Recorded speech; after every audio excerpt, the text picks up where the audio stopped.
Okay. That guy seems to be behaving himself now.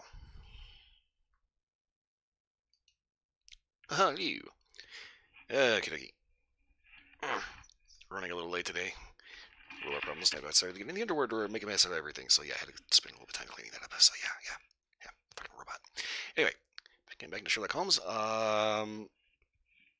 Fingers crossed the rest of the investigations in this game will actually make sense and not be whatever the fuck that last one was.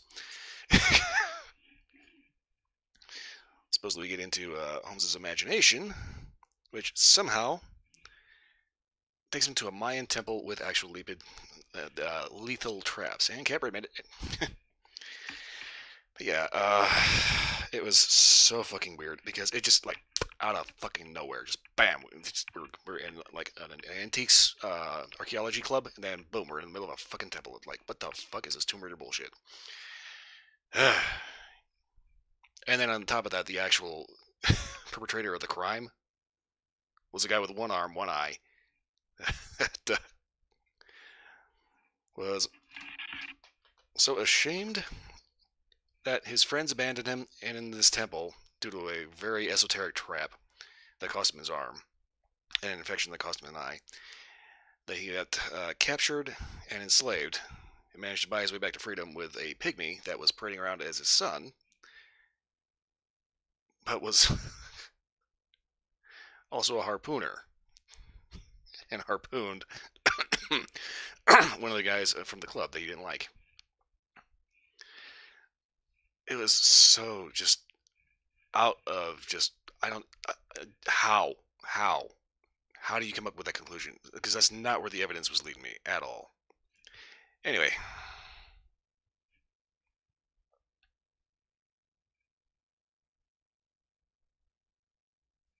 yeah, you think about it. There's actually a couple. This game's got kind of a weird thing with harpoons.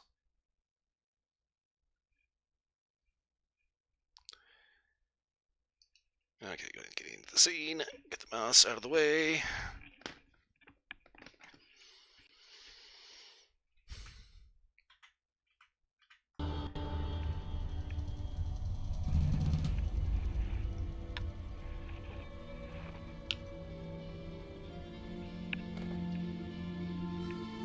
Okay, what the hell is going on with my controller cord here? Okay, there we go.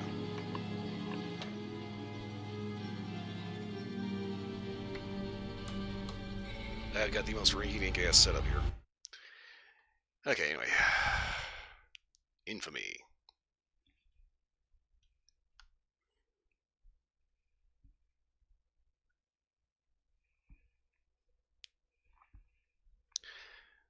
So just a quick crash course on where we actually are in the game. We find out that this one, Sherlock has a daughter named Caitlin. Uh, except apparently not actually his daughter. Apparently he was actually responsible for her actual father's death and took her in. Now, there is a woman that has moved in next door, who moved in specifically because of Holmes, and has decided to ingratiate herself with Caitlin. And she knows. And she's kind of using that as a little bit of leverage.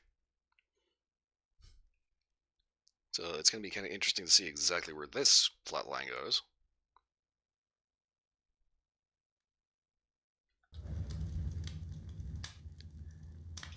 Okay, so. Oh, yeah, this guy. An American quote-unquote star of the stage visits Sherlock Holmes in order to study for his new role when a curious incident in the nighttime throws the pair into the case. So I get to see what this unusual duo will do. Okay, so the guy in question is this pendejo. Orson Wilde, not yet 30, star of the American theater, came to London to study the role of Sherlock Holmes. It is probable that he began his quote-unquote study previously, as he smokes the exact same brand of tobacco as Holmes. He's narcissistic and follows fashion, admires his own reflection, and the roach print to his lapel there is just brimming with American pride.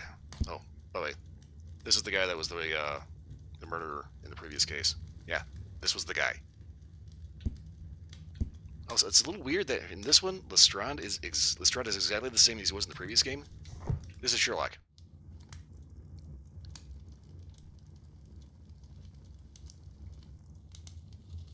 See, I think his appearance and character model are only consistent between Chapter 1 and The Awakened. I'm going to have to double check on The It would be Awakened. better to examine Wilde's belongings before he returns. Hold up.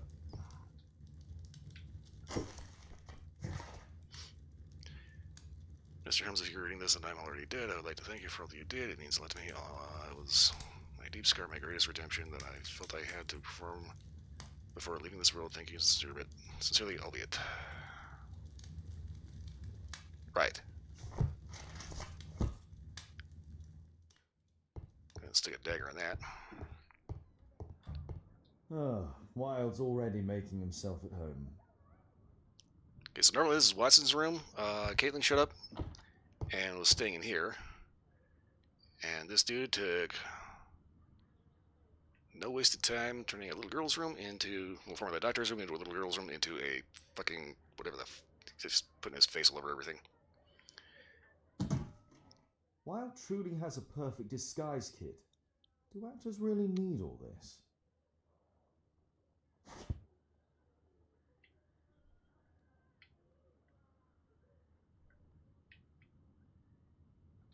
I use the same brushes for makeup.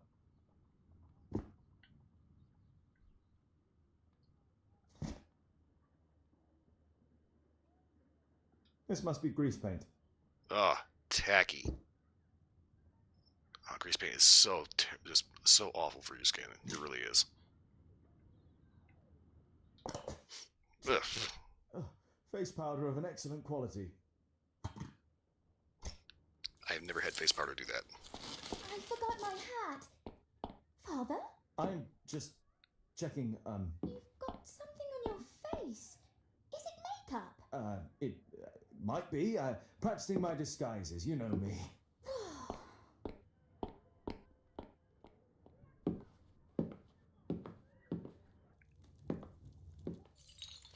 No, don't touch that! No!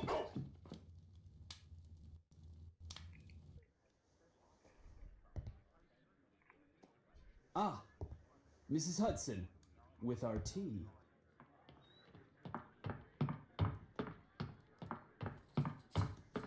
Not quite. We have a visitor. However, the lady is not so much angry as perplexed. Good day to you, gentlemen. My name is Mary Sutherland. I have come to you, Mr. Holmes, because I would give everything I have to know what has become of Mr. Hosmer Angel. Why the haste, Miss Sutherland?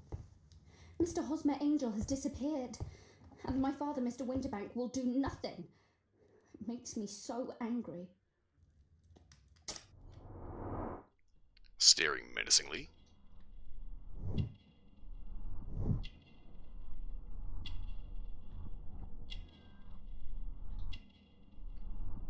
Okay, expensive brooch. Given the way she's described this, I'm saying that she's probably rich. And yes, I'm going to be cheating my ass off on this because there's... the deductions are back and all that other fucking shit, yeah. I'm going to say it's a family heirloom. That is not an engagement ring.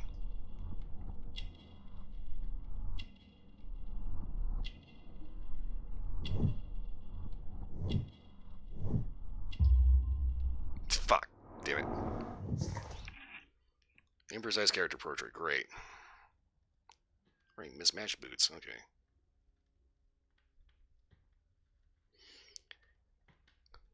Face you child getting it right? Where exactly did my cheat sheet go? Anyway.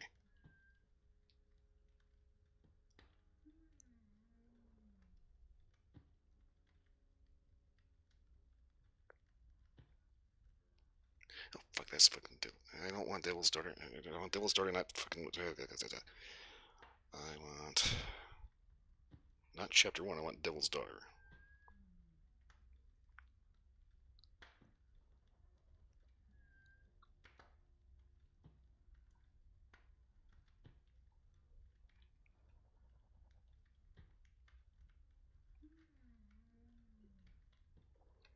Okay, using the True Achievements Guide.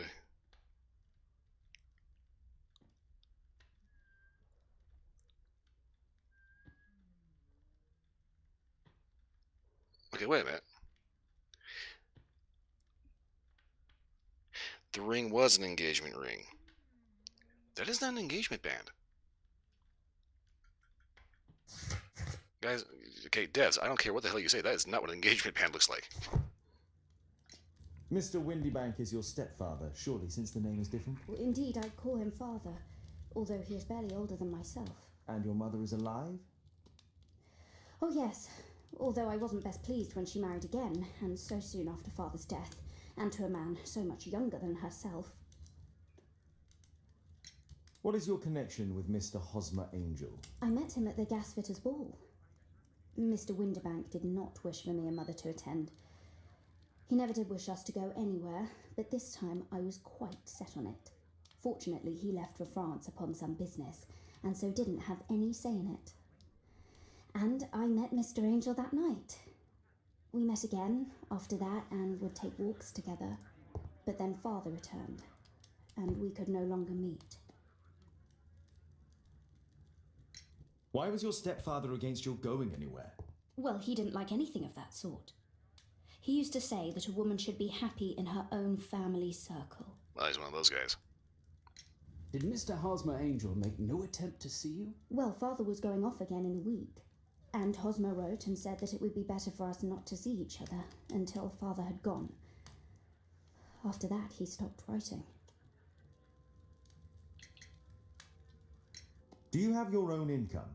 I do, from an inheritance. It was left to me by my Uncle Ned in Auckland. Then you have all that you could wish for, naturally. Well, I live at home and don't wish to be a burden to my family, so they have the use of the money. Where does Mr. Angel live? I don't know exactly. I address all of his letters to the Leadenhall Street Post Office for collection. Well, that's useful. Were you engaged? Oh yes, Mr. Holmes, right after the first walk that we took. Is there anything else that you can tell me about Mr. Angel? He is a very shy man. He would rather walk with me in the evening, so as to be discreet. I put a missing persons notice in last Saturday's Chronicle. Here's a copy, and a letter from him. Haha, a love letter. Yes, I see. As I anticipated, this validates my deductions perfectly. What deductions, Mr. Mr. Wilde, Holmes, tell her.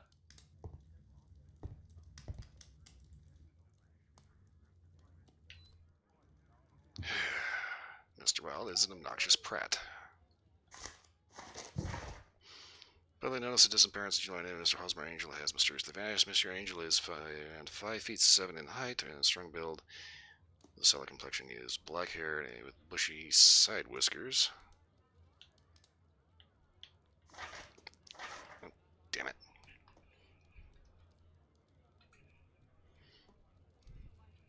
For some reason, my right stick does not like to flip through pages correctly. Okay. Side whiskers and a mustache. So he probably looks like Captain Price. A little bit. He is likely to be wearing tinted spectacles. On last sighting, Mr. Angel was dressed in a black silk frock coat with a black waistcoat. And gray hair, straight tweed trousers. He is known to have been employed in an office in Lindell Street. If you're in possession of any information, please come forward. There will be a reward for any help given in finding this gentleman. So basically, he looks like about 90% of the men in London at this time.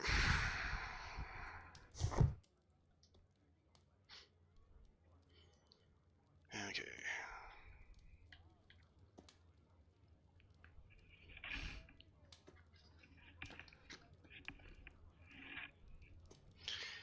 Okay, my dear love, please don't worry your sweet head. Do you believe that I would say anything to your family who understand nothing of love? We had a wonderful time together, didn't we, while your father was in France? Such a short time, but it was enough for me to know that you are my life. I want to spend every minute from now on with you. I wish that it were possible. I love you very much, and I'm waiting for the moment when your stepfather leaves once more on his travels so we can meet again. Hosmer Angel. This is strange. The love letter is typewritten.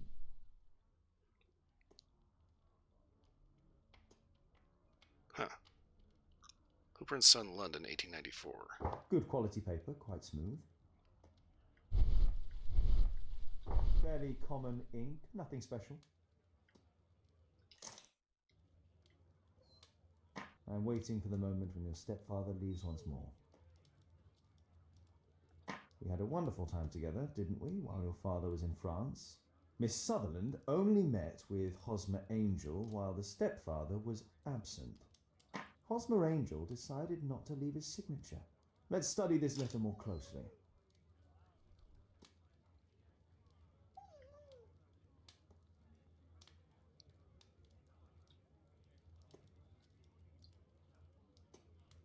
There are some letters with typographical defects. Miss Sutherland, do you have any other letters from Mr. Angel? Unfortunately not. But I've brought my father's letter from Paris. Here it is. Okay, dear Mary, I'm taking this opportunity of sending you these few lines and hope that you'll find you and your mother in good health. France is a nice country to look at, but it is the same as anywhere. There are rogues here who deceive and mistreat their women. Men are so dishonorable, they won't think twice to break your heart. I hope that you will be an obedient girl and look after your mother, and that you will take my advice. Stay at home. I'll be back before long. Your father, burp. The stepfather's letter is also typewritten. Quite common paper with a light yellow tint. Fairly common ink, nothing special. I hope that you'll be an obedient girl. Take my advice, stay at home.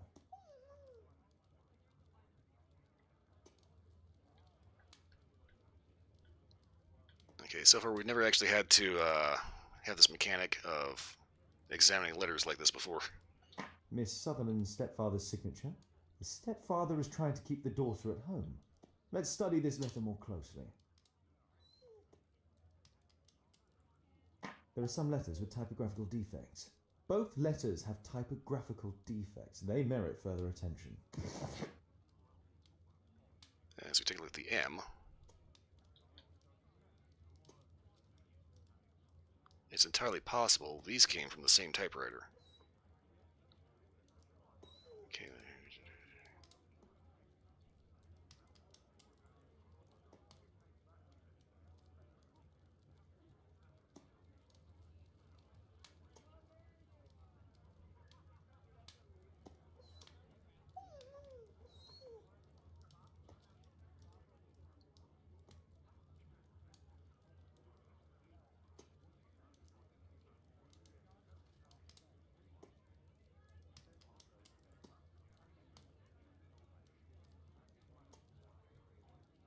Okay, I had a prompt.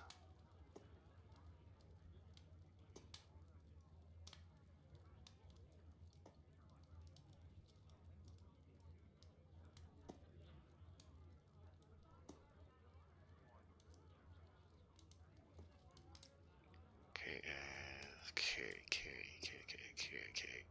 Is anything here spelled with a K?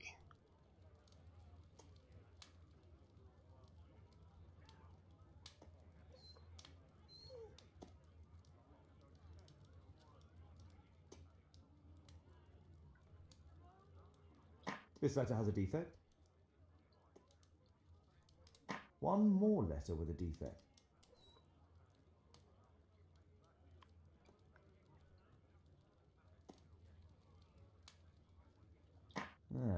There's the same letter with the same defect in both instances. I mean no offense, but what's wrong with your face? Why are you so happy? Oh shit! I got stuck in Genki phase, didn't I? Fuck.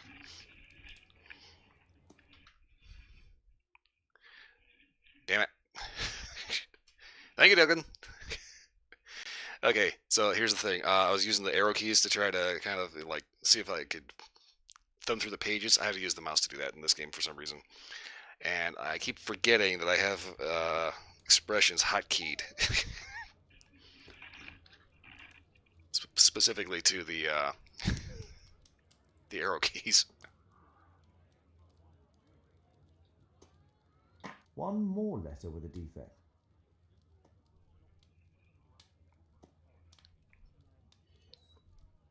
Another letter match with the same defects. Okay, where did that... Okay, it's a lowercase k.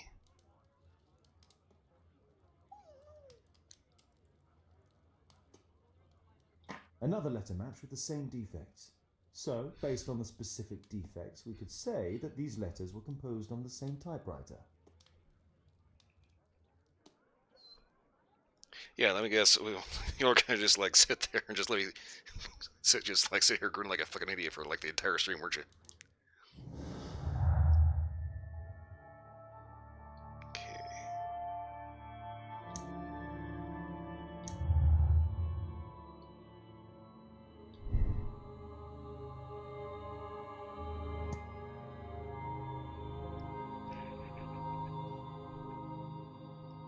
Okay, so we're pretty much going with the idea that these are probably both written on the same typewriter.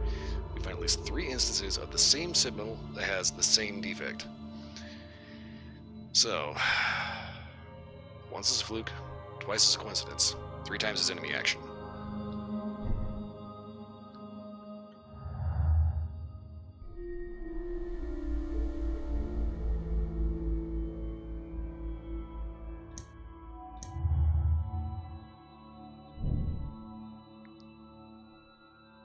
Marie had the opportunity to socialize with her stepfather knowing. That seems pretty obvious.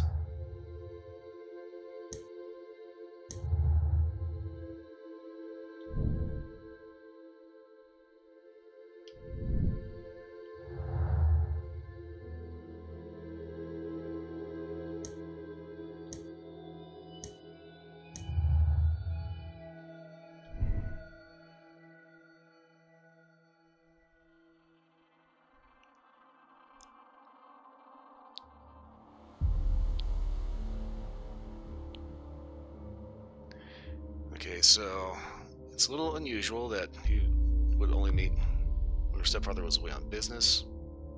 But at the same time, if this guy ends up, say, not particularly liking the relationship, we just call it being shy and not wanting to cause trouble.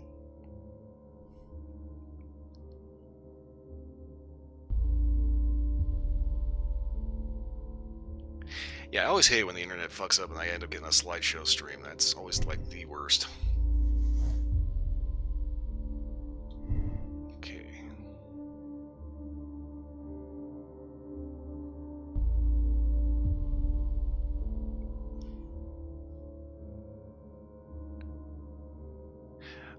Okay, so given the evidence that we've got here, it's pretty obvious that we've got 2 letters composed on 2 different stationaries with the same typewriter, so that it stands to reason that they were both typed by the same person.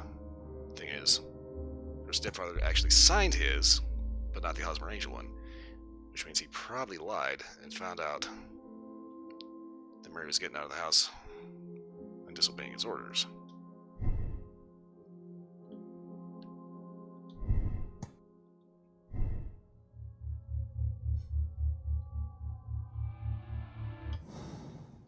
So that's what we're going with now.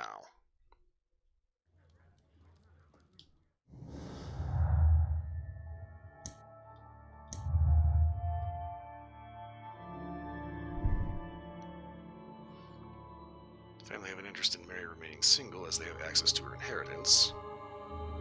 Mary and her stepfather trusted one another. Mary still to remain home because her stepbrother believes it would be better for her. I'm kind of going with this. We're going to kind of presume the worst in people.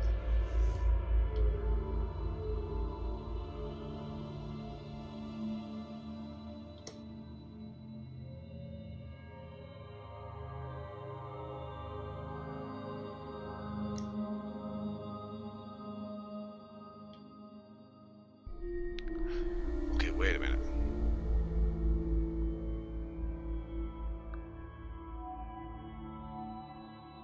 Right, hold up. I am going to cheat my ass off on this one. Something is a little wanky with this. Because this gets very,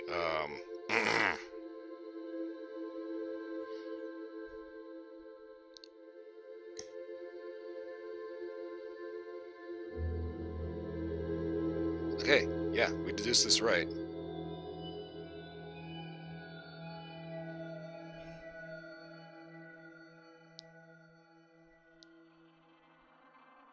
So yeah, this deduction is correct for this particular mini case. Mr. Windibank is Mr. Angel.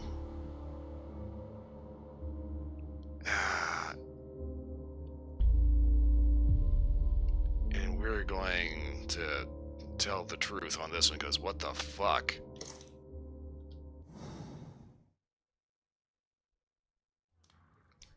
You should try to let Mr. Hosmer Angel vanish from your memory, as he has done from your life. Then you don't think I'll see him again? I fear not. Then what has happened to him? Your stepfather married your mother for her money, and also enjoyed the use of your income. But with your personal advantages, it was clear that you would not remain single for long, even with him keeping you at home. He disguised himself and reappeared as Mr. Hosmer Angel. He brought you as far as the church door and then conveniently slipped away, to bring you to this conclusion in such a dramatic manner that it would leave a permanent impression upon your mind. You have been cruelly tricked, Miss Sutherland. Oh, Mr. Holmes. No, I can't believe it. But we were engaged. Oh, it's horrible to think about. But thank you for all you have done, Mr. Holmes. Holmes, you could have been more diplomatic. Yeah, you need to shut the fuck up.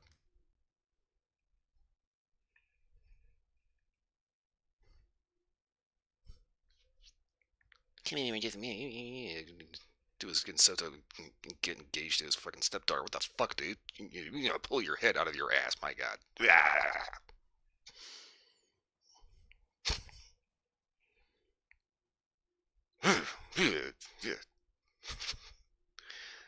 Alright, after that skin crawling conclusion. Yeah.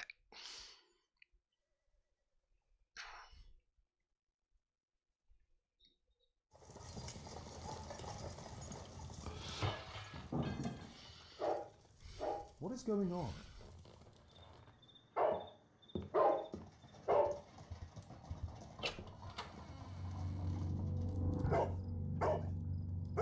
The hell? Mr. Holmes, is everything all right? Oh my god. Go back to your flat and stay there with Kate.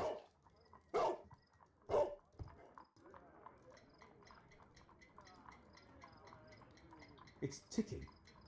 That's not good.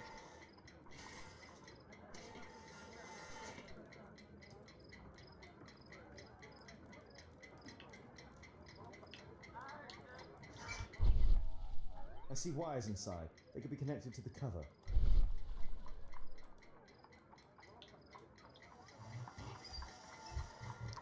Yep, it is.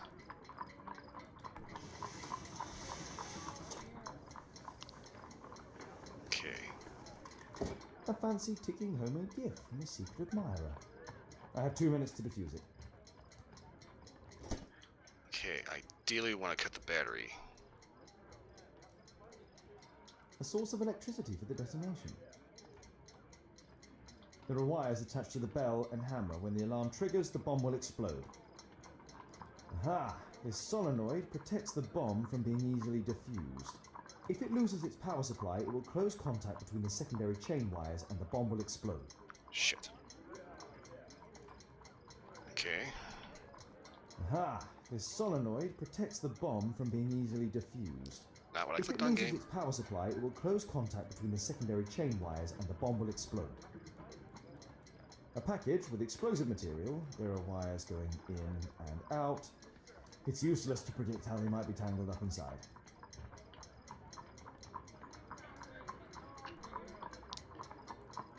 Okay, so...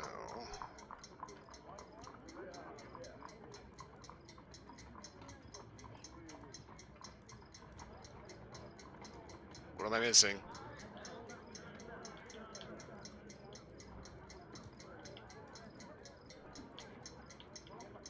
There are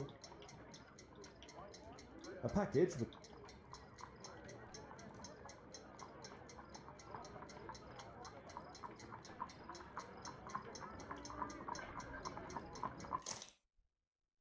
Now, I don't want to skip, but this is bullshit.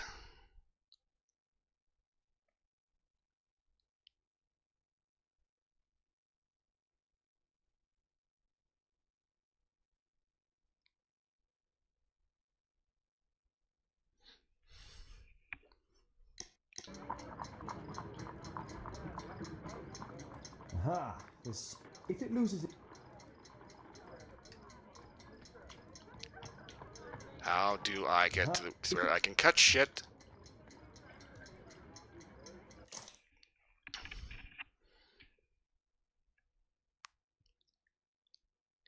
Okay. After choosing examine, choose business and open the lid.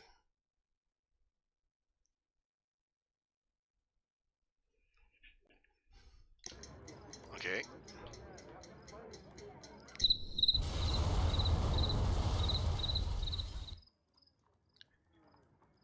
A fancy ticking homemade gift from a secret admirer. I have 2 minutes to defuse it.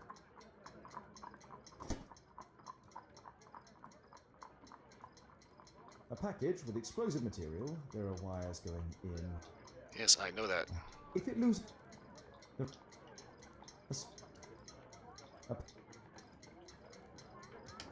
Okay, how do I get to where I can cut shit? There's not that much else to see on this thing. What the fuck? Okay. For fuck's sake. Whew.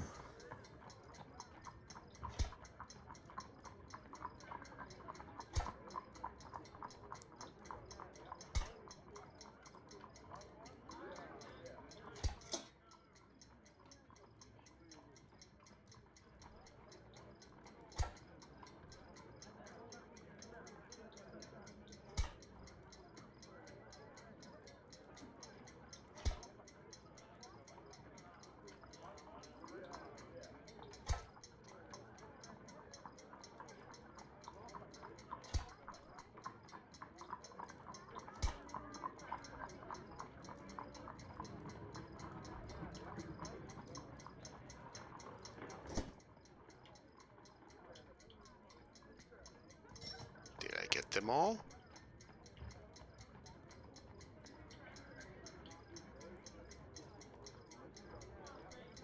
Okay, I don't think there's anything else I can cut.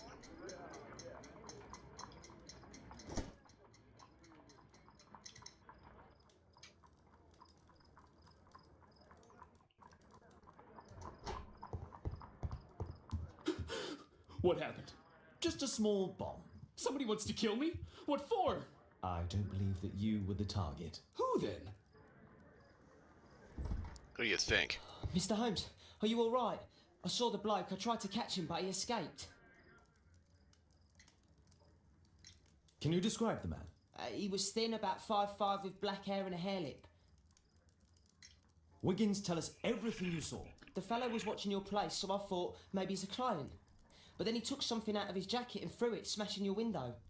I shouted at him and he took off. I grabbed him by the sleeve, but he wriggled out of his jacket and left it.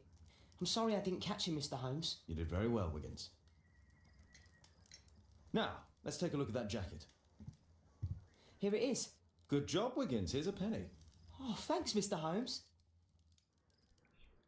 Shit, bring a guy's jacket. I give it a whole pound for that.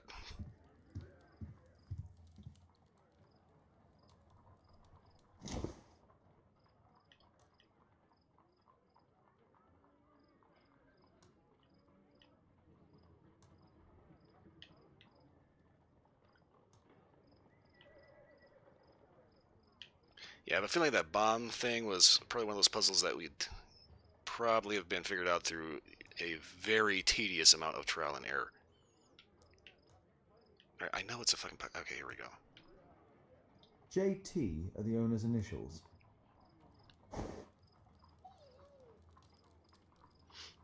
Yeah, I mean, it seems kind of self-explanatory. You know, obviously, you know, you have to cut the wires, but it doesn't say you're supposed to cut all of them.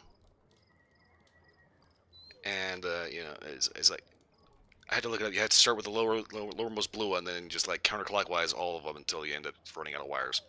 And it's like that, you know, somebody overthought the hell out of that when they first figured out how to do that one. Let's see what's inside. Oh god. And it's like, it's so weird Could because, be a hidden message that's been written with some lemon juice. dude, No, don't touch anything else. you motherfucker. Thank you, dipshit. There are ink stains on this piece of paper. I could read the text with the help of my analysis table if Wilde hadn't already destroyed it. Rally Mohawks, bring out your axes, and tell King George will pay no taxes on his foreign tea. His threats are in vain to think. To force our girls and wives to drink his vile bohea. Rally boys, and hasten on to meet our chiefs at the Green Dragon. Huh, okay. A poem.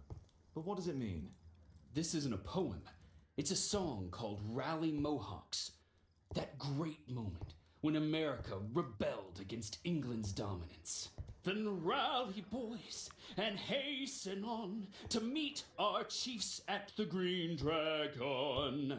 And I bet they hoisted a tankard of ale and invented a new nation. Along with deciding if this was the week they got to dump some tea into Yon Harbor.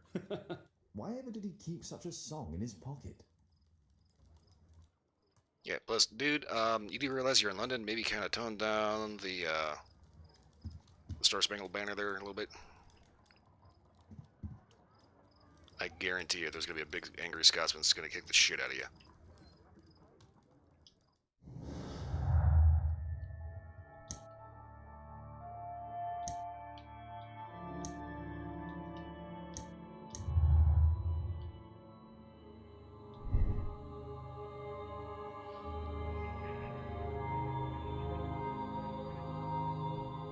Ooh. Deliver these for the analysis table and the attacker's evidence. That could be. Honestly, I think this guy's just more of an idiot than anything else. Alright, we're going to put that little deduction on the back burner for the time being.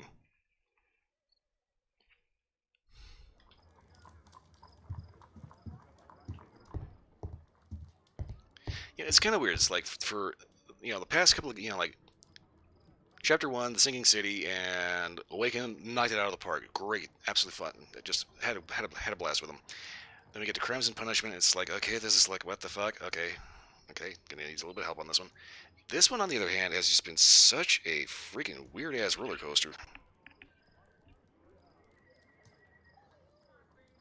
Huh.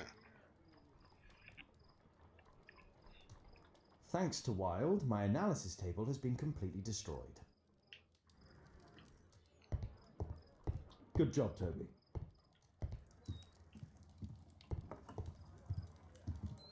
Who tried to kill me, Mr. Holmes? Nobody, but it doesn't mean your life's not in danger.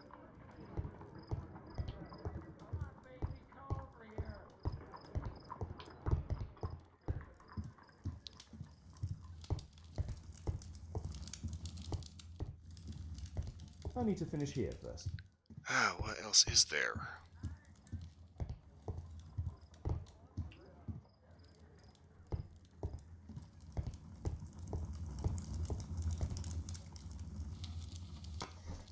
Okay, research.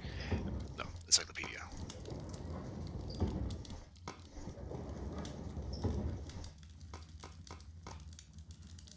Green Dragon Tavern. Okay, the Green Dragon Tavern was a public house used as both a tavern and a meeting place. It was located on Union Street in Boston's North End. In the early 19th century, and were replicas of the Green Dragon roped across Europe. One of these is now located in London, near the harbour, in the district of Whitechapel. Here it is.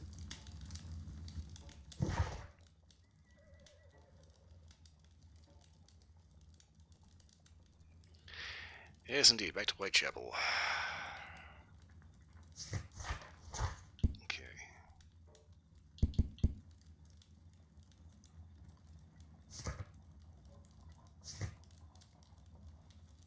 That's all I can do for now. Let's try and get a few hours of sleep. How can you sleep when there's someone trying to kill me? How selfish. Okay, the bomb was not meant for you. That doesn't mean somebody's not trying to kill you. And, yeah, it's the flat owner. So, yeah. This guy, I swear.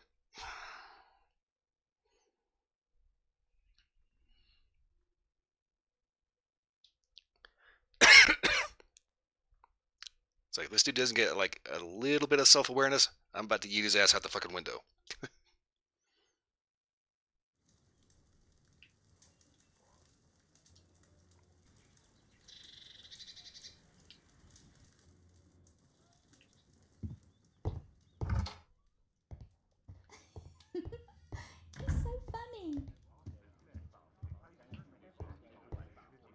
My, I see you and Kate are best friends already.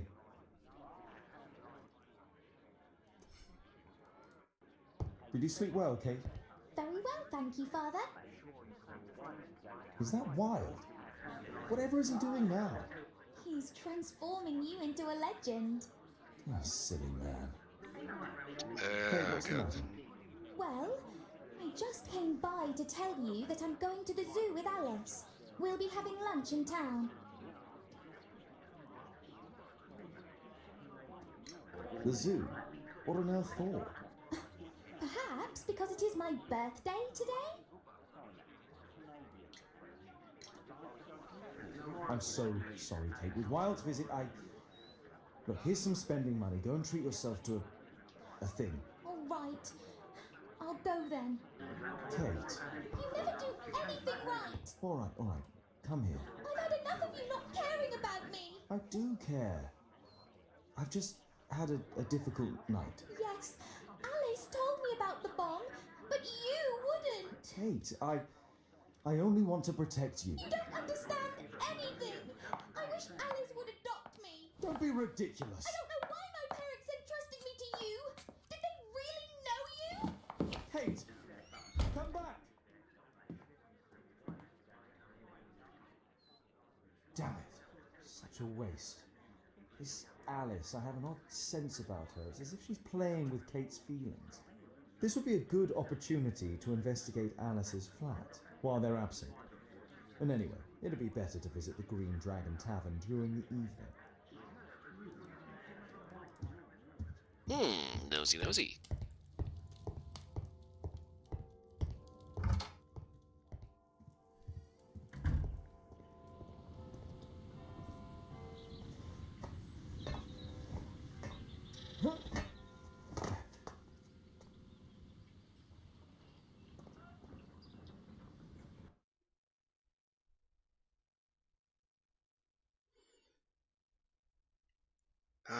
Okay. Use several picks at once to lift the plates and open the lock. Okay, so...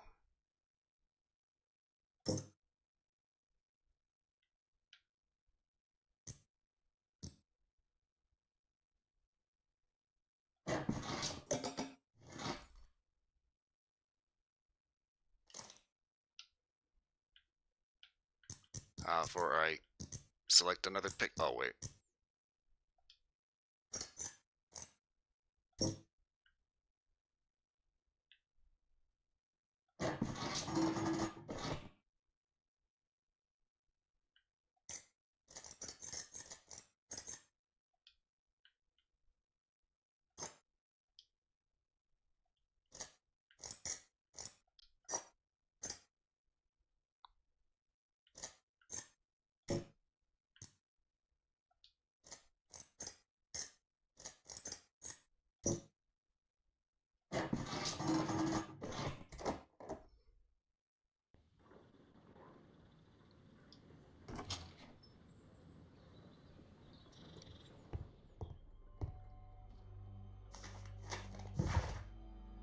Dear Miss, thank you for your most recent delivery of shirts for my cousin. They're marvelous.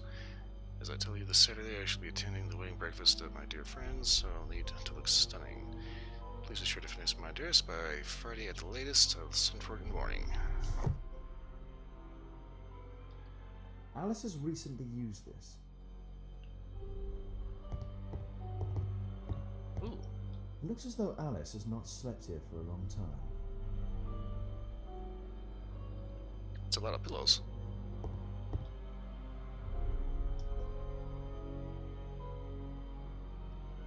Okay, rotate the dials to plot the entire path through the maze in order to open the casket, okay?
this letter. It means I am no longer in this world, and that my illness has defeated me. Please try not to be sad, dear, for I have lived a good life. My only regret is that you are now alone. You will be sent to live with who knows who. In my own family, I do not trust the institutions. You behave so cruelly towards your father. But please take courage, my dear angel. You know the secret which allow you to speak with the souls of the dead. So we may talk soon, your aunt. Alice's childhood was spent with her aunt, until the aunt's death. Dear Alice, thinking of you has now made me remember the past. As you well know, I'm always a warrior. Every time you're sent, every time you sent to live with a family, I hoped you'd be happy. But people are cruel, aren't they? It just made me think of you so as we learn how to be considered more of a servant rather as a family member. You suffered so much, but I'm happy now to congratulate you on your 21st birthday. All your horrors are behind you. You're a grown, independent, and a beautiful one. I wish you the life that you deserve with all the happiness that's possible. Your friend, Anna. Alice was unhappy with all of her adopted families. He wakes early, despite the fact that the lamp in his room dwells in small hours. He provides a street urchin with work, who is named to be Wiggins. His friend Dr. Watson is always nearby. They seem to be very close. He is respected by Inspector Lestrade, although he never works with the police. Katie is so sweet and be honest. Yeah, Katie's so sweet and honest to me, but Mr. Holmes doesn't spend much time with her. She's spying on me. A phonograph cylinder.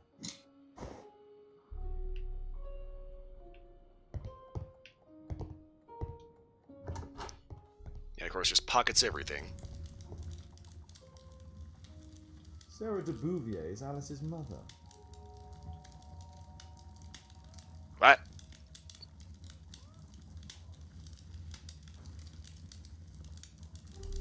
Okay, I swear, I'm really not seeing the family really not seeing the family resemblance here. Strange taste in literature. Spiritualism and psychical research. Certified copy of entry of 100 births. Okay, number 1867, name Alice Fuller Hamilton. Born 10th September 1867, 3:05 p.m. Port of Spain, Trinidad. Her full name is Alice Floella Hamilton. Ah, adopted. Dear Mr. Bouvier, I wanted to inform you that your rental contract has been prepared. You can come to collect it whenever convenient, any evening of the week. This hut's landlady. Alice used her mother's name to lease the flat. Well, this one's a two-story. Okay, double-decker, very fancy panties. Okay, Kate probably sleeps here. and we're just gonna ignore the correct as fuck mirror.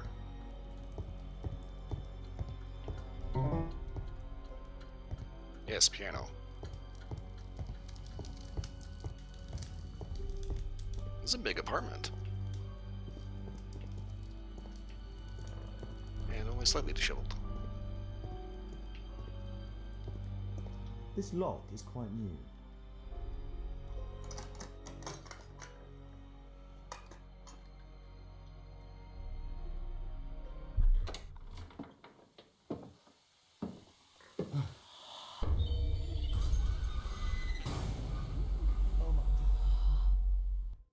Well, that's normal.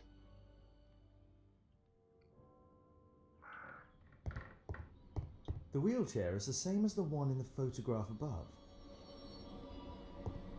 Louis Napoleon Bonaparte. That's right. This is Victorian era London, and we've got a spiritualist. She thinks she's talking to the dead.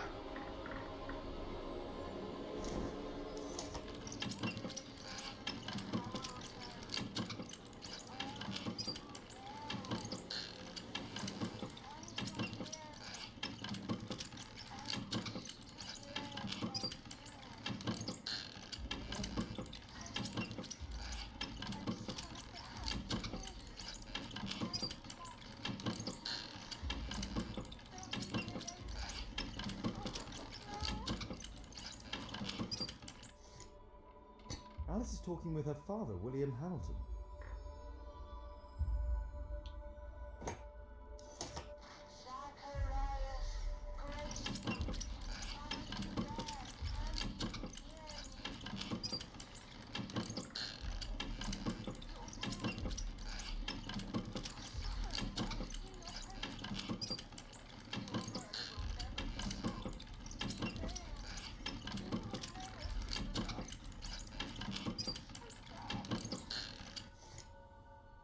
Alice knows about Zacharias Greystoke, the victim from the bowling club.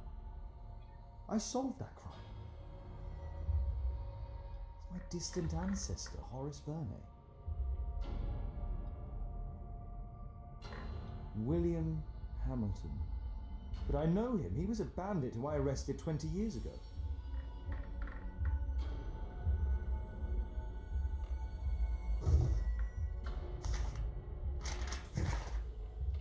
Mass suicide leaves 27 dead in Ceuta, Spain.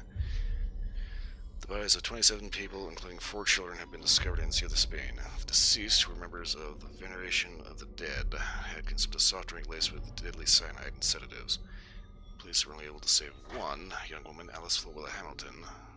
The lady who was unharmed, yet in deep shock, remains unable to shed any light on the sad case.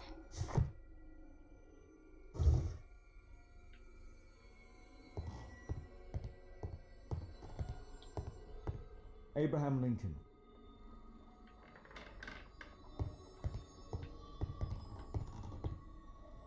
Charles Darwin, English naturalist and geologist.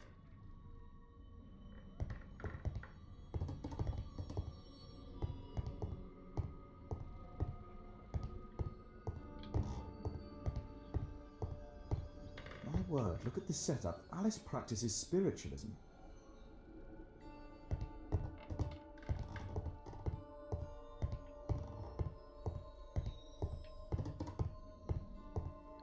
Okay, so everything's green. I think that means we got everything out of here.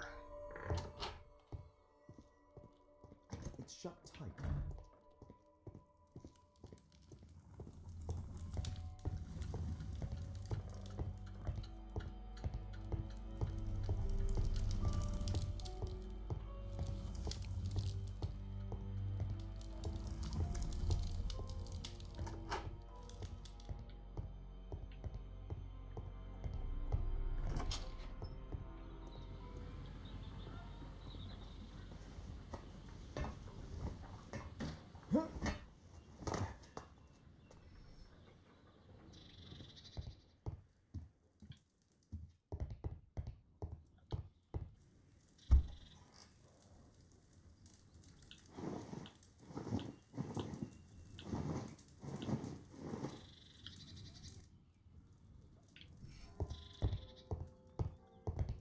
At least we can see we got him dressed before he stepped out of the house.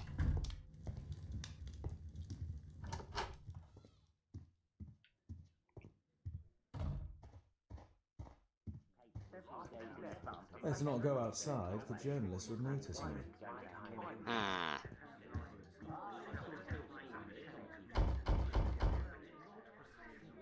Mrs. Hudson is not at home.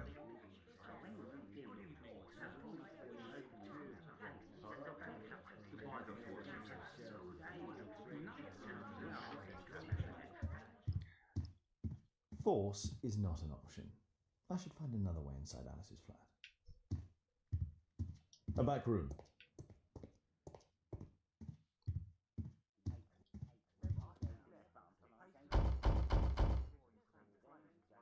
Mrs. Hudson is not at home. Okay.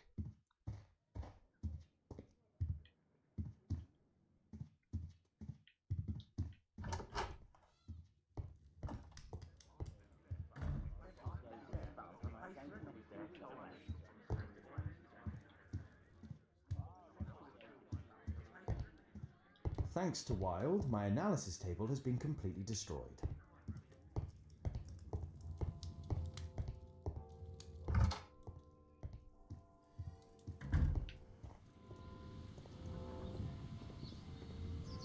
So we got a little bit of an issue here.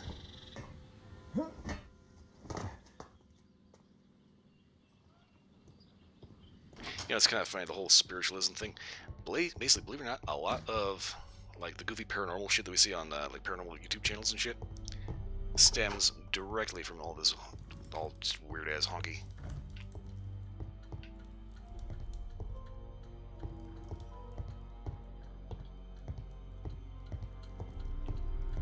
And most spiritualism and occultism was brought by Madame Blavatsky to the U.S., if I'm not mistaken. It's shut tight. Something goes on in the hall. Can we get out through a window or something?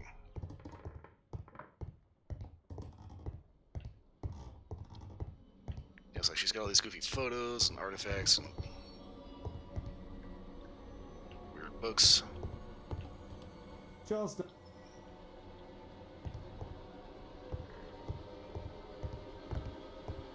Abraham.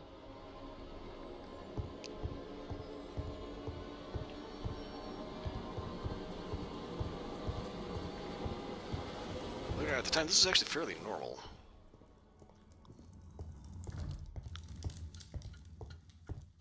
Yes, I'd be kind of leery about the Victorian health practices because they actually thought that eating ground-up mummies was somehow going to be helpful. It appears that Alice sleeps in this armchair, as uncomfortable as that must be. It appears that Alice sleeps... A soothing drug to aid sleep. Insomniac.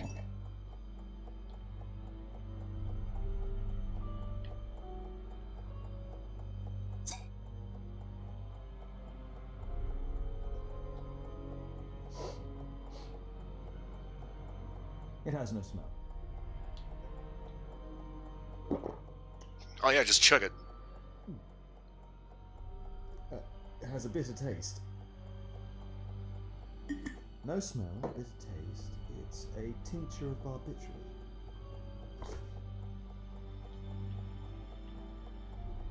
Alice prepared a gift for Kate. She remembered her birthday. Women are good at that sort of thing. I finished here, time to go. Okie dokie.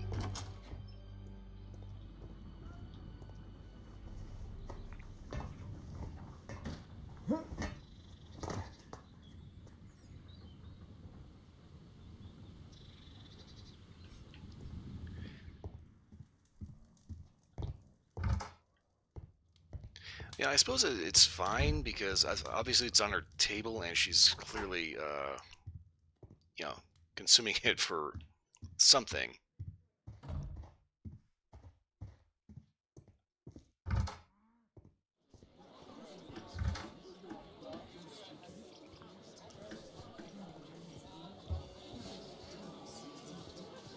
Okay, so this is one of the things I was pointing out the last time is the fact that yeah, this is the last thing because that was the first episode.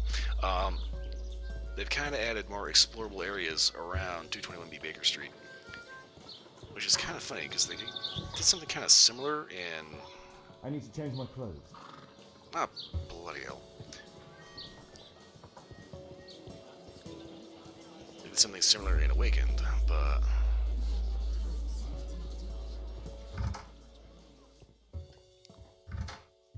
yeah, it's so odd.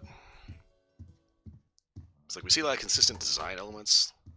In Awakened, we see the front room, they got the swords on the wall, you got all this other crap.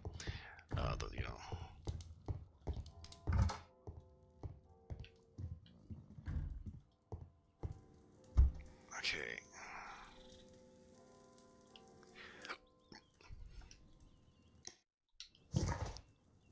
Green Dragon Tavern. Okay, so we might want to...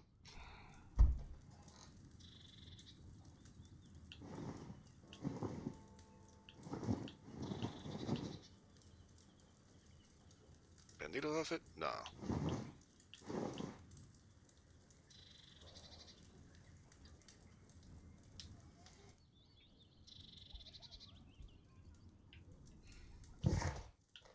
I need to change my clothes. Okay.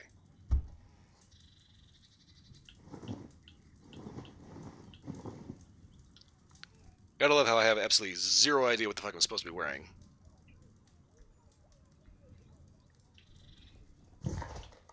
I need to disguise myself. As what? Alright, fuck it. Guide.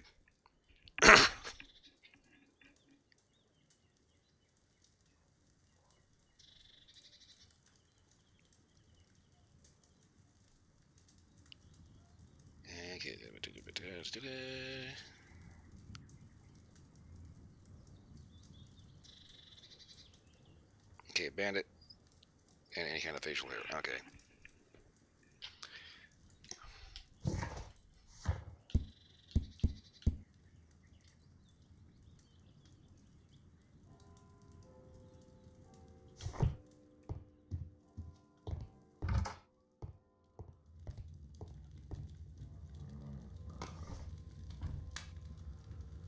Okay.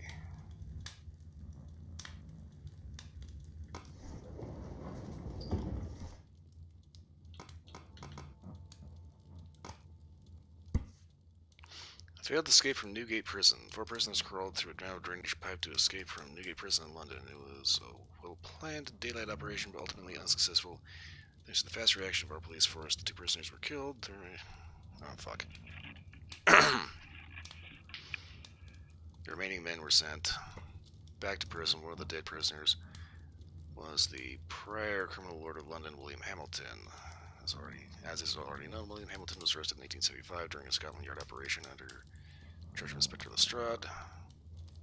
During that investigation, a major role was played by the consultant detective Sherlock Holmes. After the arrest, and due to his wife being deceased, Hamilton's young daughter was sent to live with her aunt.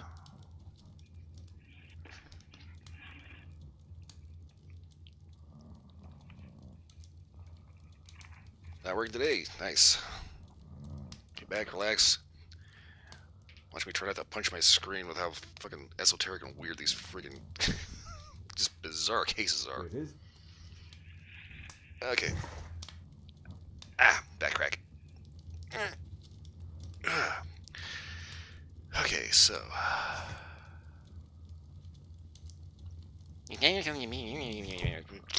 Fuck.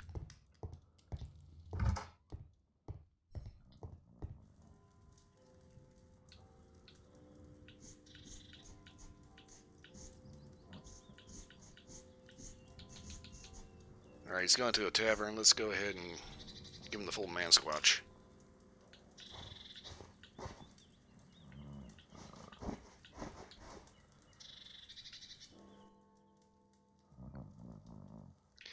Now, here's the dumb thing. That's the first time we've ever actually seen that we're wearing the appropriate outfit.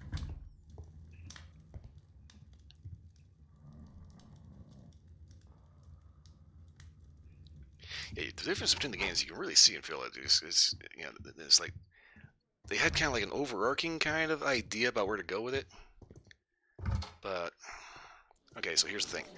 Chapter 1 is the prequel that came out after this one. So you can tell that everything was kind of sort of building up to Chapter 1. I think they kind of experimented in the Sinking City with an open world playstyle and still maintaining the investigation, and then eventually released Chapter 1.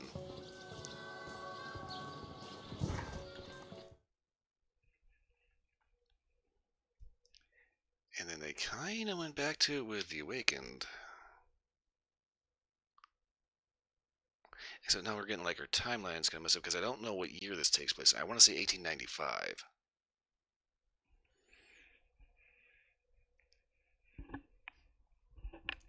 Chapter 1 took place 15 years prior in 1880. Crimes and Punishment was 1883, I think.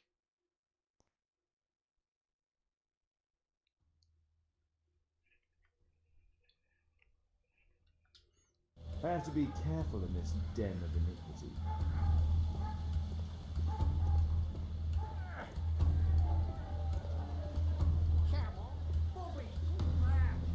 Hey, you! Shut up! Well done, Tuppence on Adam! I put a penny on Adam winning. Bobby, I just put 5 pence on you.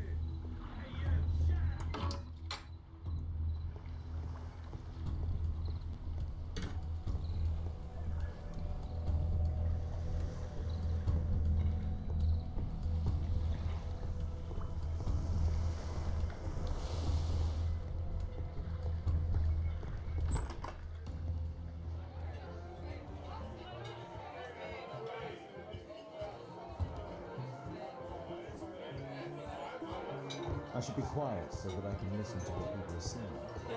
There's no one to eavesdrop on from here.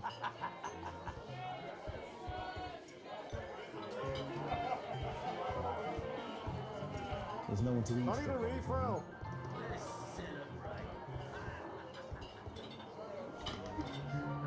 I drink to forget that I drink.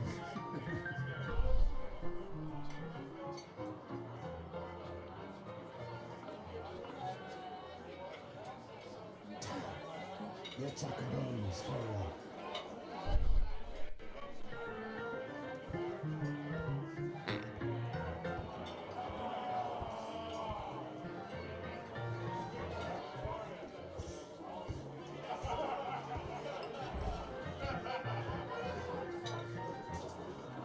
Interesting. They have some kind of. I need a refill.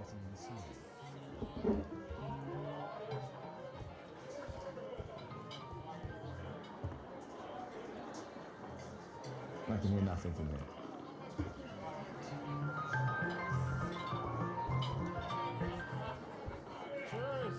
Bottoms up. There's no one to eavesdrop on from here.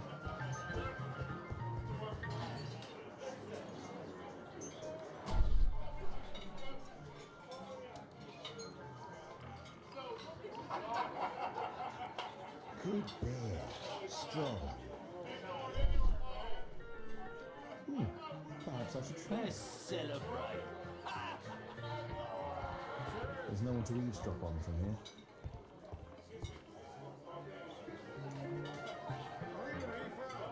Let's celebrate. Showed off.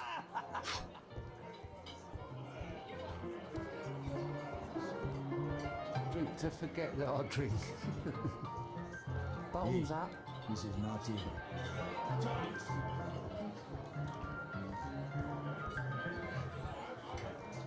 There's no one to eavesdrop on from here. There's no one to eavesdrop on from here.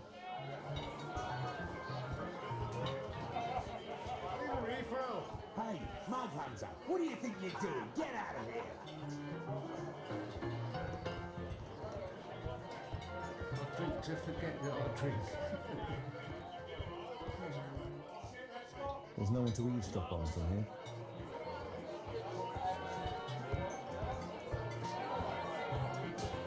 Let's celebrate. Cheers. Bottoms up. I need a refill. There's no one to eavesdrop on from here. I drink to forget that I drink. Want a beer? Scotland Yard dogs. Want a beer? Let's celebrate. Okay. Bottoms up. I do kind of wish they had a few more Let's celebrate. consistent mechanics. I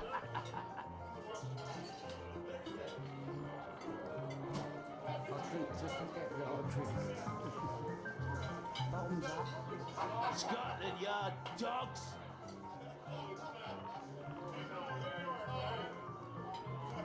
Let's celebrate. Okay, did I do this in the wrong order?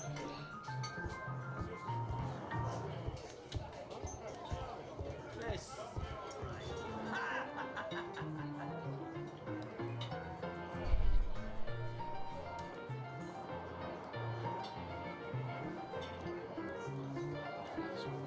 I've lost too much of it. Damn Porter. There's some illegal Let's gambling. celebrate. Cheers. Bottoms up.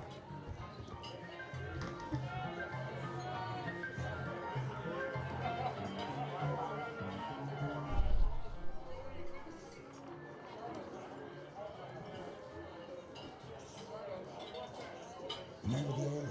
He was afraid. He ran upstairs.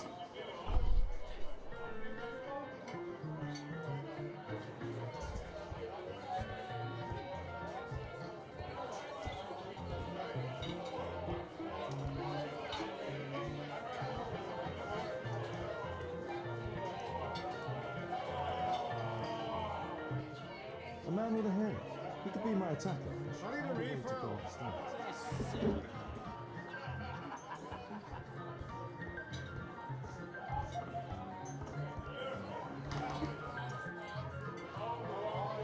Hey, what are you looking for? Get lost.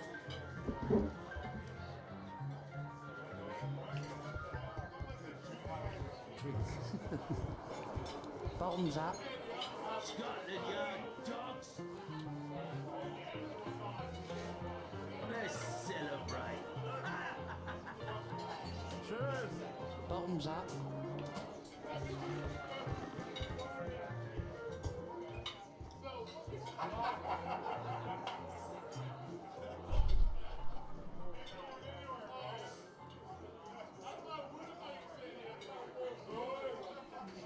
Pour me a double. I'm going outside for a cigarette.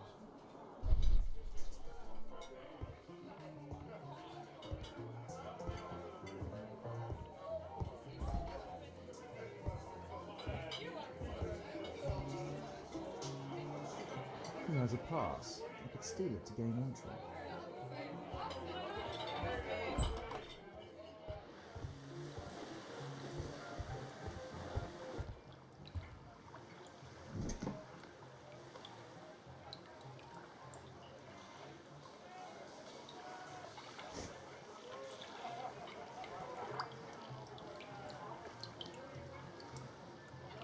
Irritating mechanic.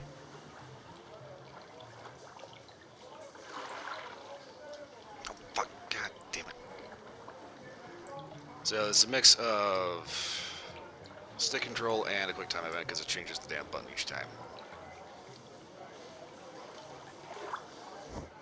Huh?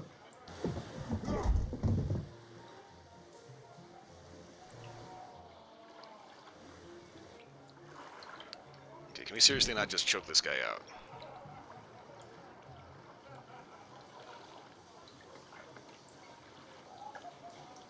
Fucking tension.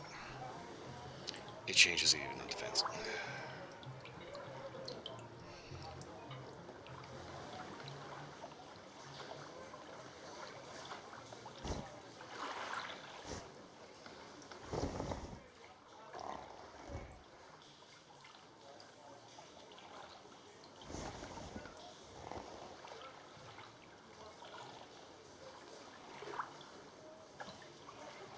Oh, come on. Huh? Fuck. This is so fucking stupid. Yeah, fuck it. No, no. I've had it. This game has so many really stupid, just poorly designed puzzles. I mean, give them credit for thinking outside the box. That is so fucking infuriating. I am not doing that. Fuck that. Fuck that. Let's celebrate. You can get in. Cheers.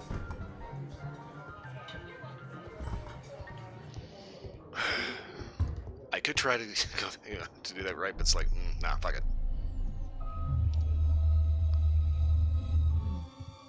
Is the boss at his place? Yeah, he's waiting for you.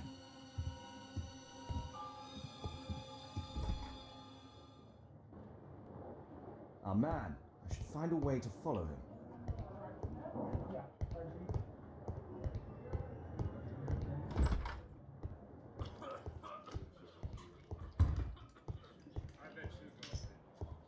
Hey, what do you think you're doing? That's private. Gamble or get out. Lucky day. Was you snappy? You loser.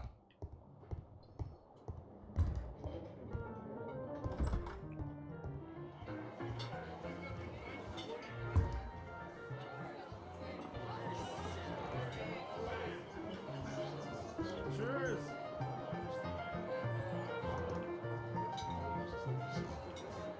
Okay, this has got to be here for a reason, right?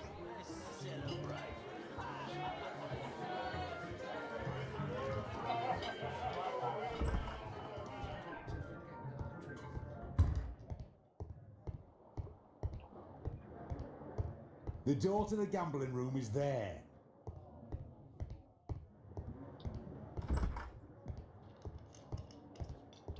Luck is on my side. Get out for a shilling. All in. It's my lucky day. Let's get snappy. I have to get across to the other side. Perhaps from there I can reach the guarded area. I have to create a diversion that will move the guard away from the door. It's my lucky day. Let's get snappy.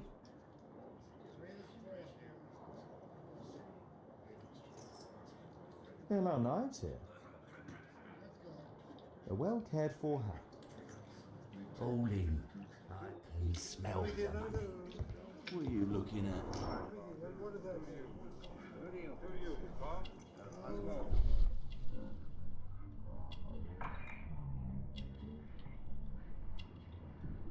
He uses a mirror to look at the cards during the deal. He uses the extra cards to cheat. A button for a mechanism.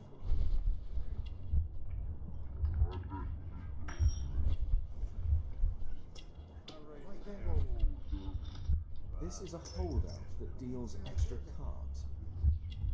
The rope leads from one sleeve to the other. If the rope's cut, it will release the hidden cards and expose his trick. That's what I'll need to do for a diversion. It's my lucky day. Let's get snappy. Think faster. Like it's on my side. You loser. All in. I can smell them. What are you looking at? Get up for a shilling. Like it's snappy. You loser. Yeah, I'm gonna win. Like it's on my side. Bid up for a shilling.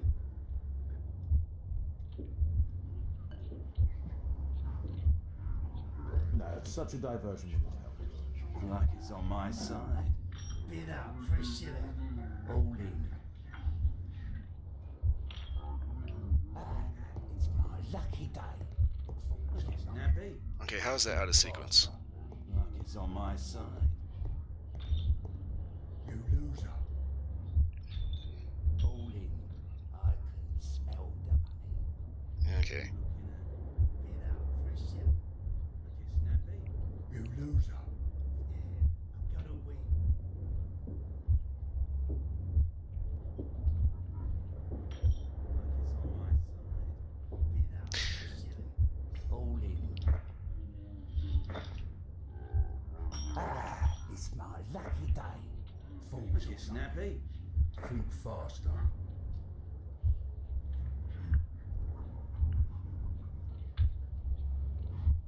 Missed a step. Okay. You loser.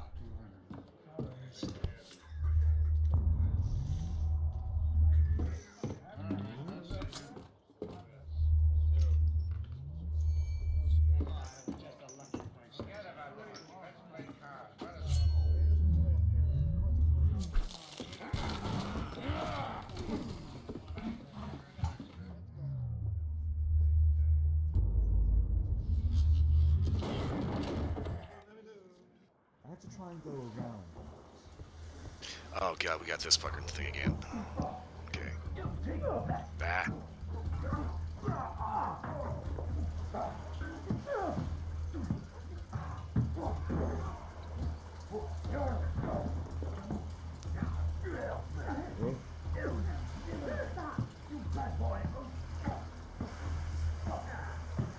I do not like the tightrope mechanic.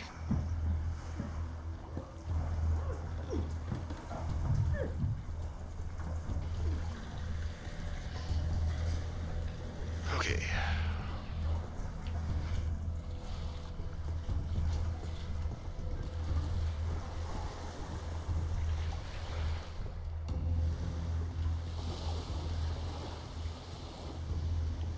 Okay, that's net.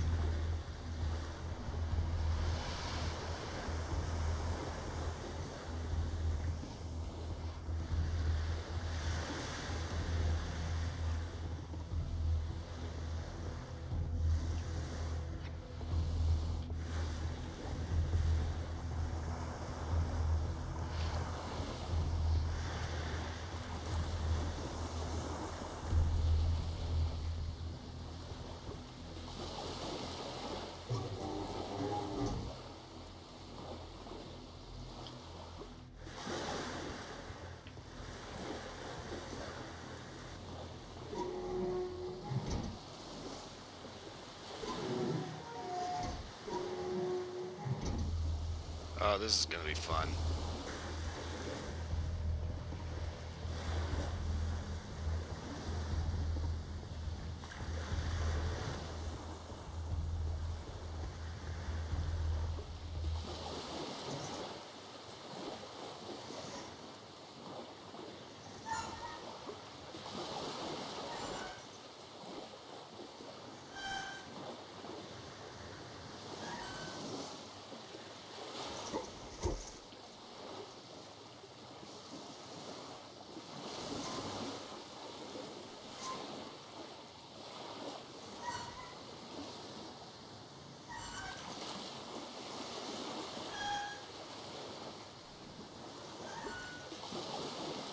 Fuck, goddamn. Make your shit the same button. God, that is irritating.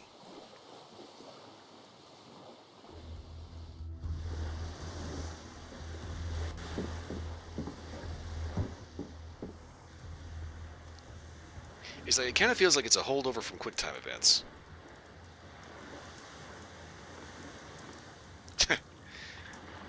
Yeah, he is technically a fucking Tomb Raider by this, at this point.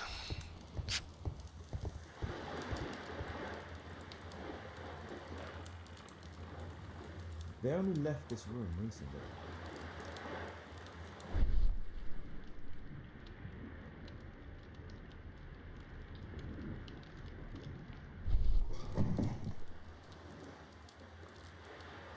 Clever invention for hiding gambling items in the event of a police raid. Okay, hey, the hammer. Here is the accounting for October. Pack of cards. Lost poker, win poker. Lost dominoes, win dominoes. Total money. Okay. The hammer. Jack Cole, I remember him from the raid 3 years ago.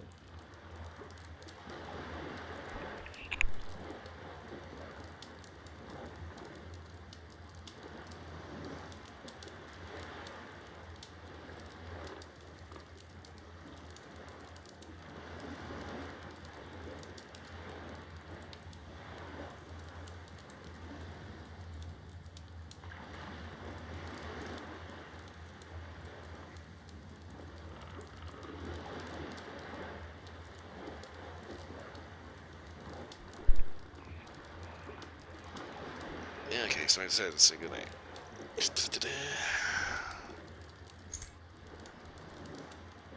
That is certainly an odd key. Doesn't look like a key from an ordinary door.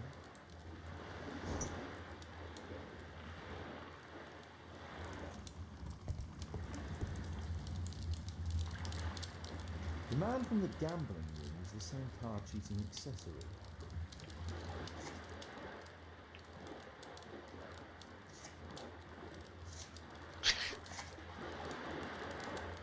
All the ace of spades.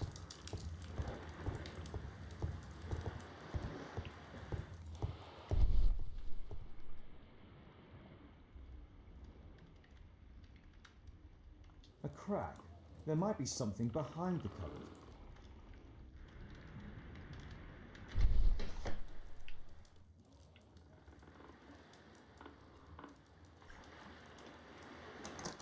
That's where a funky key goes. Huh.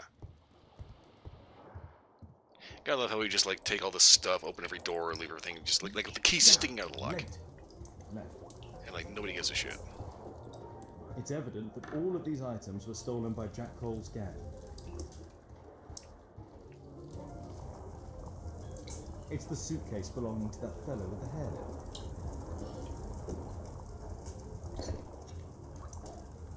No doubt these things were stolen.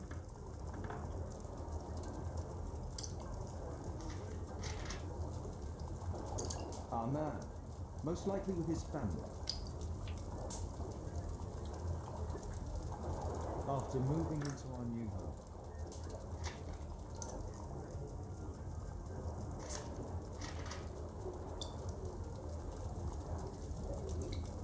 Kettlebell, 2 seconds, clock, 2 seconds, boat, 1 second, jacket, 3 seconds. Shillings.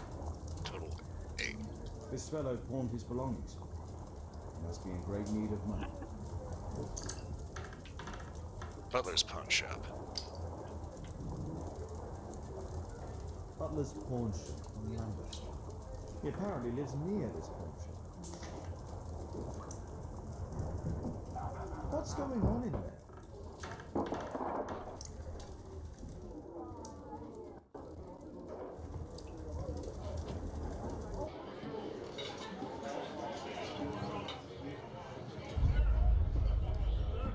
Oh, you dumb son of a bitch.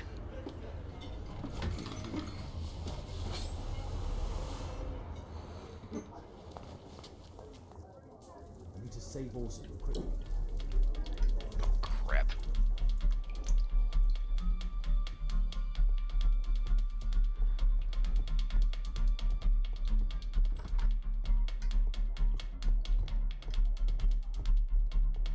I should help Wilde before he's killed.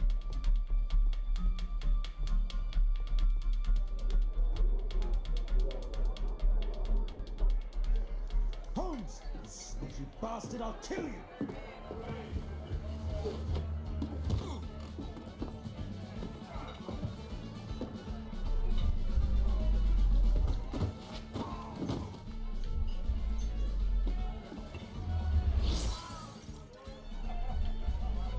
Will I grab it?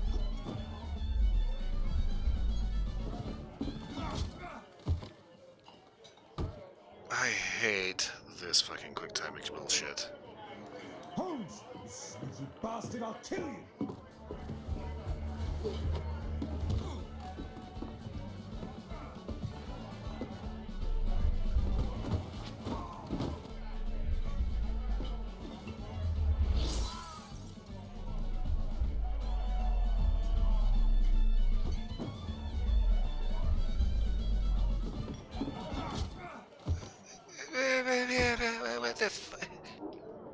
What the fuck is this bullshit? Holmes! You sneaky bastard, I'll kill you!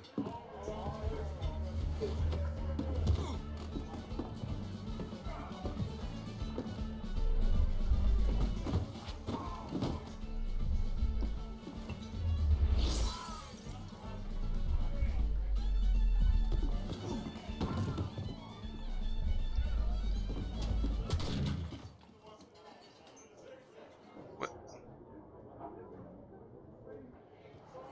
Holmes! You sneaky bastard, I'll kill you!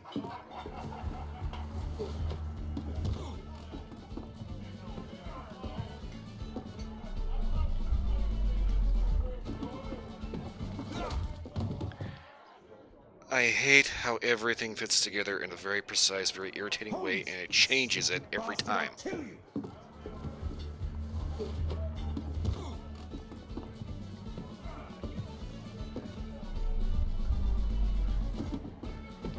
What the fuck? Holmes! You sneaky bastard, I'll kill you! This is the most irritating QuickTime bullshit.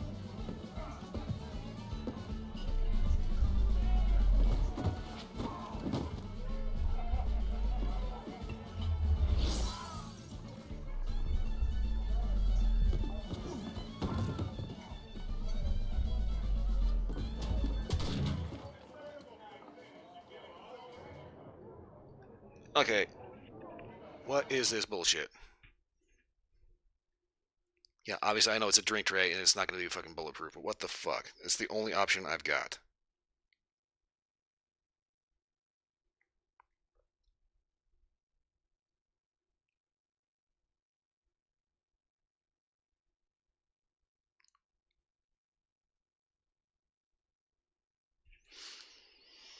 Okay.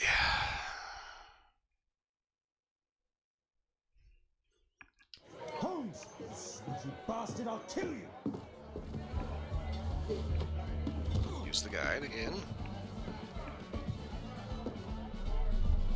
Okay, overturn.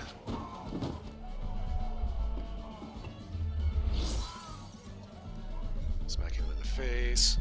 Take hat. Push aside.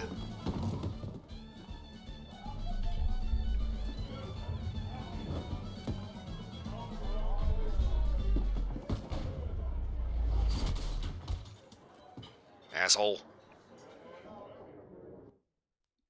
That was truly fucking absurd and really just ugh. I am so glad we did not have to do any of that shit in chapter 1.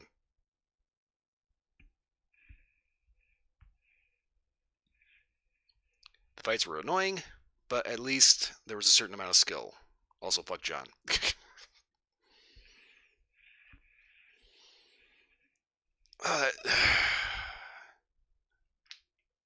It is so weird. It's like the design of this game, this whole series. You can tell it was kind of building and building and building, and it came to an ultimate head with chapter 1 and Unawakened. But this one is just... Who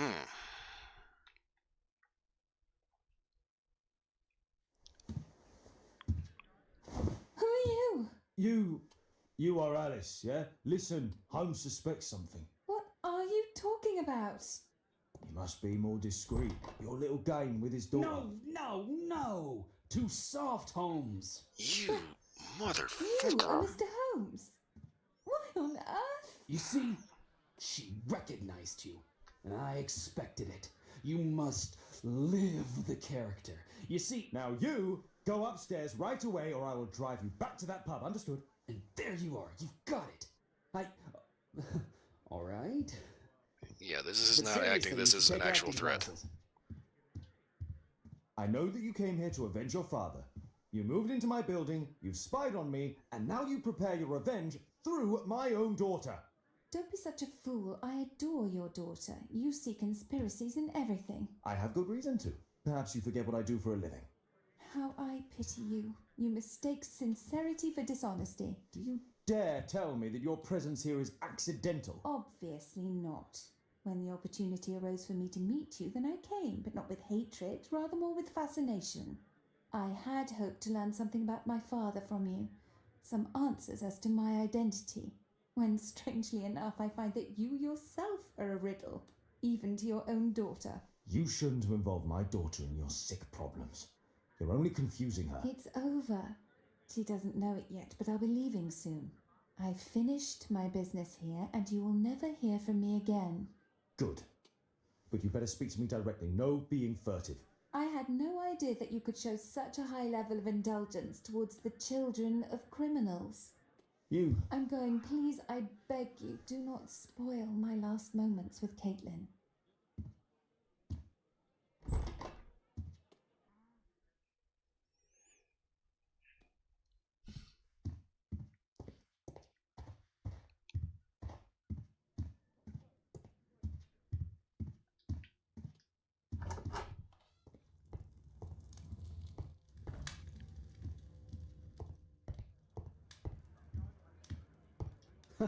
It's a good thing that I came to help you at the tavern, Holmes.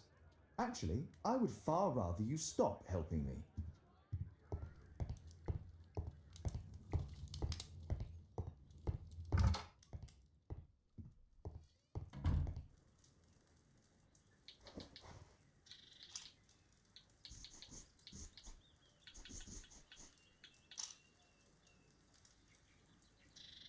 Okay, I still have to wear this stupid outfit. Okay.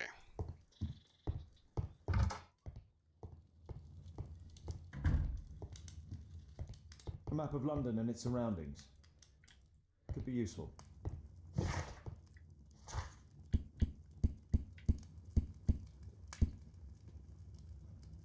Okay, police raid 1892.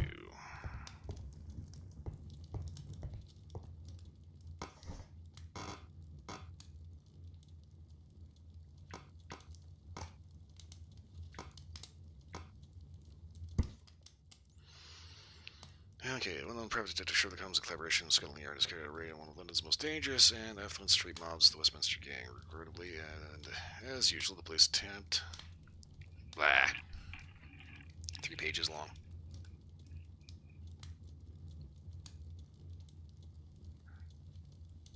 The police attempt failed to operate smoothly. During the raid, one innocent person was greatly injured. The man's identity was revealed as Hagen Cole. Apparently, being the brother of the villain Jack Cole, doctors are fighting for his life, but with little hope of success. Police did manage to arrest 3 of the gang members, but their leader, Jack Cole, was later released due to lack of solid evidence. said that the gang has strong political connections with certain influential people, including judges, politicians, and police officials. But your justice fears nothing, or is that no longer the case? Here it is.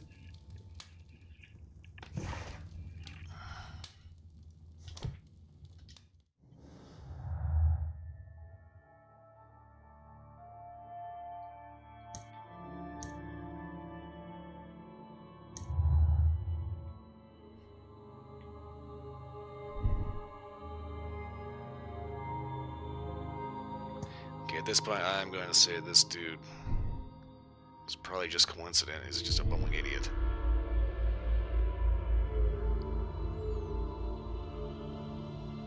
Wait a second.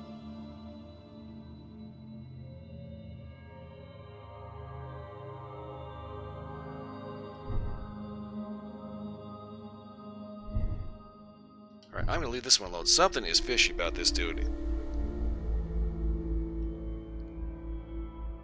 Because I do not recall deliberately sharing exactly where I was going in order to find that pub. He just somehow shows up in that ridiculous fucking outfit.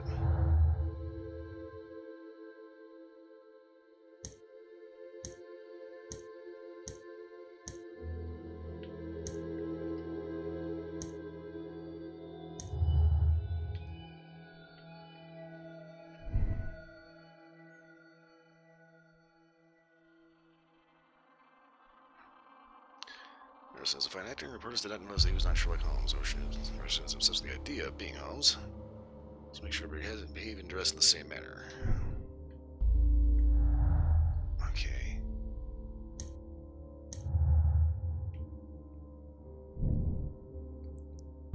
The man with the hair that came with the jacket to meet Jack Cole the following night after the attempt on Holmes' life. Okay, so we got a solid fact there.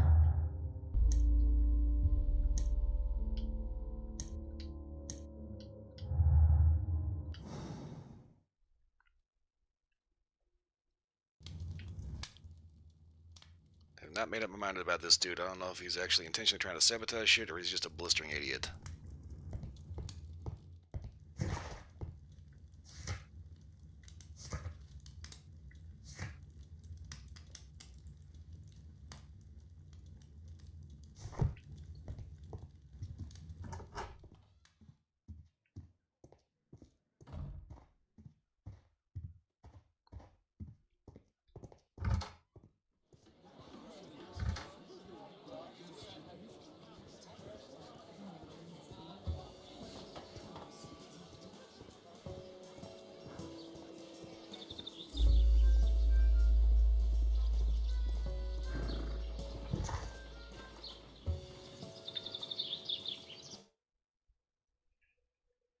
Okay, I notice we have not shared with that dude that we're going to Lambeth Street.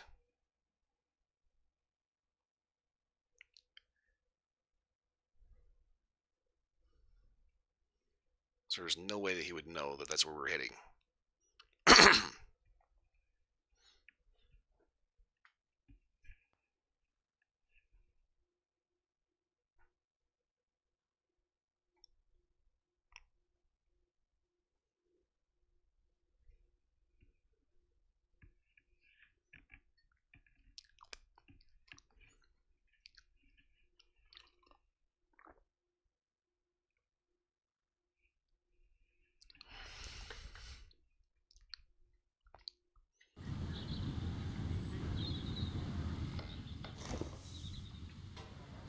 Our suspect with his family near their house. Okay. Has an electric light over the top.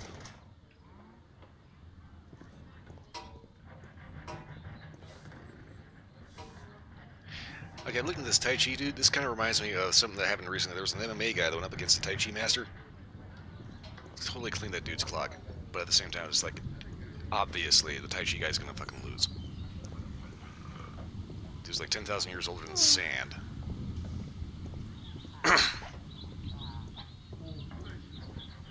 Well, this looks like the culprit.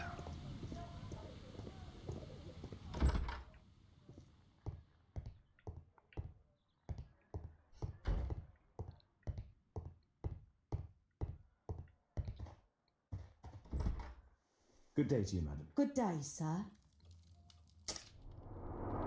Stares menacingly.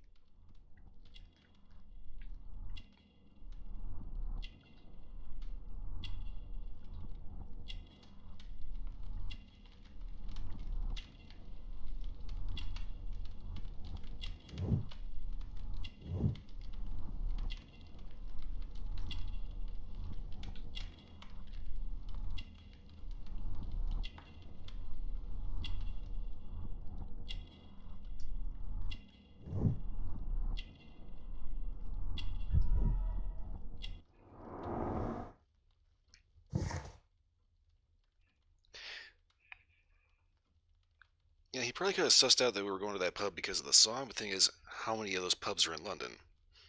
You know, it's one of those things where it was like famous for the American Revolution. How would he have known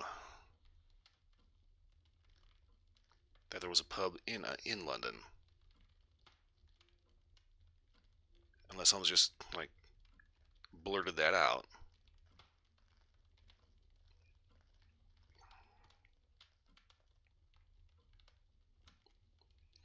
And,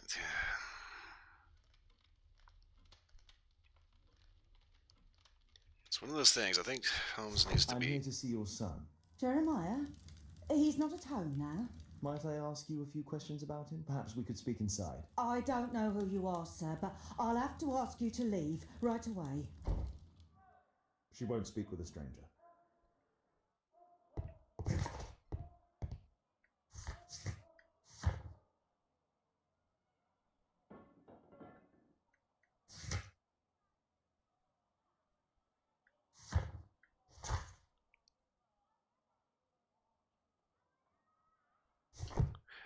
Okay, I was wondering why there was a pastor outfit in there.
My name is Sherlock Holmes. It is my business to know what other people don't know. Stay here. Don't move.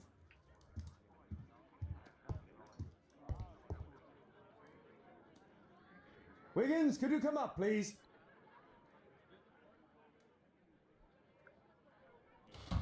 Wiggins, an exorcism. Protocol 2.5 on Lambeth Street. Yeah, you can count on us, Gov.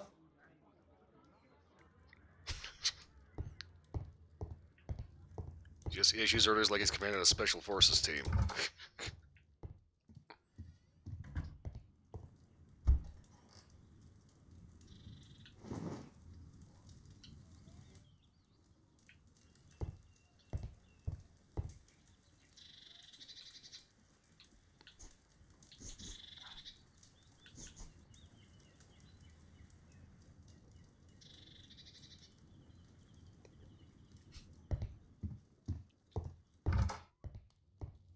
My name is Sherlock Holmes. It is my business to know what other people don't know.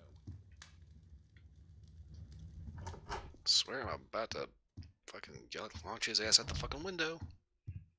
There's already a hole in it, so don't have to worry about breaking shit.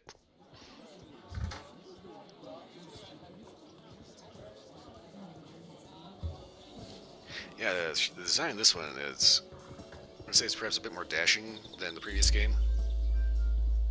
That said, definitely does not have the Chapter 1 Pretty Boy persona.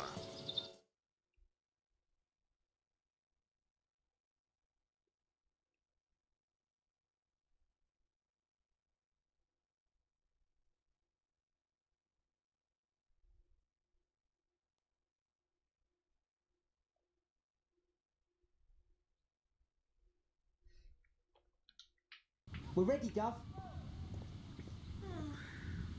We're ready, Gov.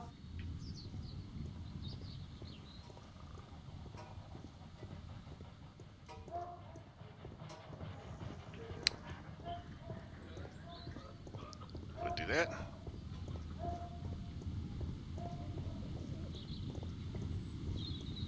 Someone close the door.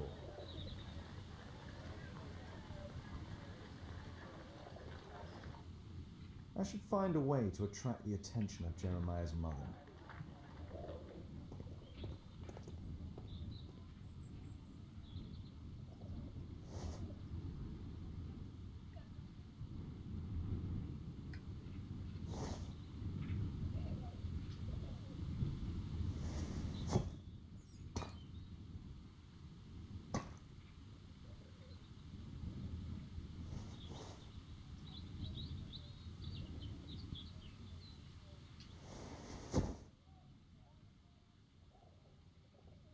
Little rascal! Refrain from anger and forsake wrath. Fret not yourself, it tends only to evil. Thank you, Father. You are so kind. Those brats are always causing trouble. Now, where are my manners? May I offer you a cup of tea as a small thank you? I don't know if... God bless you, sister. My name is Margaret Thorne. It is an honour that God sent you to me. You appear grieved, sister. Is it because of those children? Oh, no. It is my son, Jeremiah. I fear that he's doing bad things, Father. How bad? I don't know. He has just become nervous and angry and rude. And he used to be such a nice boy. These days he won't spend any time at all with us, not even with Janet, his younger sister. He hides himself away inside his room and locks the door, and he won't open it for anyone. And where is your son? I don't know where he is. He hasn't come back from last night. I'm so worried. Perhaps his absence is connected with his job. Where does he work? I don't know if he has a job, Father. I've asked him several times, but he just gets angry and won't speak.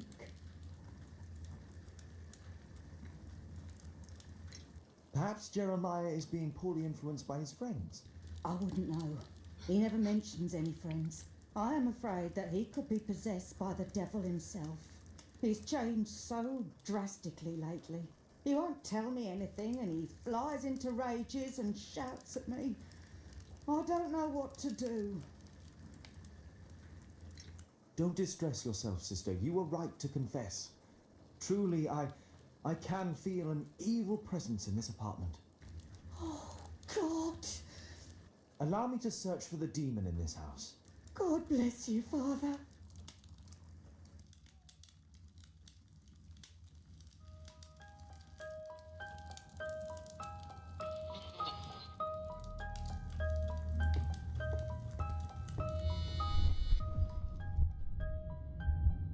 Bookcase and books, possessed wood and words, expel your literary demons!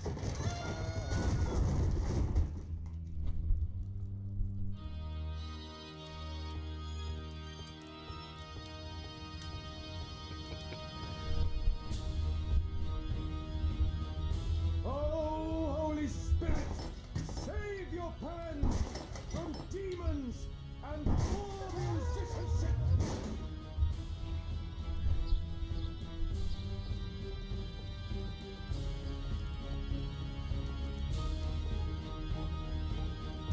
Okay, now what? Fuck.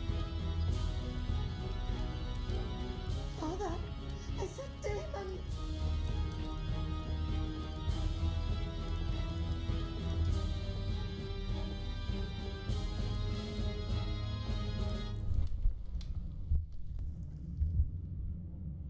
Wooden door!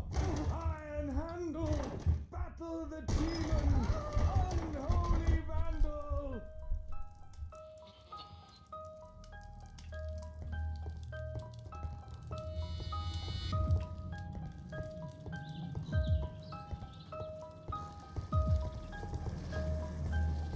Oh, she's burning the beans.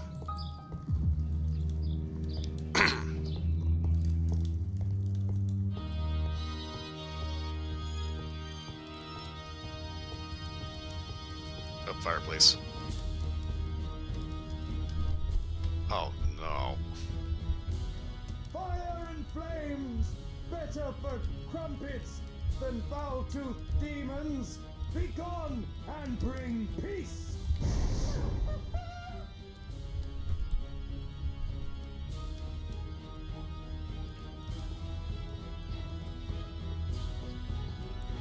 Father, it's a demon.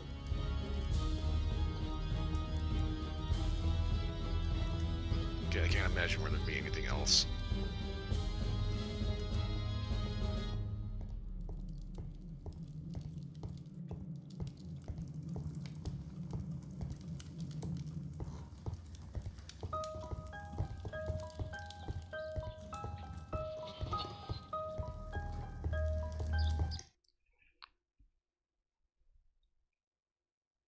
Okay.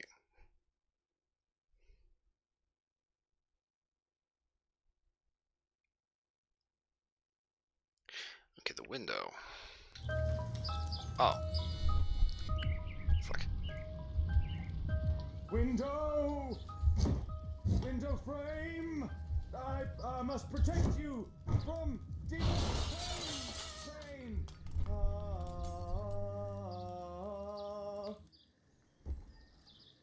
Sister, you saw that the demon has taken shelter in Jeremiah's room. I should go there alone. God save us. Sister, wait for me outside. This fight will be a fierce one. God help us. I'll do what you say.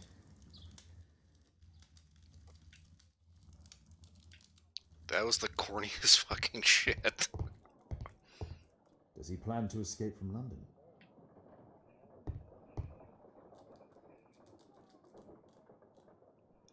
Yeah, it is really despicable to take advantage of her belief system like that, but at the same time, she is a bit of a ninny.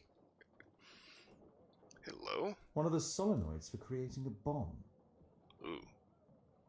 A schematic for a homemade bomb. This is evidence enough to put Jeremiah behind bars. For a very long time. This is probably Janet, Jeremiah's sister.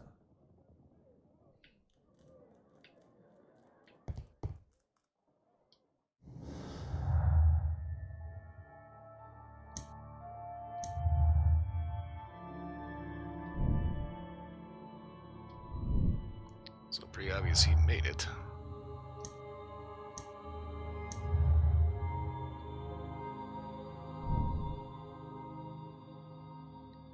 Okay, so he's the guy that made it and the guy that threw it.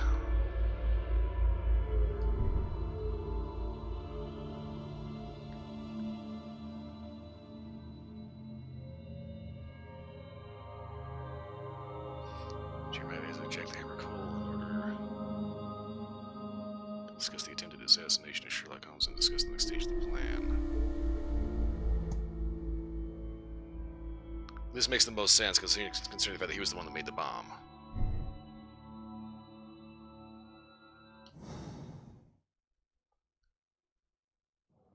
Pretty obvious he made it, he threw it. It looks as though this letter was torn up in rage. I should reassemble the fragments to read what was written. Okay, let's see here.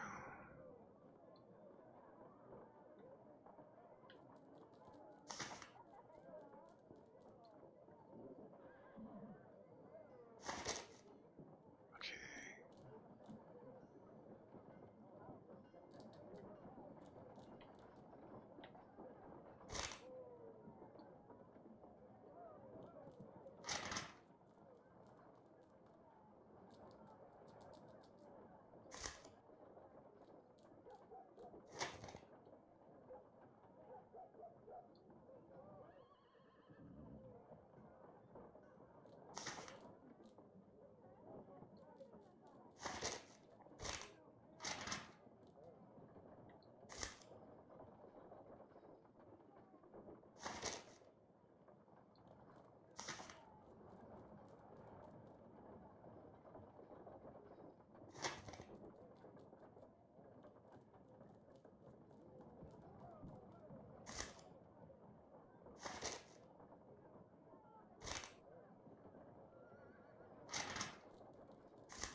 It Okay. appears that Jeremiah received a threatening letter from somebody known as the Dart.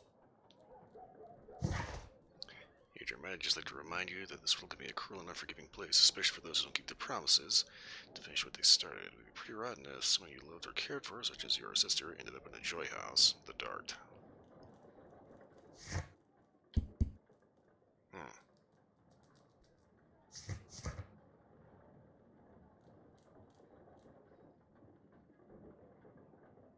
The Dart.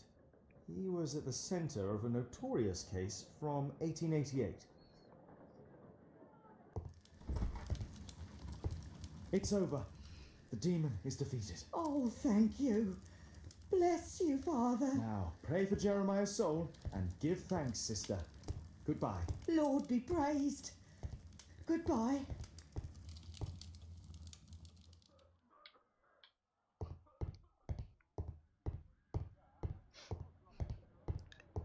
Easy manipulation.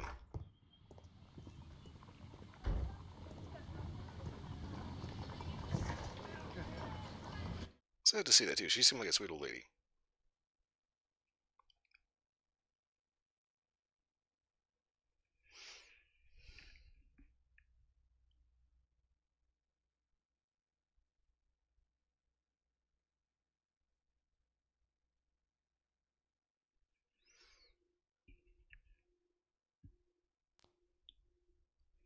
Okay, so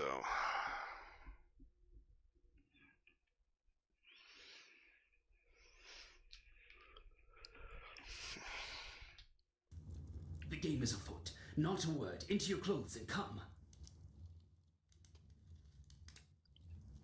this guy. Okay, 1888. The Dart in prison. Sherlock Holmes and Scotland Yard have caught the famous Walworth gang leader Percy the Dart Fleming. The Walworth gang were involved in criminal activities including extortion, in addition to operating several brothels, the most famous of which being London's White Swan. The police raid has created significant financial difficulties for the gang. The judge has found the Dart guilty and has sentenced him to 7 years in prison. Here it is. So if he's out of prison,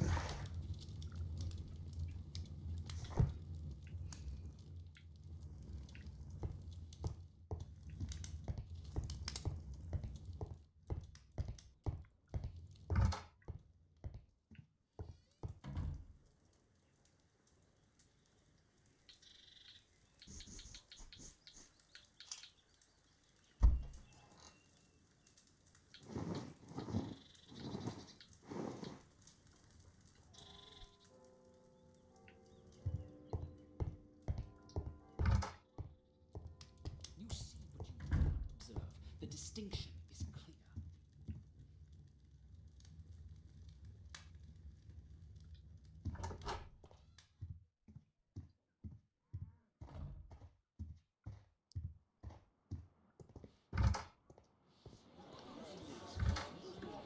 not a big fan of the vibe that Pindale is giving off.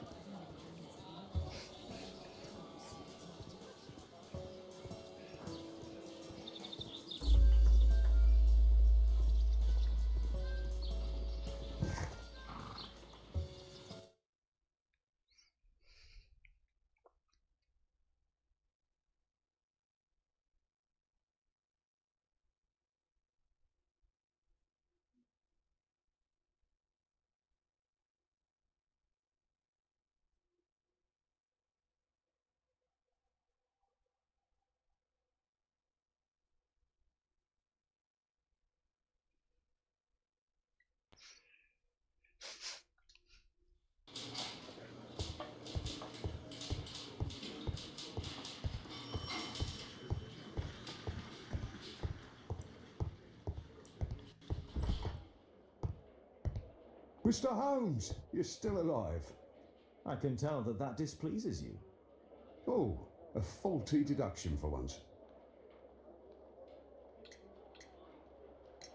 Lestrade, I have 2 suspects in our case, Jack Cole and Percy Fleming. Can you apprehend them? All right, Mr. Holmes, I'll give the order to the constables. Meanwhile, back at the range. Inspector, we have both suspects apprehended. There you are. They're all yours. No need to thank me.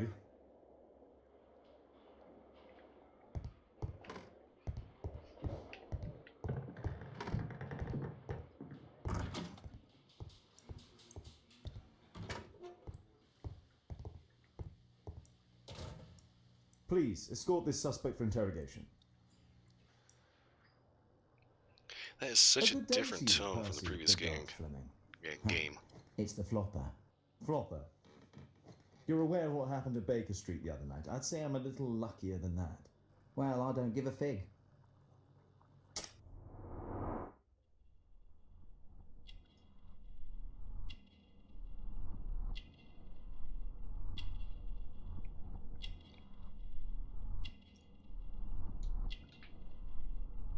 Okay.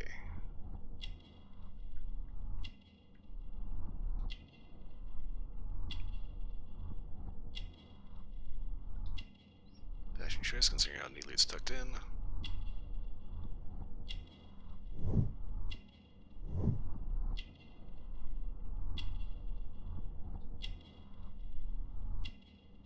Okay, Westgate prison tattoo.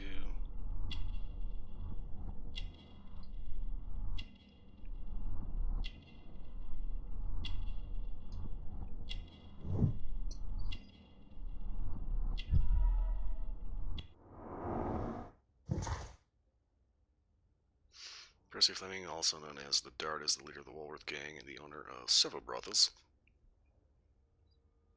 Fleming's business is going well. He's an affluent man. Fleming is a fashionable and eccentric man who takes care of himself. The scar on his face bears witness to his participation in gang warfare. The Dart spent 7 years in Westgate Prison and was only recently released. What were you doing 2 nights ago around 1 a.m.? I was at the White Swan. The White Swan? The brothel that you own? That can't be counted as an alibi. What do I need an alibi for? Does the name Jeremiah ring any bells with you? It's the first time I've heard it. How about this threatening letter that bears your name? Oh, I remember now. A threat? Come on. Just a reminder for him to pay his debts. It's just a small one, and it's a matter of principle. How do you know him? Ah, he's always coming around begging for odd jobs. But he just talks rubbish and he's off his head. Do you have any business with Jack the Hammer Cole? I have.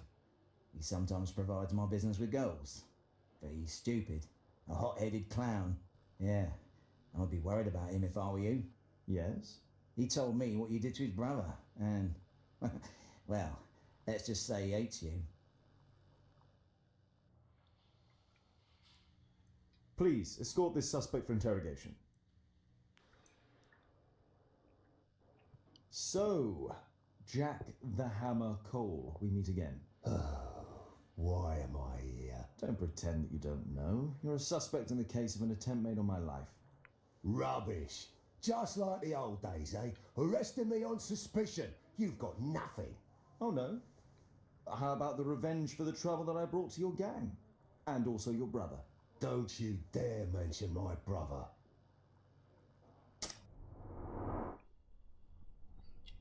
Okay, Scar. Okay, at least they don't fight. Ooh. Dude.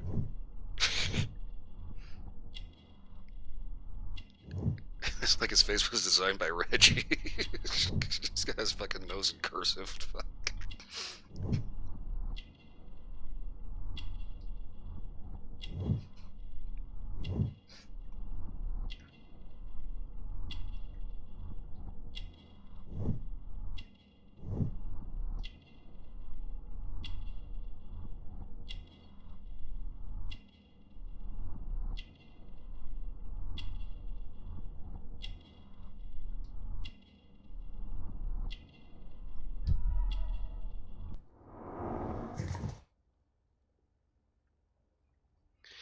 Jack Cole, leader of the Westminster Gang and owner of the illegal gambling room. His valuable possessions indicate he is a wealthy man, and he has a lifelong connection with fighting. He's a trained boxer. Jack Cole is a proud man. He likes to boast about being the Hammer. Your brother was hurt. It was a regrettable accident. He was in the wrong place at the wrong time. I can hardly be blamed for that. What? You bastard. You're the one responsible for him becoming a cripple. He was innocent. An accident, you say? Oh, I can't wait for the moment that you get whacked proper. Quod erat demonstrare. That's your proof. If I wanted to kill you, you'd be dead already. Do you know what happened at Baker Street that night? I do know, but I had nothing to do with it. And where were you at the time? I was at my tavern all night long. I see. I went to your place and I saw a man with a hare lip arriving to meet with you. What business do you have with him? Business? He's a regular customer, that's all. And what about the suitcase that your regular customer brought to you? What? What are you talking about? Why, the suitcase full of stolen silverware that I found in your secret room? What? How? You searched my room. It's not stolen. I often buy a lot of different things and sell them on after. It's all legal. Oh, I believe you. Tell me about the business that you have with Percy Fleming. What? I don't have any business with him. No? Oh, you supply girls to his institution. He's confessed. Well, he's a liar. Oi, why did you tell them I supply girls to your brothel? Eh? What are you talking about? These guys are assholes.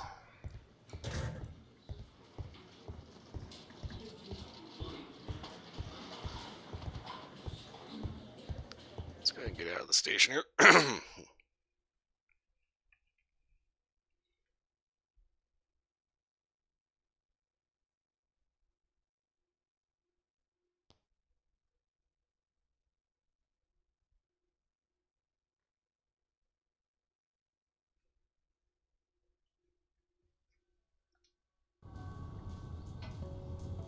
I appreciate the fact that they actually gave the exterior of Scotland Yard an actual explorable world to set up. Okay, let's see here.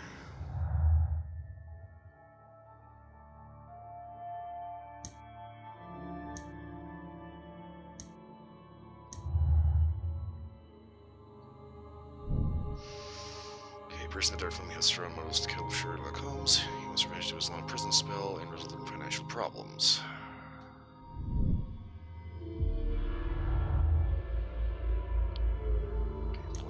Injury.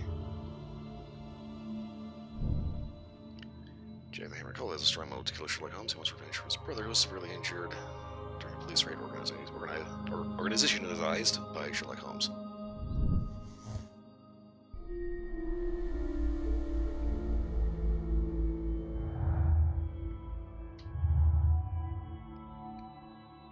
Okay, now, if we're going by what the canon ending of this is supposed to be,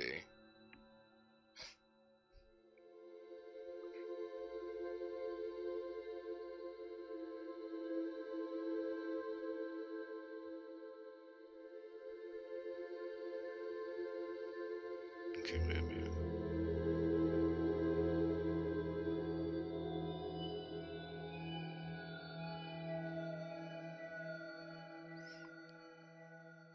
Okay, so we have a couple of deductions here.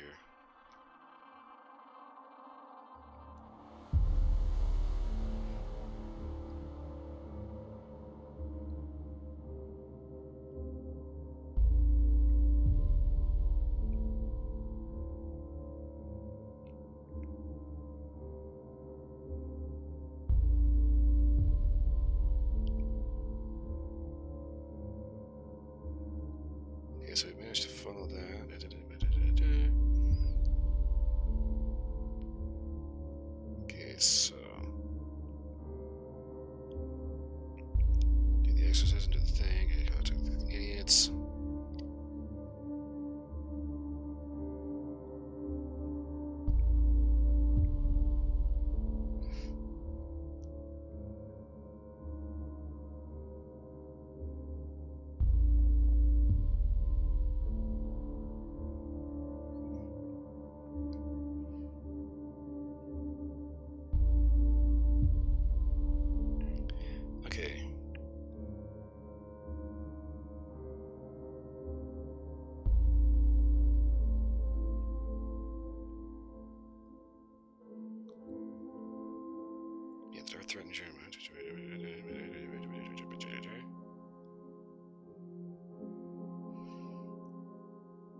Okay, wait, what?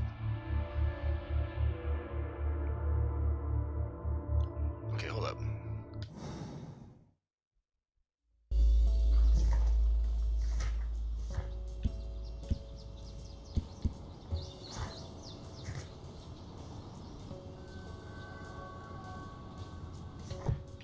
Are we actually not done talking to these guys?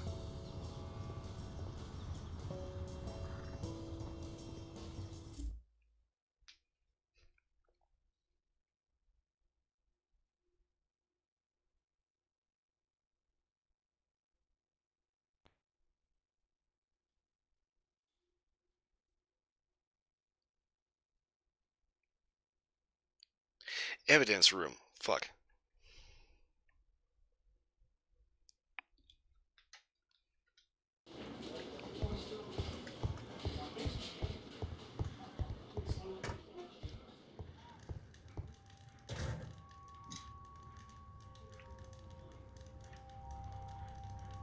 Personalized thuggery. How novel.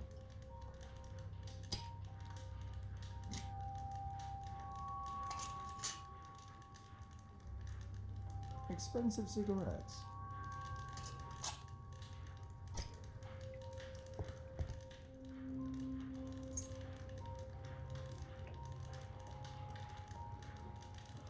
A spintria used in the brothels of ancient Rome.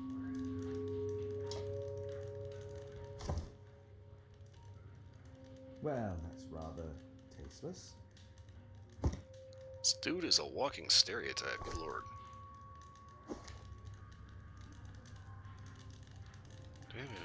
What the fuck? It looks like encrypted records. Okay, that's what I was missing.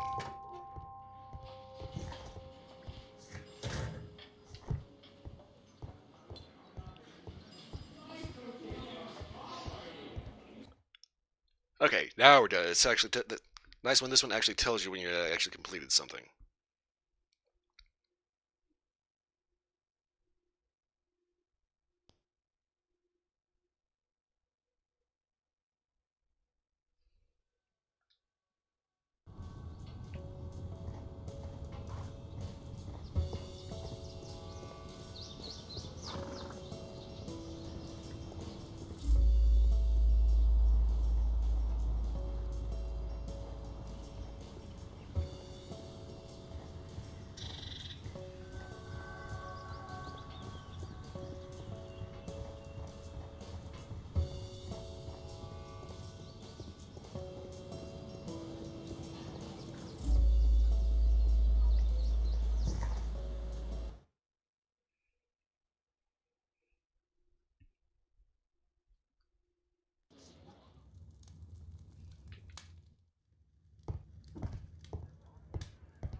Okay.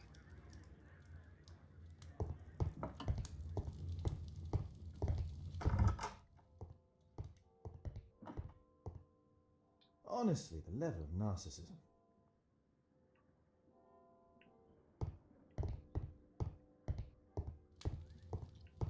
Why is that guy not here?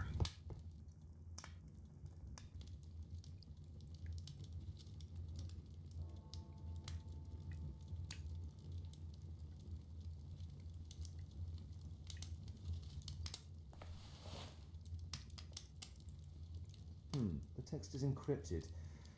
If it's Caesar's shift code, it might be easily deciphered.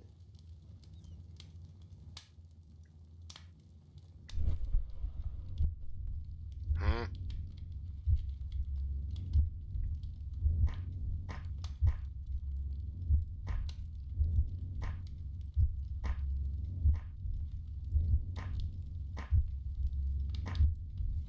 Elementary. Oh, look at that. You're a Mouthorn. Some tax pay month. Richard Franklin, Joseph Walter Whiteend, Gerard Baker, apparently deceased. Or paid. Jack Nichols, and Jeremiah Thorne.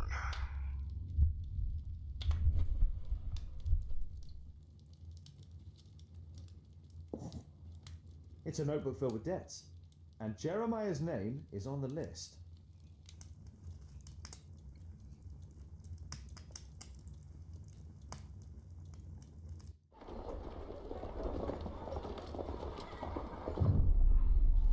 Get into the cab, quickly. Oh, shit.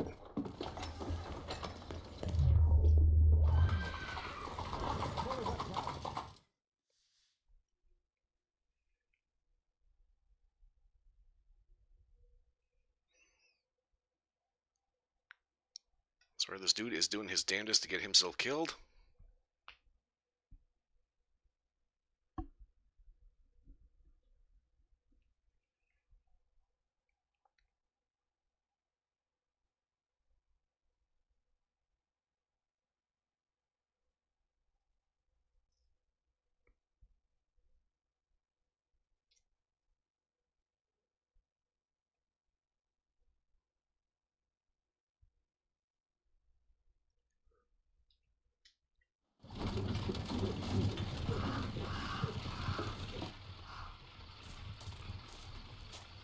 I should find a way to get inside.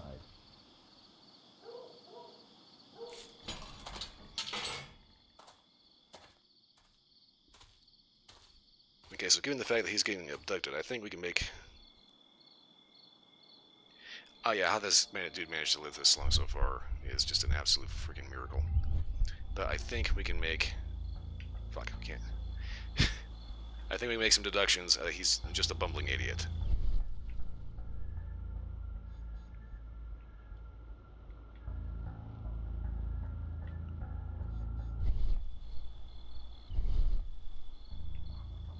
This Chinese mask is quite ancient.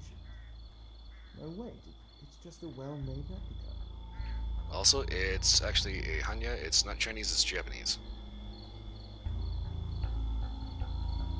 Usually utilized in no plays.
There's a guy over here.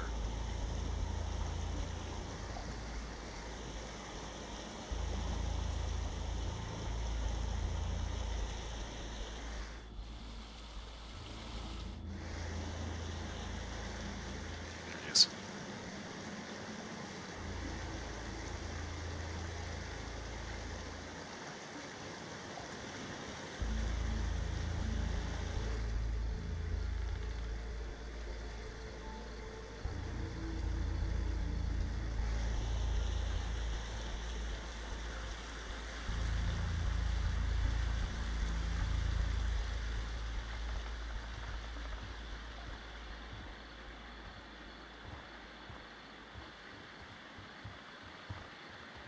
This dude is so lucky this is a Sherlock Holmes games.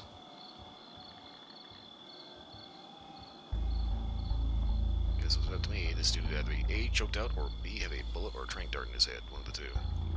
3. Puta madre. I heard something.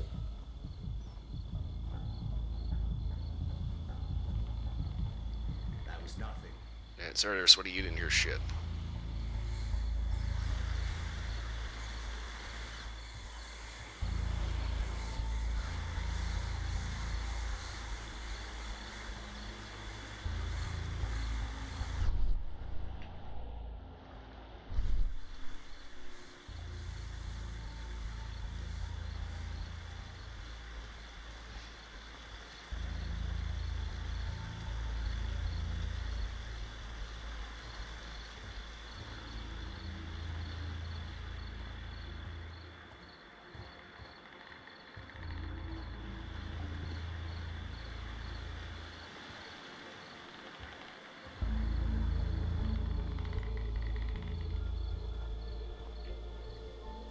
God, the movement system in this game.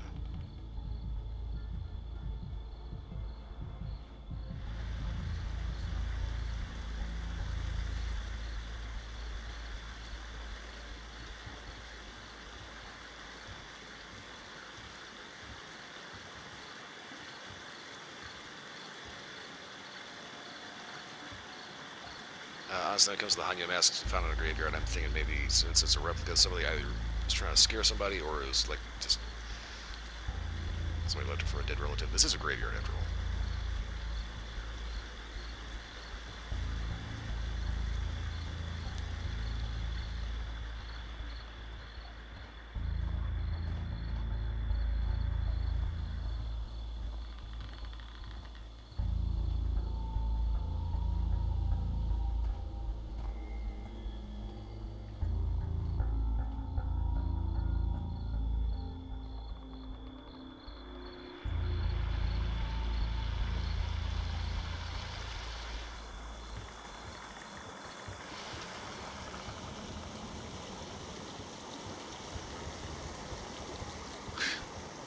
Of course, this one he can just like walk right on through like a man wearing plot armor. It's shut tight.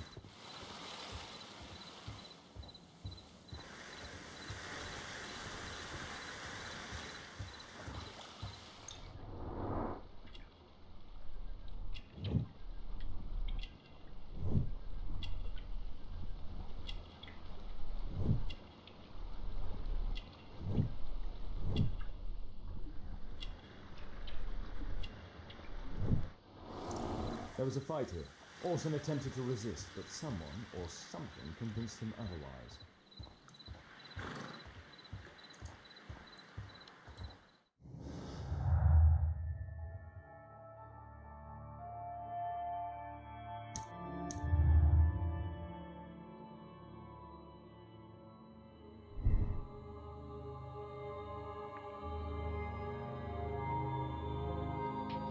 Okay, so we got some deductions here.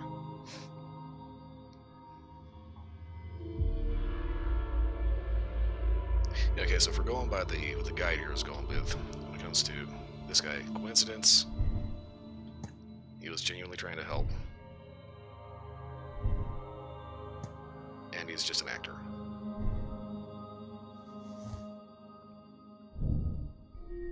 Just an actor.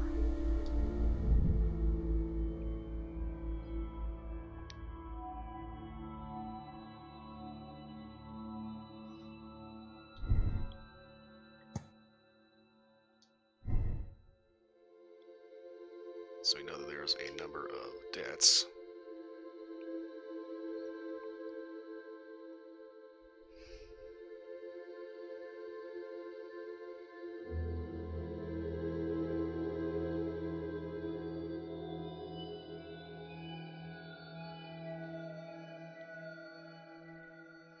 Okay, visitor tavern owner.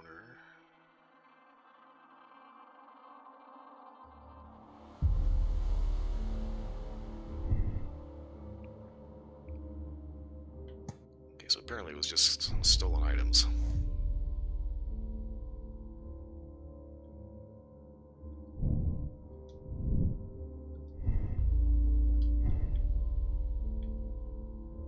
Okay, we're missing something here.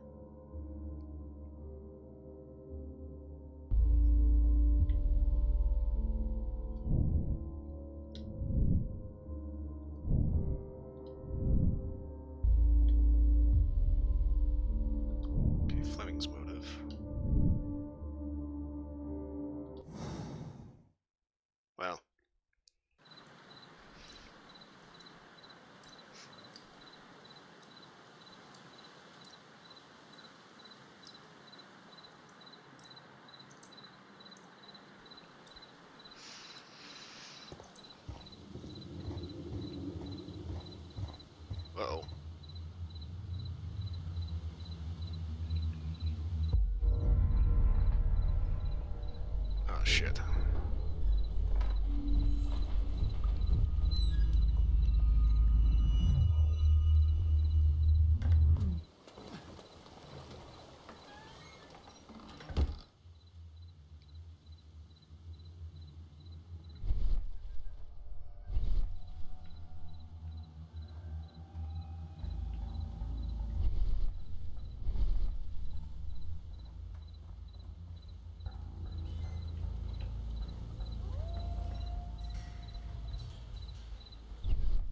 Ruby, amethyst, and emerald. I heard All something. fake. My cousin's out fighting bobbies and stealing antiques. What do I? That was nothing. Yard duty. Okay, this motherfucker. Go away, dude.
You don't see shit.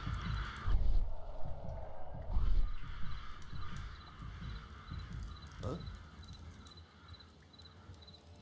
This shape matches part of the uniform of a Greek sentinel. I highly doubt that it's authentic.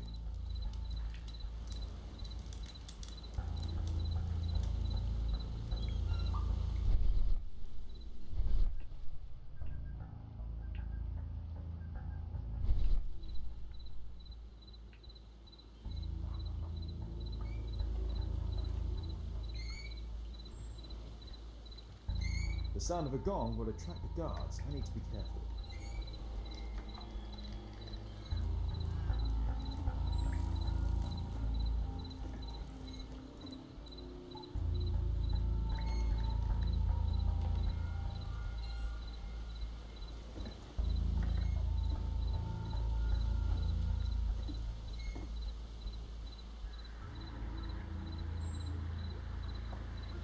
You have no idea how bad I want to choke this dude out.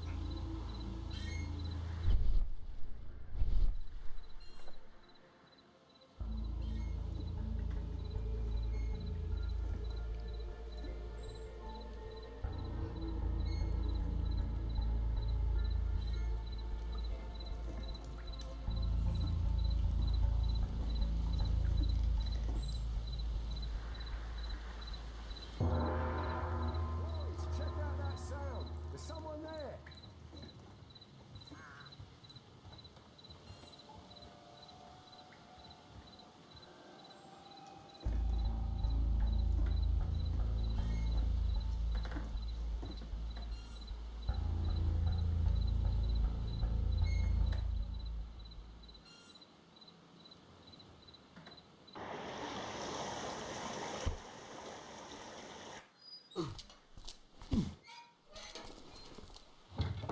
Hey!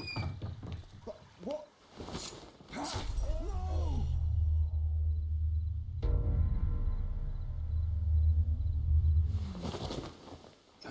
We need to get out of here. Well, didn't think he was going to do that.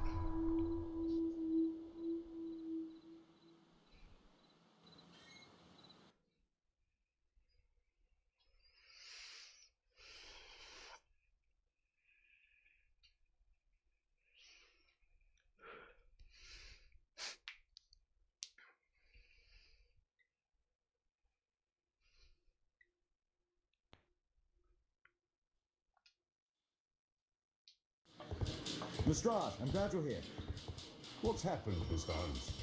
We've come from the abandoned St. Patrick's Abbey. I uncovered a gang of armed bandits there who did their best to kill me. Again? I'll send our best team to arrest them. Well, I doubt that you'll find anyone left, but if you hurry up, you might just find the spoils left over from their burglaries. I see. And I'll be very grateful if you could keep an eye on Mr. Wilde here. But Holmes... And don't you but Holmes me, motherfucker.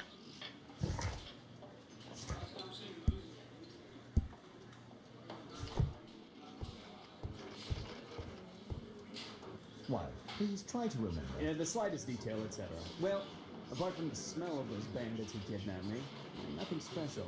And this Jeremiah was spending his time complaining about working for the fart.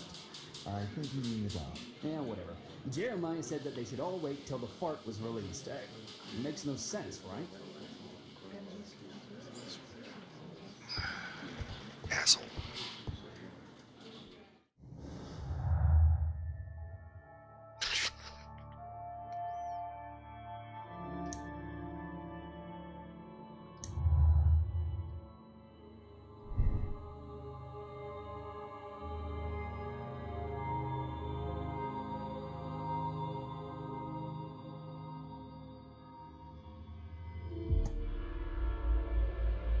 Yeah, pretty sure he was, being honest about that.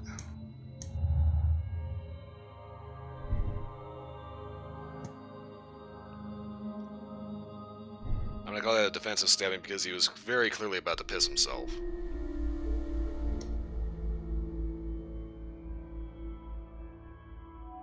Yeah, we're cooking this fool. And that is the canon ending. And that actually does make sense. Fleming, you are charged with conspiracy to murder. What? You used Jeremiah Thorne in your little game because you didn't want your hands dirty. Yeah, lying. Jeremiah spoke to me before he died of how you ordered him to throw the bomb and, after its failure, to abduct me. No, I don't know what you're talking about. Shut up. I think that it's perfectly clear. Attacking Mr. Sherlock Holmes is one of the quickest ways to be hanged. No, you can't do that. I'm an innocent man. Constable, take him back to the cells.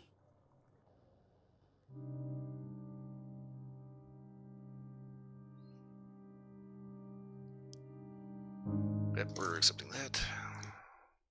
Because that is accurate. He's cruel, cold-blooded. It was absolutely... Yeah, for once the canon ending actually worked out right. It wasn't fucked up as a football bat.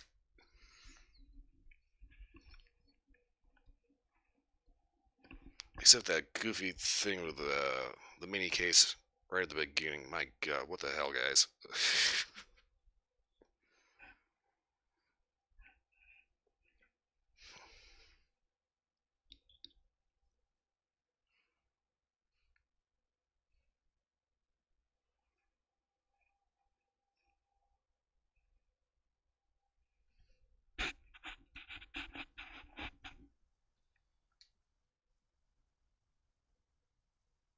Holmes, you simply have to face up to it. You need to have a serious discussion with Kate about her origins. I can't. No more excuses. She will learn soon enough that Alice is leaving. This other hidden secret. She will not forgive you. She does not need to know why. No? So she will blame you for Alice's departure. Is that what you want? No, I certainly... It's as Kate said, I always do the wrong thing where she's concerned. Now look here. I'll take care of your case once we're back at Baker's. Cabby, why have we stopped? The road to the square is blocked, sir. Why? There's been a bad road accident. Oh, splendid. Oh, that's not good.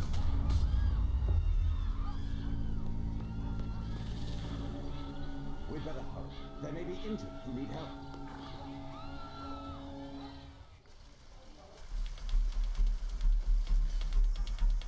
His pupils are constricted, but they are moving.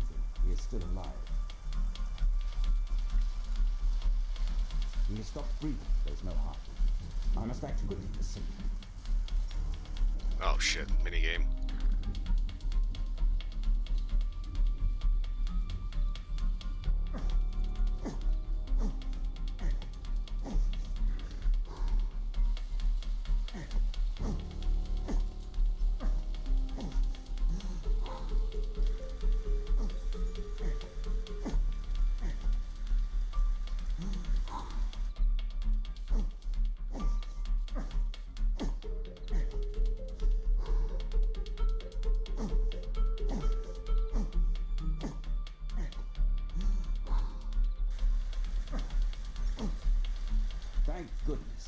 This man will live.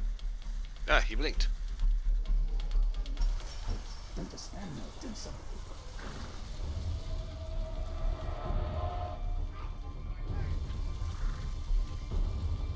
Please move to a safer area, sir.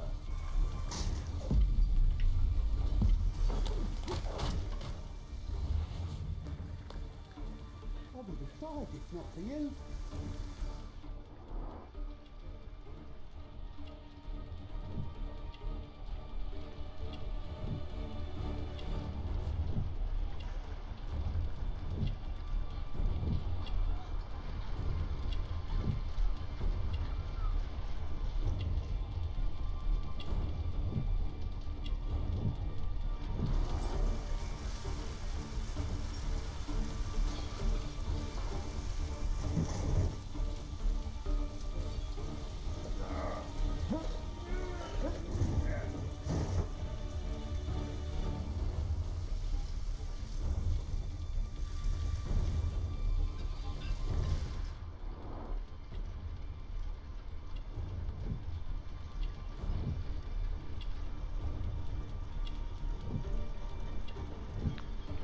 Why is there no door handle?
Guess he's managed to flip out of there. Don't worry, I'm okay.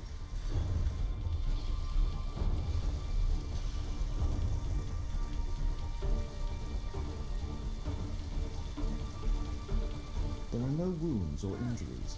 I'd better call for Watson.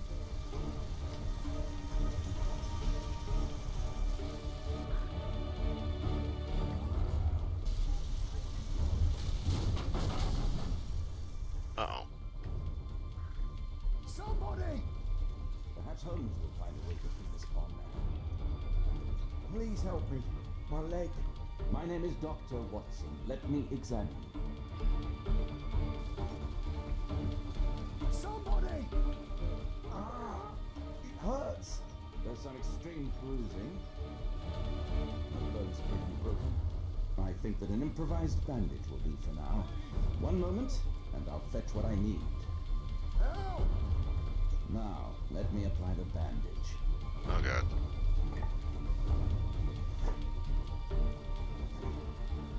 I need something else besides rope. Damn it. Somebody!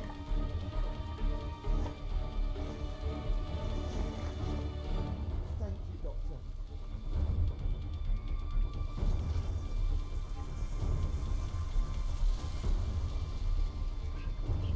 Thank you, Doctor. I see no visible injuries. I see no visible injuries. Perhaps I could use ammonia.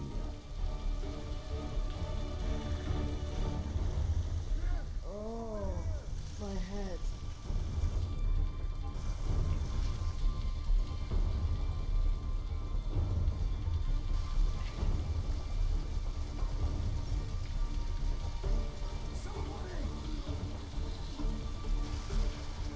Thank you for saving me.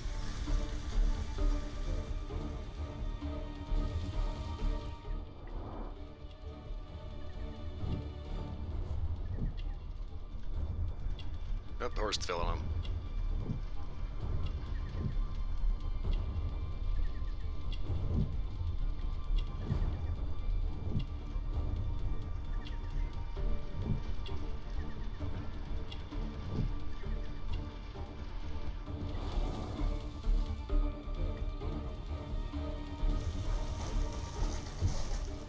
Oh crap, another dead person dead.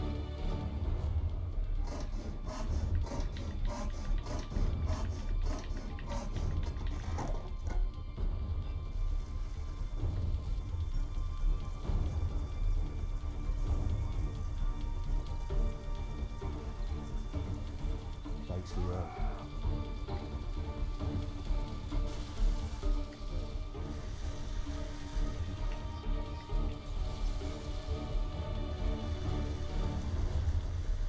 Oh, shoulder.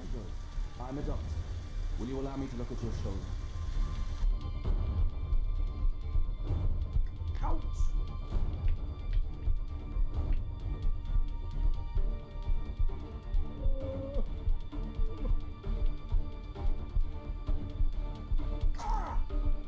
Damn it.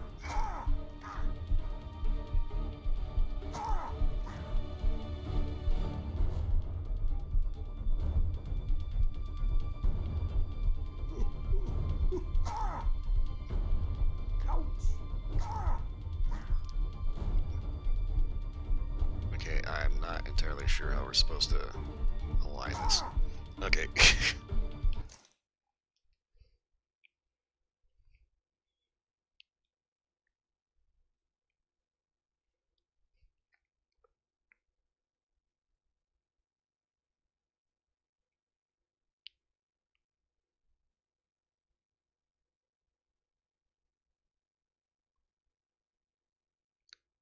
Okay, until none of the three dots are large. Okay.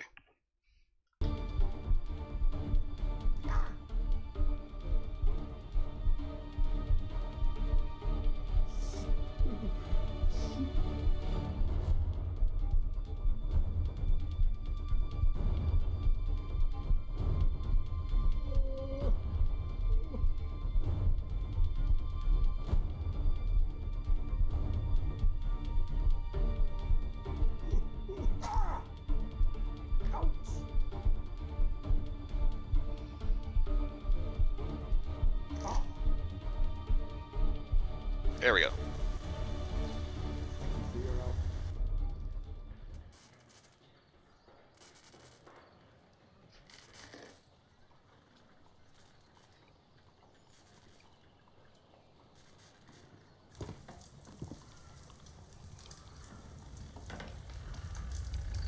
Holmes, it appears the police have arrested someone. Perhaps it is the person responsible for this disaster.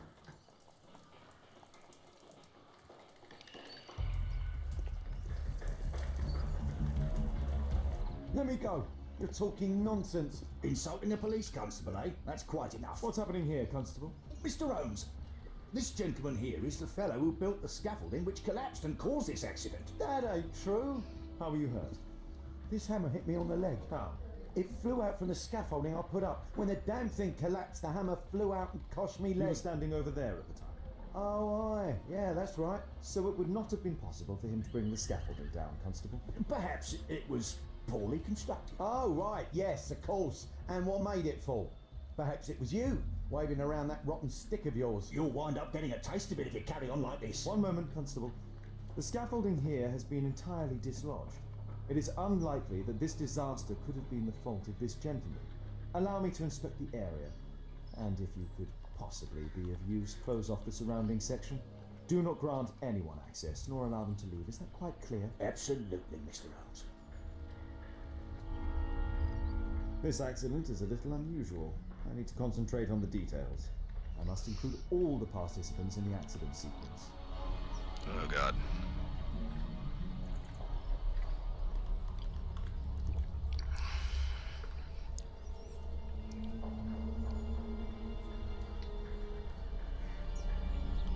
Okay, so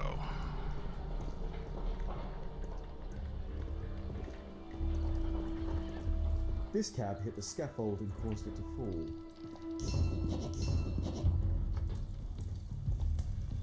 Celebratory bunting. His cab was set on fire by the explosion at the lamp shop. A common fatal.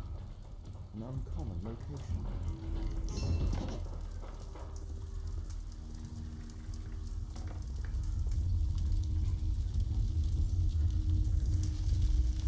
Okay, we've got a dead horse in the shop.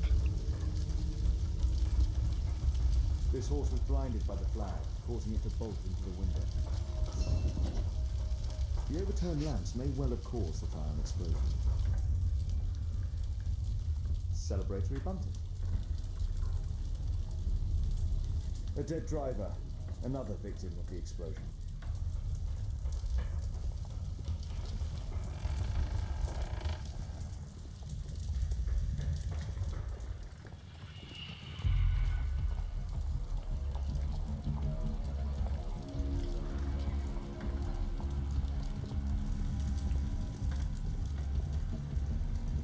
Might I ask you some questions regarding the accident? No, you can't. Go away. Well. Asshole. This jaunting car would be capable of travelling at great speed. Might I ask you some questions regarding the accident? It all happened so quickly. There was an explosion and my horse startled and threw me back against those wardrobes.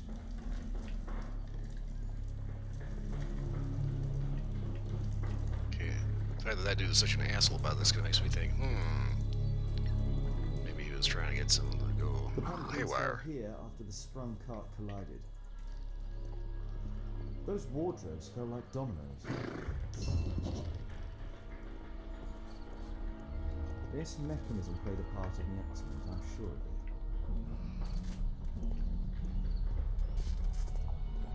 An old sprung cart, which has seen better days.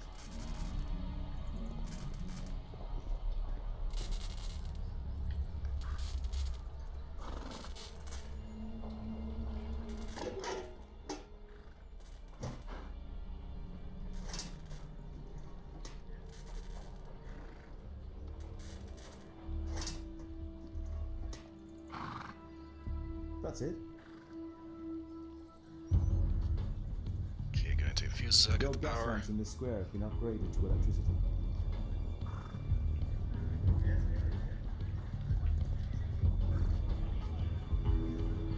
This technical cab was involved in this tragic accident.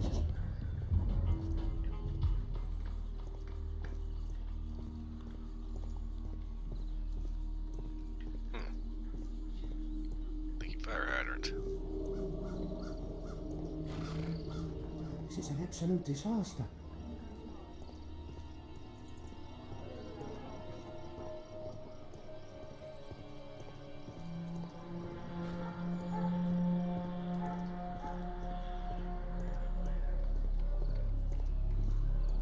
This carriage was struck by the scaffold when it fell.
No, it wasn't like that. Okay.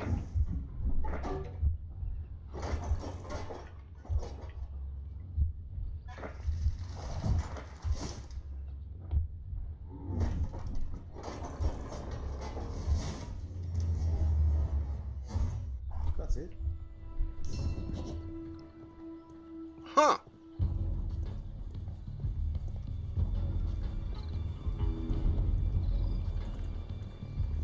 The axe was catapulted by the scaffold and it landed here. And nobody noticed there was an axe lying in the roof of that building.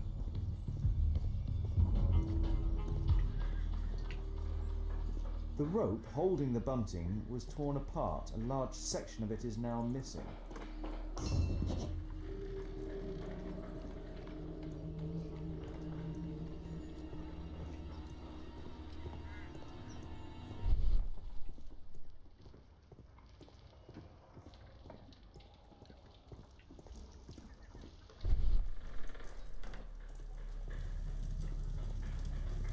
Might I ask you some questions regarding the accident? No, you can't. Go away.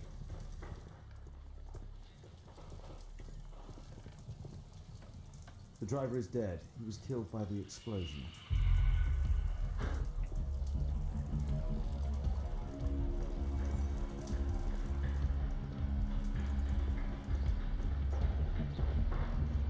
What do you make of this accident, Holmes?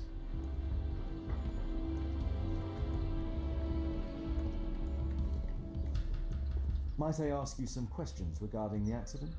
Please, not now. I'm in shock.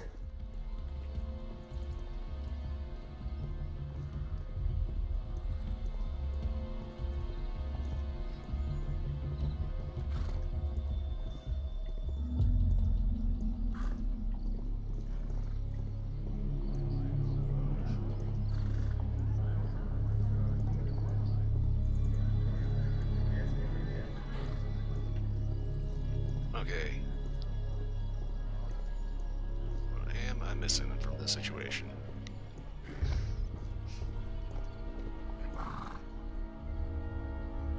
Good day to you, sir. Would you mind answering some questions? I'm investigating this accident. Are you the driver of this cart? Yeah, I was transporting vegetables from my farm to the London market. What can you tell me about the accident? I don't know. There was a collision, I felt the ground, I come over all dizzy. What did you collide with? That contraption up in front of me.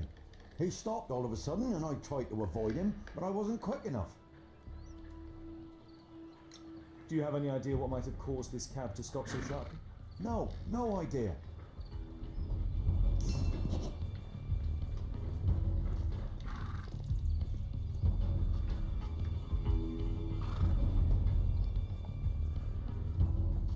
I believe I've enough information about this accident. Now let's recreate the sequence of events.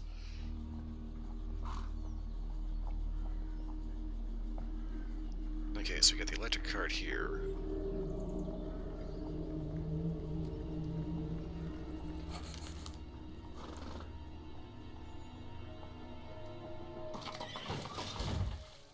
Okay, so if the hydrant was leaking first, horse slips, this guy swerves.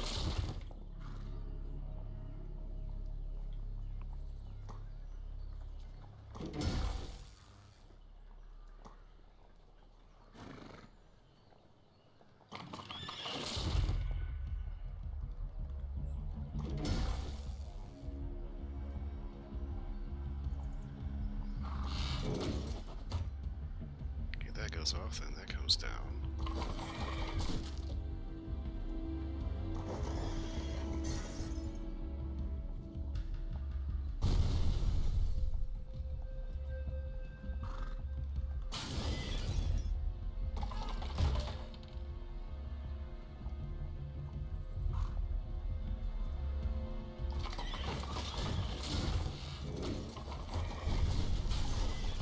Include all the participants in the accident sequence.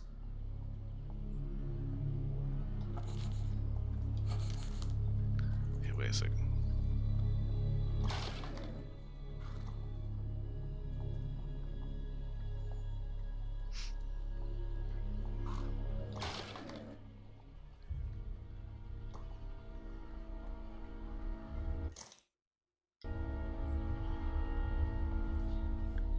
Okay.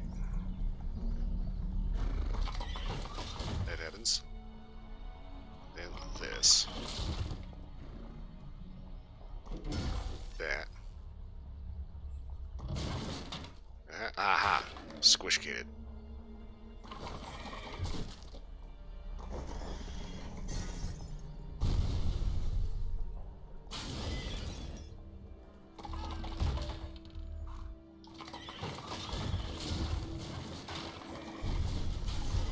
Must include all the participants in the accident sequence. Oh, balls. Okay.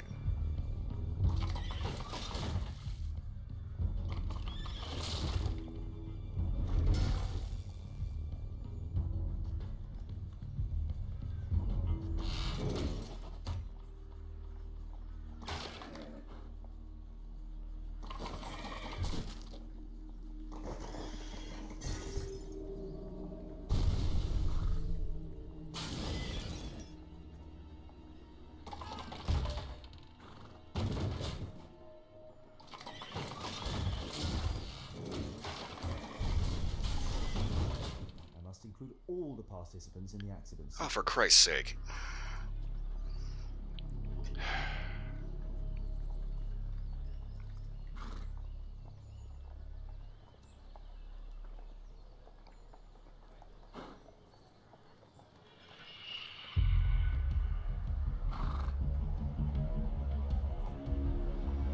Oh. Alright, that explains a bit. Never mind.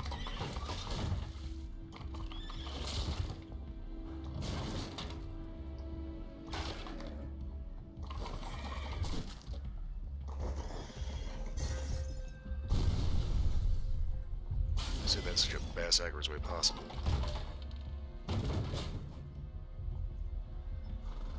It's not that I left something out, so they got the sequence wrong.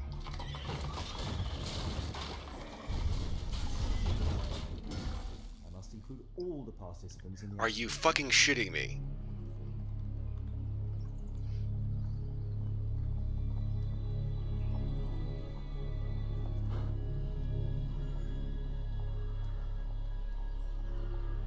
Coming 13. Oh.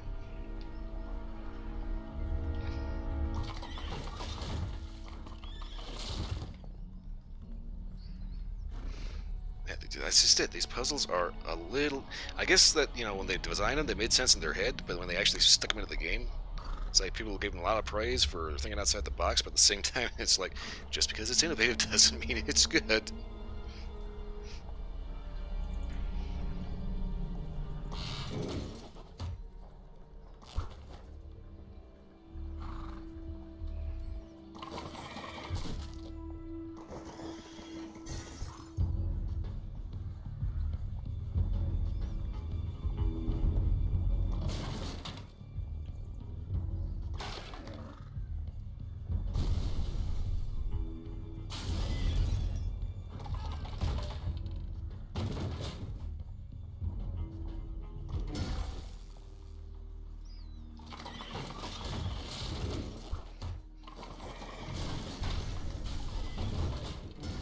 That's it.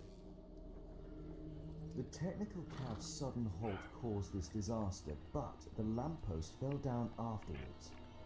So why did the cab stop?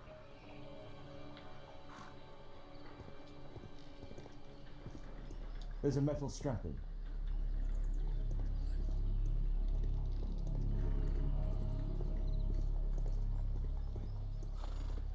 There's a metal strapping.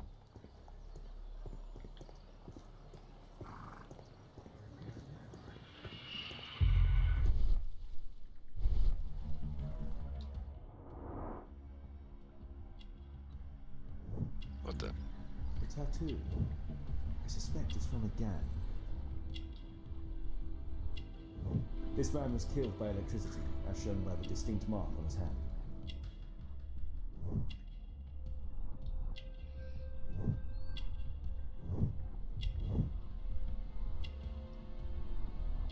This man was armed with a revolver. Webley, I suspect.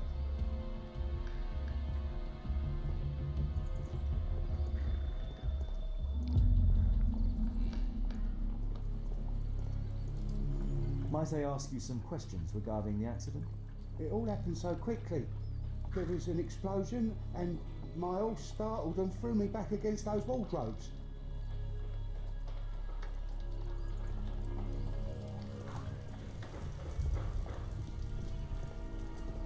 Might I ask you some questions regarding the accident? No, you can't. Go away.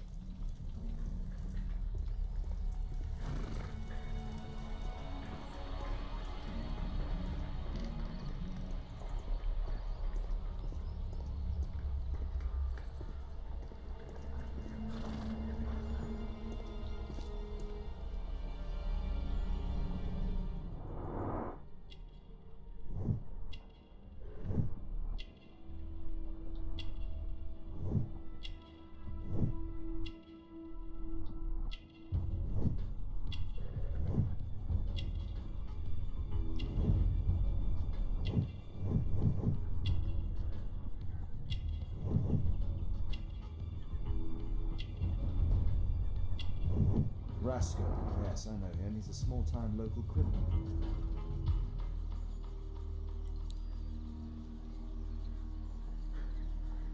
Some kind of solvent. A piece of fabric drenched in solvent. A pneumatic hammer.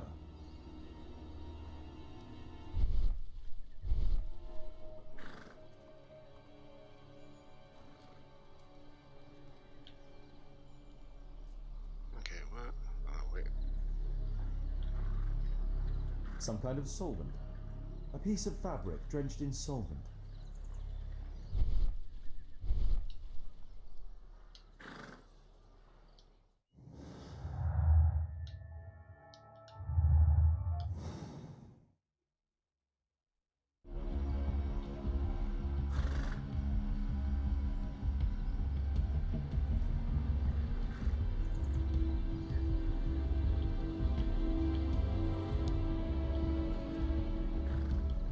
Okay.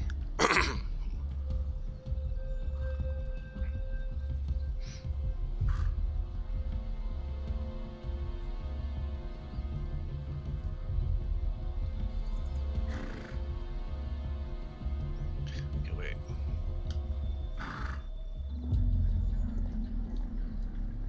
This cab was painted recently.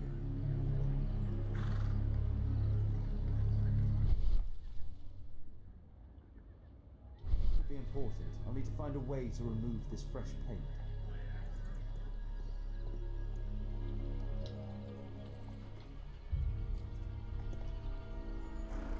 This crank has been turned. That is so totally not what the hell I clicked on.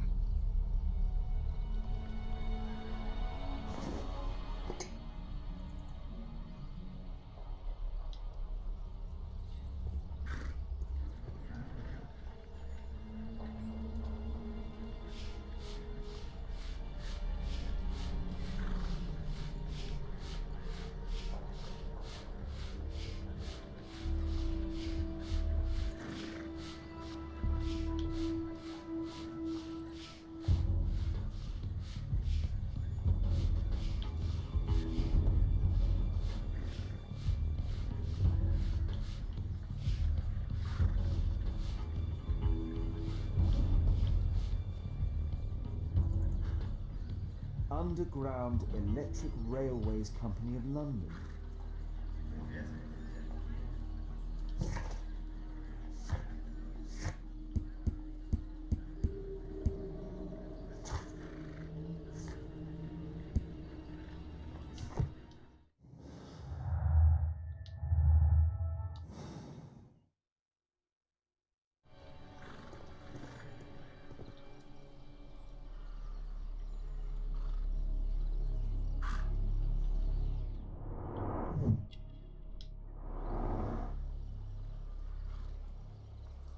A pneumatic hammer.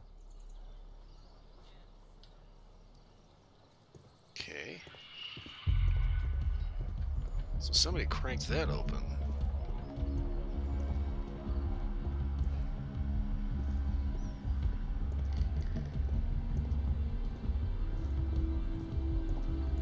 So if the hydrant was open, somebody had turned it. Means that somebody around here had a wrench.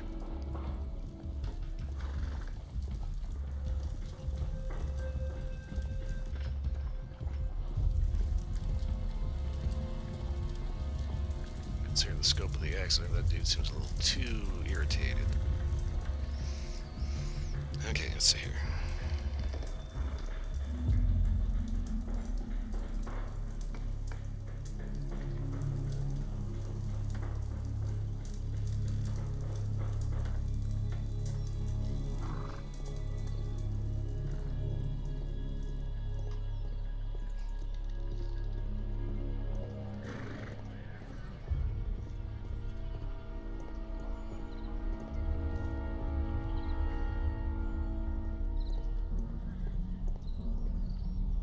Okay, what the fuck? Okay.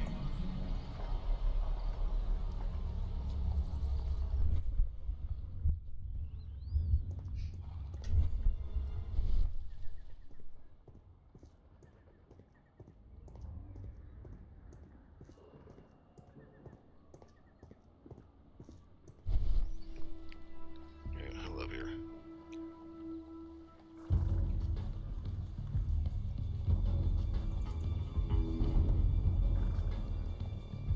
Why are you heading to a nearby building?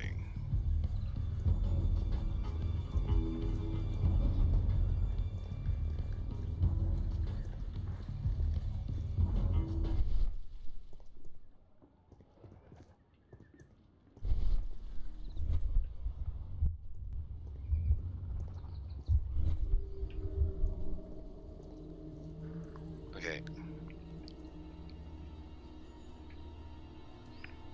So finally got the front side of the revolver in the bottom.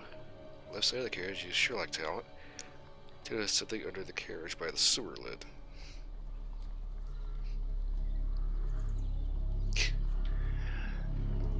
Yeah, that is kind of the thing about it. Gang members, they have a bad habit of making sure that everybody knows they're in a gang.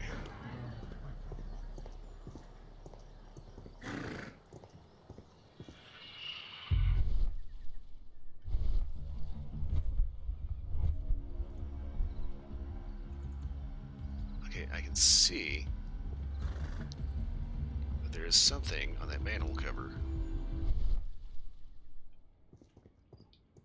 Why is it not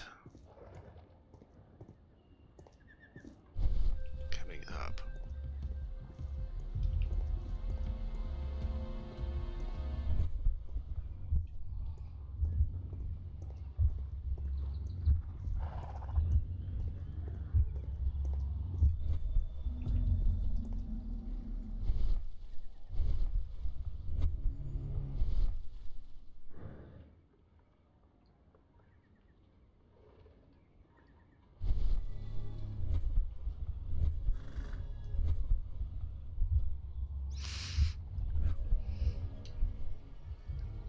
Okay, let's see. Something's wrong here. That sticky licorice is a little weird.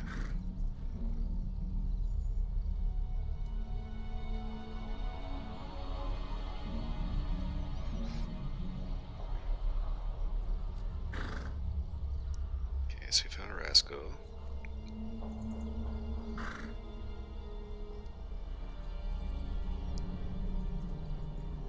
Okay.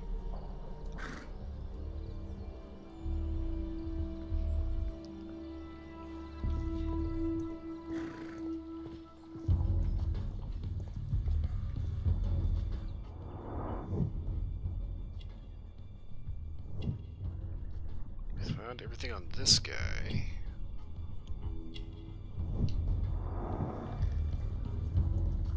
There's a metal strapping.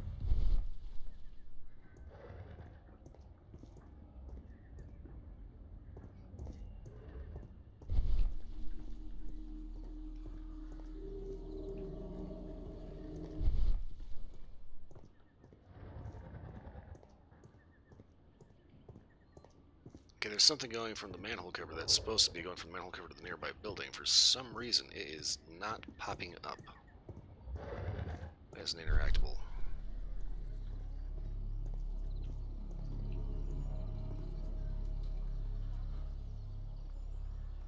Mud.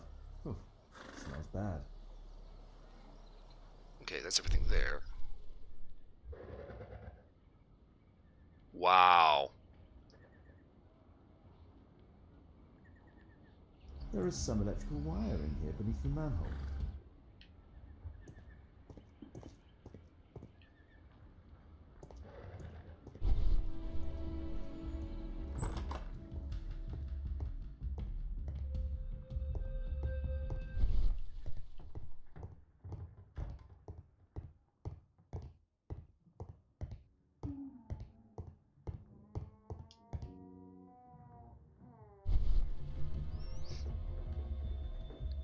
Oh, God. Okay, a double lockpick.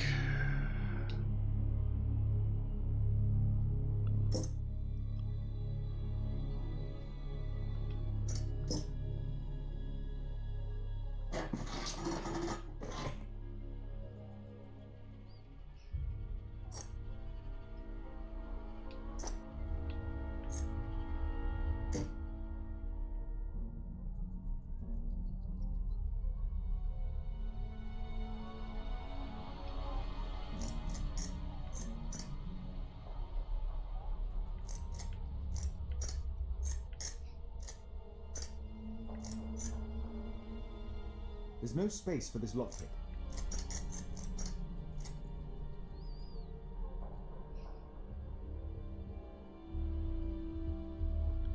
Okay, wait a minute.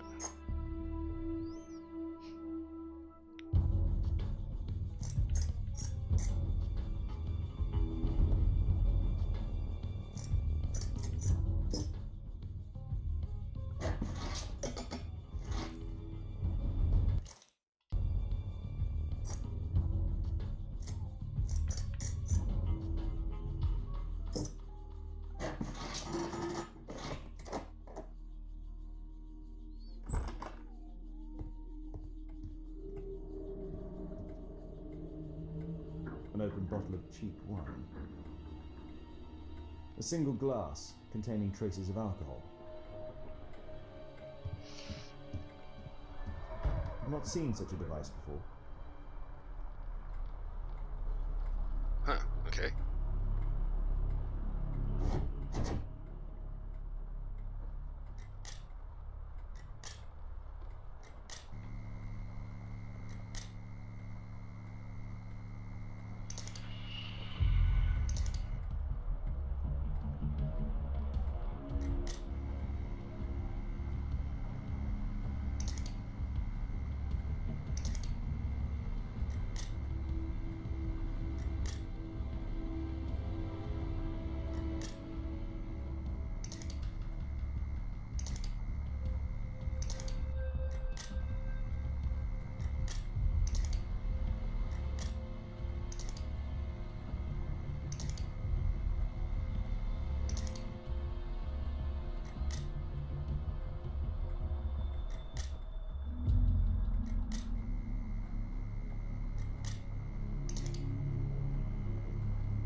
Normally I like doing puzzles, but this is getting rather tedious.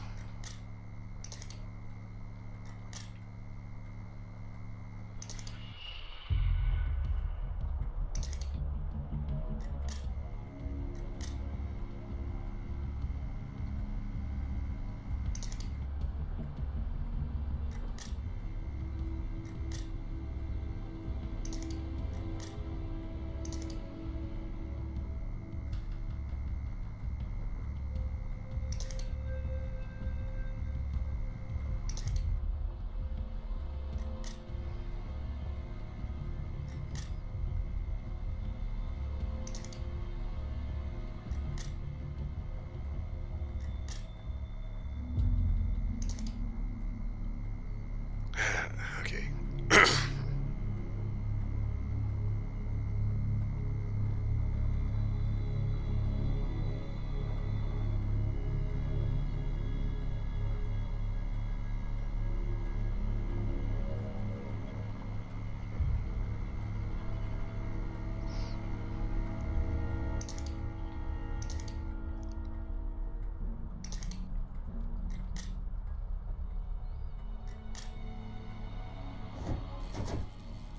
Oh, fucking hell.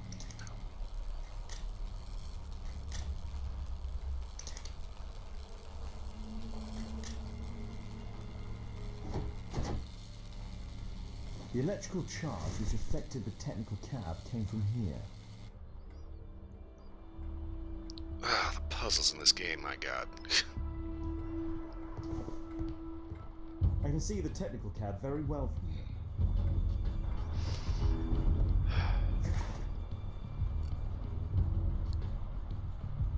Oh no, not allowed to smoke in public, the court declares. Today, Magistrate Adcox ruled it is... Oh, women are not allowed to smoke in public. Today, Magistrate Adcox ruled it is no longer a crime for a woman to smoke in a public area in London at least. He then proceeded to discharge Mary Townsend, Edna Custer, and Elsie Watkin, the ladies who had been smartly arrested for smoking in Trafalgar Square.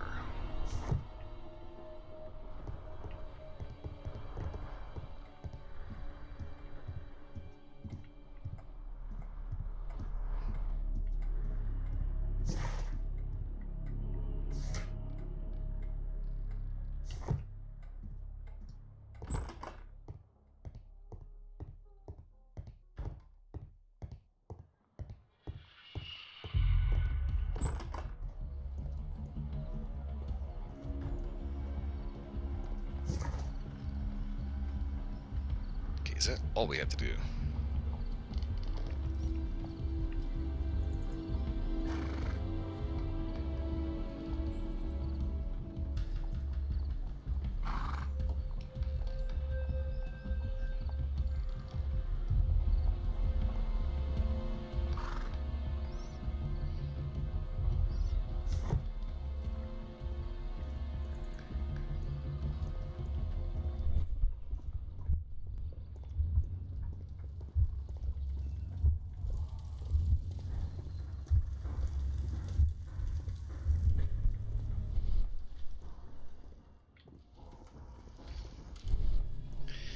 Okay.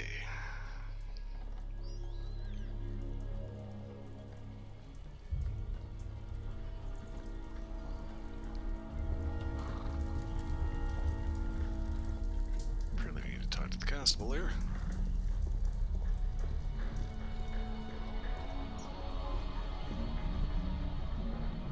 Holmes, I was looking for you. I have an idea about the accident. Never mind. This one is murder.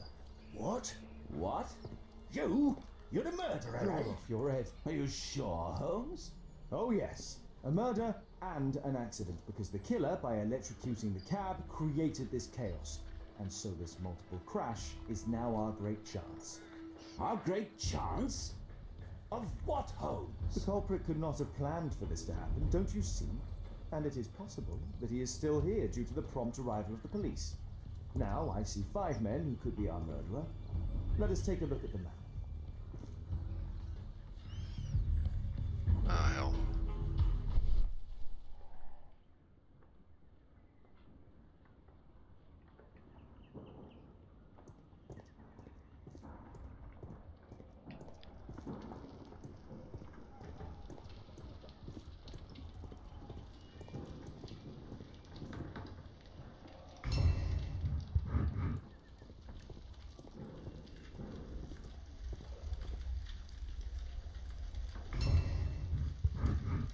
The fact that this dude's angry and nervous, it kind of lets you know that he was part of the guy that ended up flipping the switch, and the effort to try to get away didn't get very far.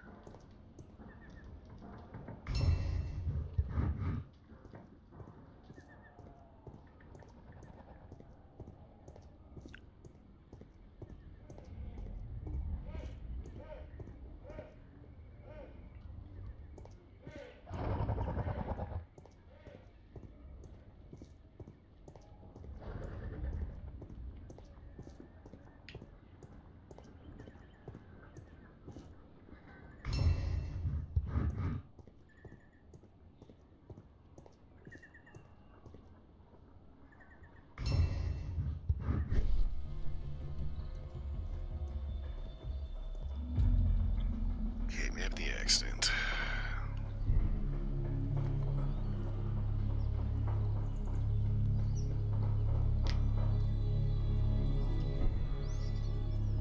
Okay, so this guy just seems to be walking randomly.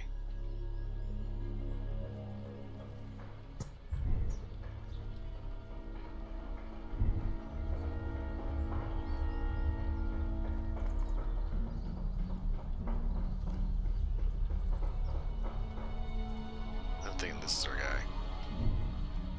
But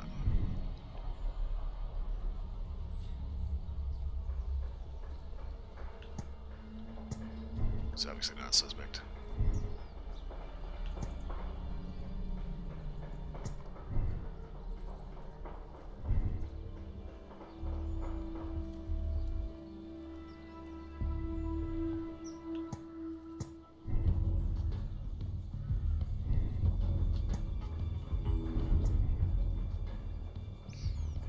Okay, just to make sure I don't screw this up. Okay, wait.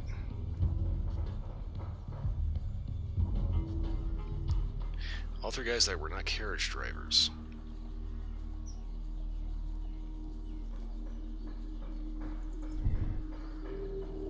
Okay, driver not a suspect.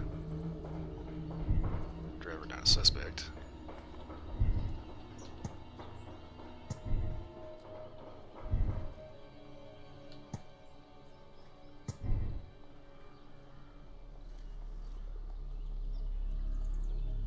Okay, so guy was driving, so obviously they're not suspects. That's it. Okay.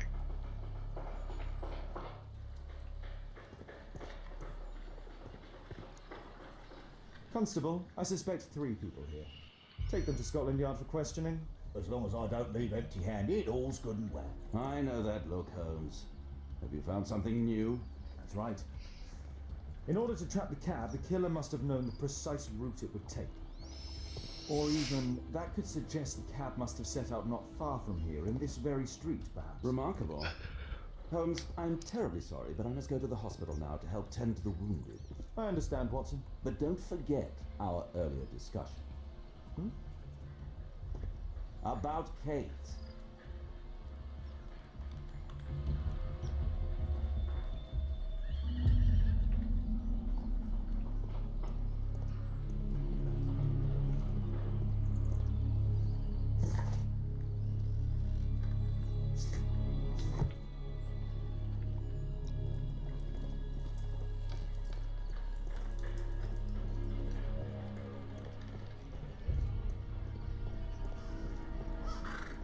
This is an absolute disaster.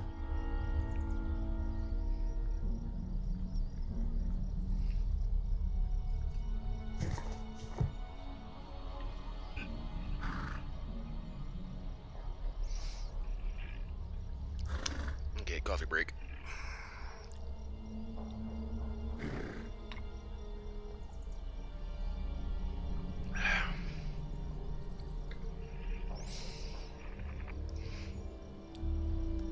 Got a quick stretch.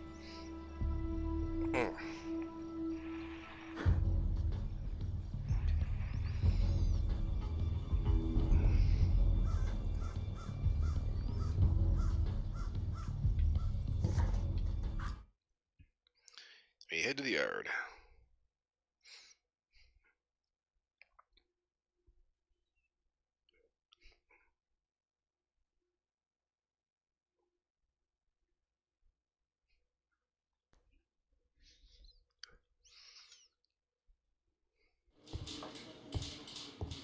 Ah, Mr. Holmes, we have a slight problem.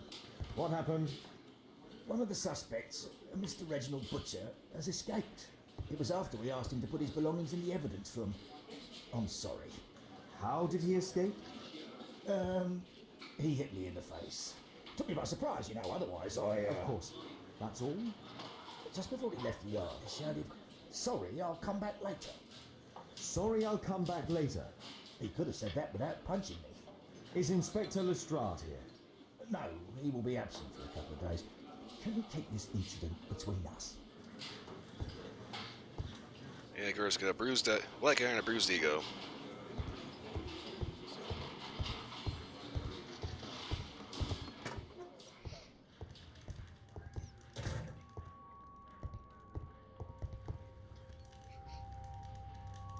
The initials MB. Reginald Butcher is fond of sweets.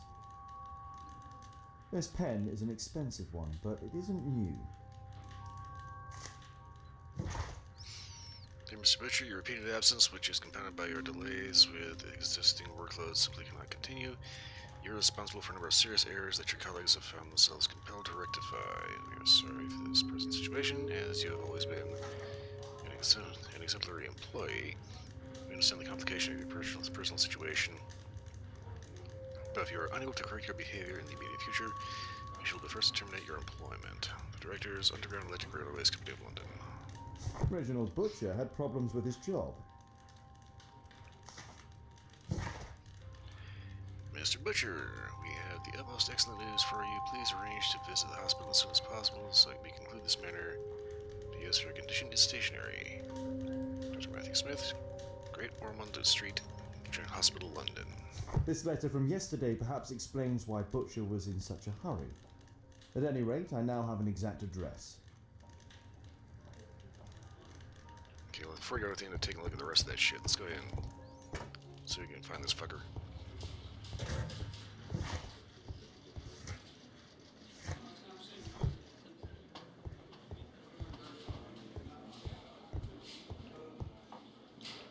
Okay. No can do. Please, sir, release my son.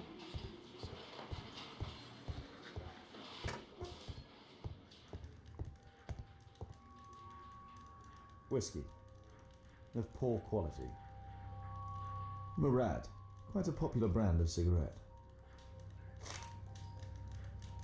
My life has changed thanks to Pastor Gordon and my faith. Thick leather gloves. They're probably insulated. Benjamin, my son, you would be so pleased if you could join me and help her lead our next charity banquet, which is due to take place on Sunday after the service. Your goodwill brings us joy, and I know that I rely upon you. I remember how your life began in the sin, you're feeling rejected and alone in the world, and how you turned to the criminal path, but you found strength within you to make it the change. You became a good man. Our Lord will have mercy upon you. I shall always be happy to see you in our church, my son. God bless you, Pastor Gordon.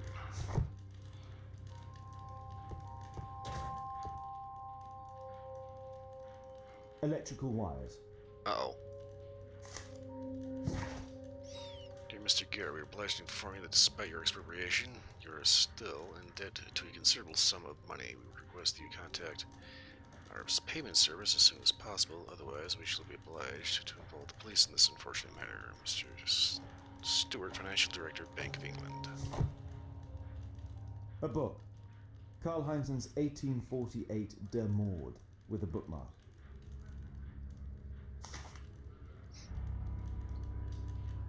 This terrible passage is apparently appreciated by Garrett. If you have to blow up half the continent and create a bloodbath in order to destroy the barbarians' party, you can be deemed to possess neither scruples nor conscience. Anyone who would not happily sacrifice his own life for the honor of exterminating a million barbarians is not a true Republican. I agree such clear-sightedness. Okay.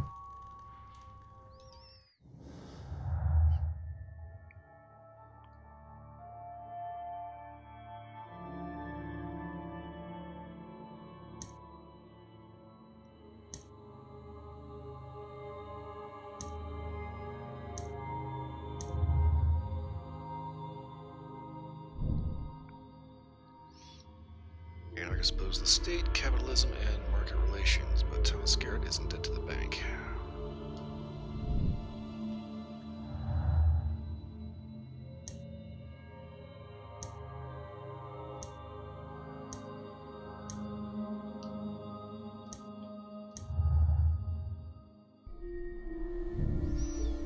Okay, Benjamin Fowler was bad when he was young, but he has since changed his ways.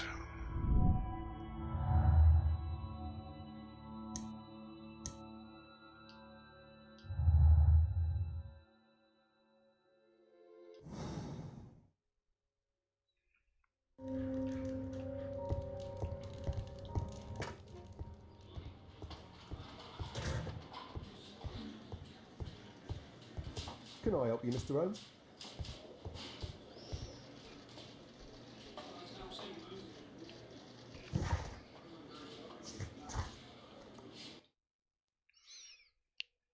Okay, let's find our butcher guy.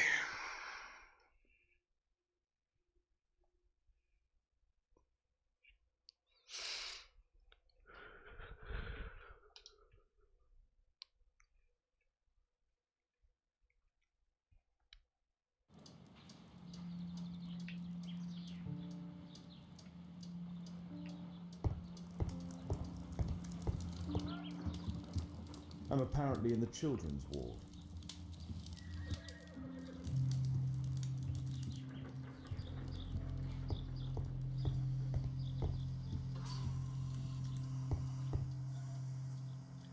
Merle Butcher, 12 years old, myelitis, heart and arm lungs. Probably blue, what? Okay. Runton, Lyrica. Date, blah, blah, blah, Dr. Whitehead. Merrill Butcher.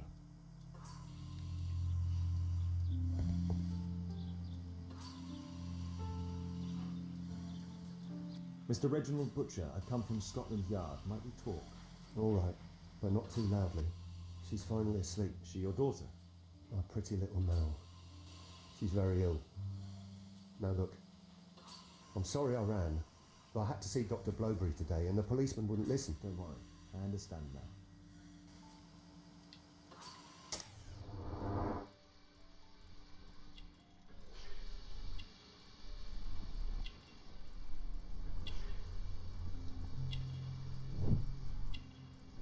Okay, so this guy works for the railway.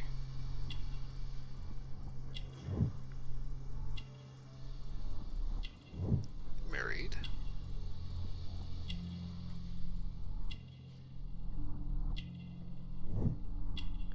Shiny shoes are recently cleaned.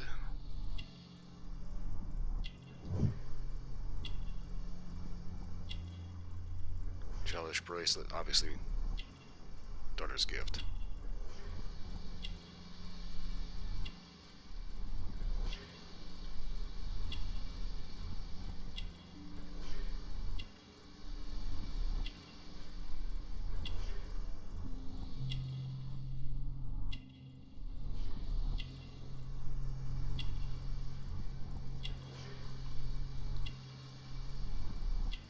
Shabby expensive waistcoat.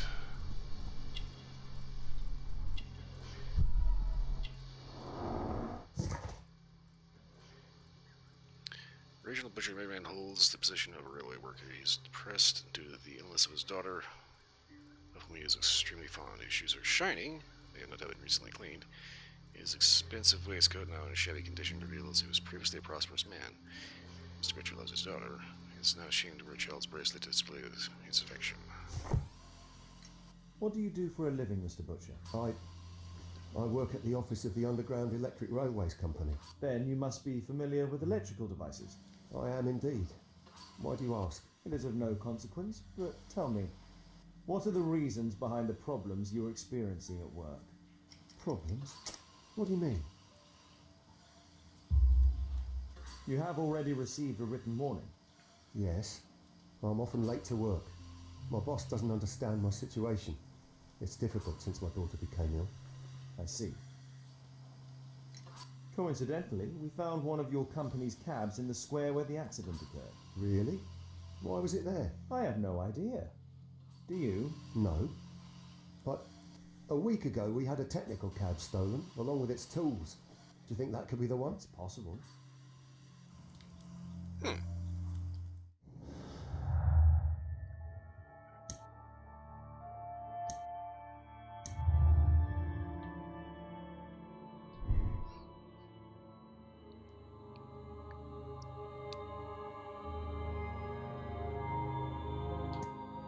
Okay, he knows how to use the electrical ship, but that doesn't mean he's actually capable of making a trap like that. Plus, I don't think this is the kind of guy that would actually go about doing that. He seems a good guy whose daughter got sick and his boss is a dick.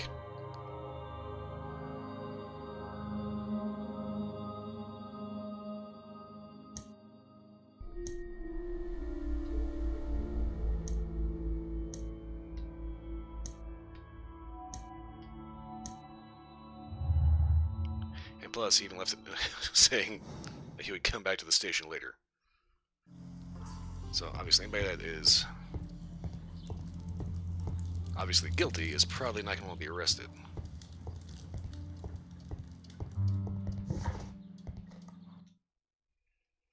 Oh shit, I don't want to go to the accident area.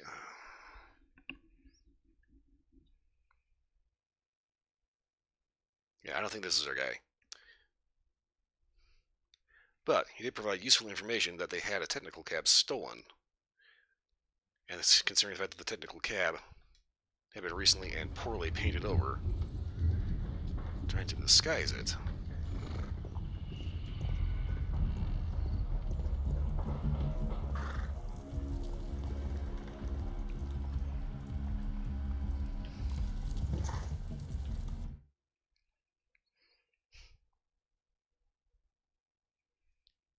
Yeah, this guy's definitely screaming fish.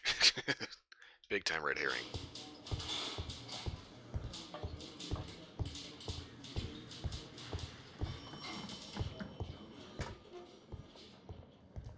Yeah, he's not going to commit a murder and try to run the risk of never seeing his daughter again.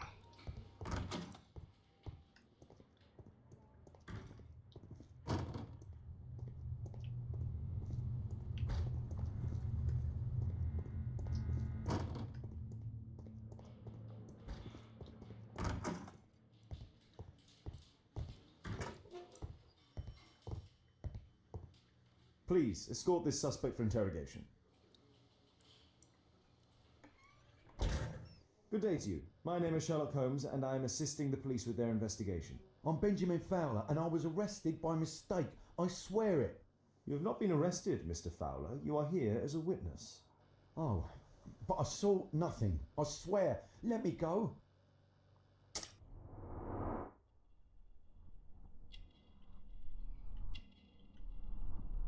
Uh-oh.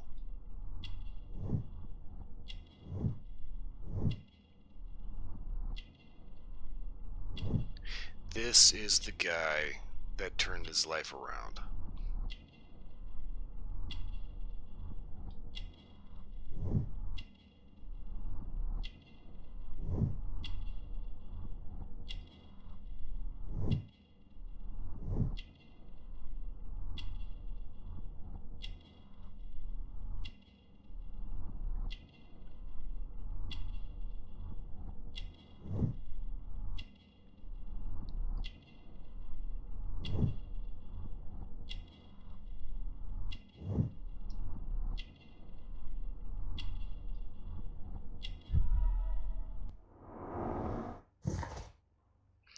Benjamin Fowler, a man in his 40s, is a manual worker. He is involved with the reconstruction of work of the statue in the square, which explains his presence at the scene of the accident and his resulting leg injury.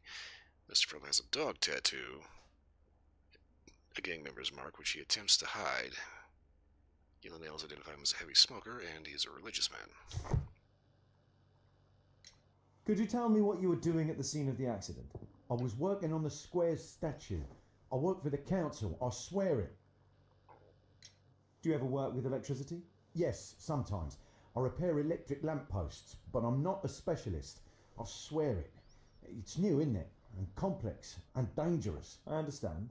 Mr. Holmes, I know you're a great detective and you understand me, so please let me go. I know nothing, I swear. Yes, you swear it, I know. Mr. Fowler, does the name Rasco ring any bells with you? First time I ever heard it, I swear. But your tattoo resembles his. You are in his gang, are you not? No. It was a long time ago. I already forgot. I swear it. I just picked a few pockets for him when I was a young fellow. But I ain't proud of what I did. All my family, my parents, my brothers, dogs and cats all died when I was a lad. I wouldn't have survived otherwise.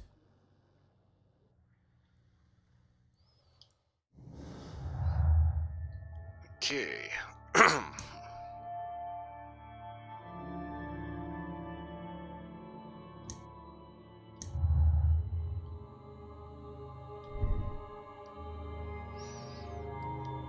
Okay, so obviously not a specialist. The device used to trigger the trap was very complex to the point where I had to cheat in order to figure out what the fuck was going on with that damn thing.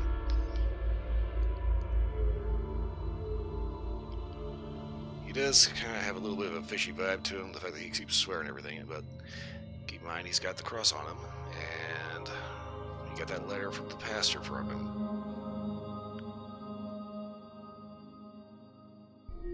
He has sufficient knowledge to repair electric lampposts, but repairing electric lampposts is pretty much changing out a light bulb and swapping out a fuse. Not necessarily making whatever the fuck that thing was. I don't think he has the knowledge to make that thing.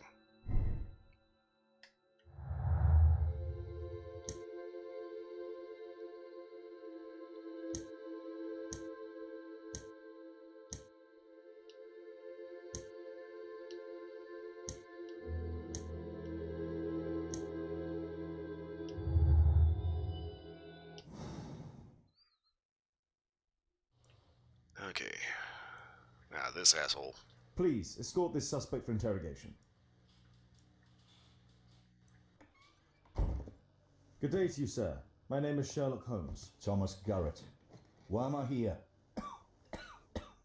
You are a witness to murder. Of course. Well, it wouldn't be the first time that the police jailed an innocent man in order to close a case. No one has been charged yet. Yet. Okay, so this guy's the anarchist.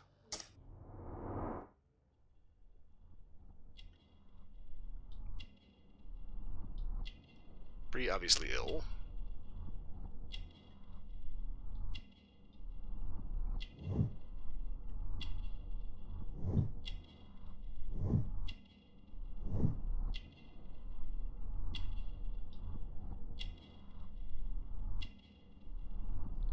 Electrical burns. Okay, so I think this takes place about 1895, so electricity in homes would not have been common.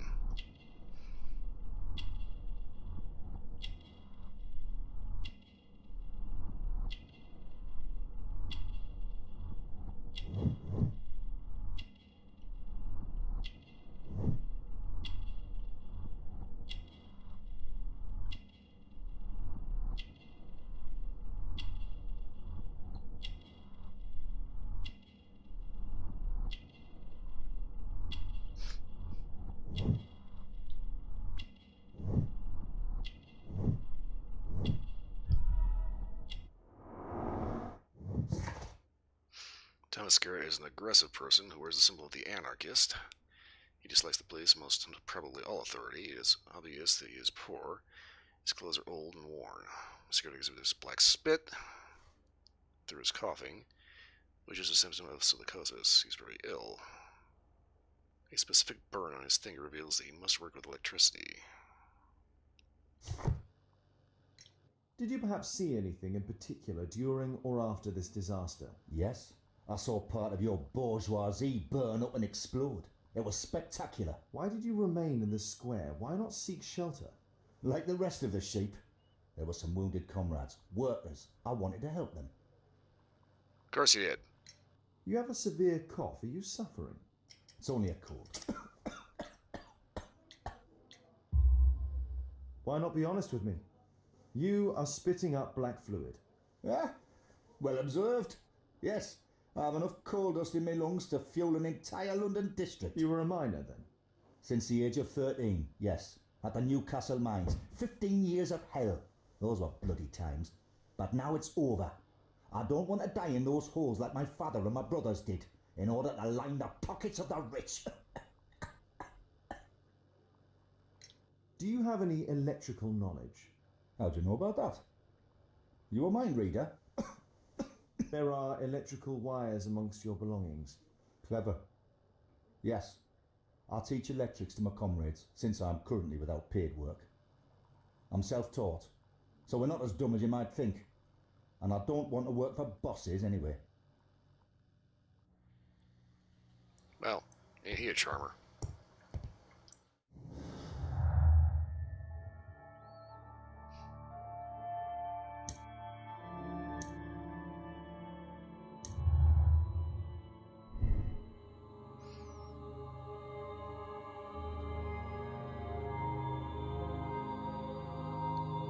Okay, so if he's self-taught, that means he likes to tinker, so he may have had knowledge to make that thing.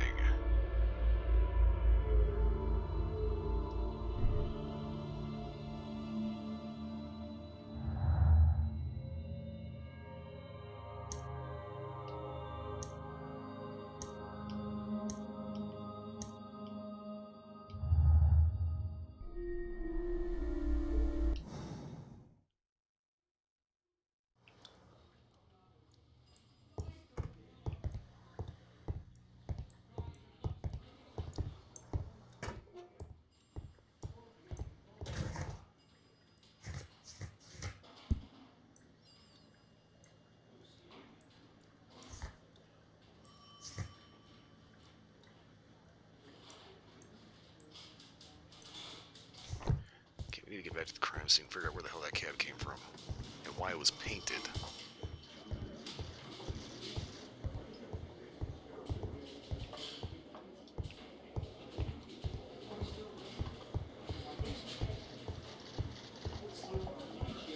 This is the finickiest door. Where is this inspector?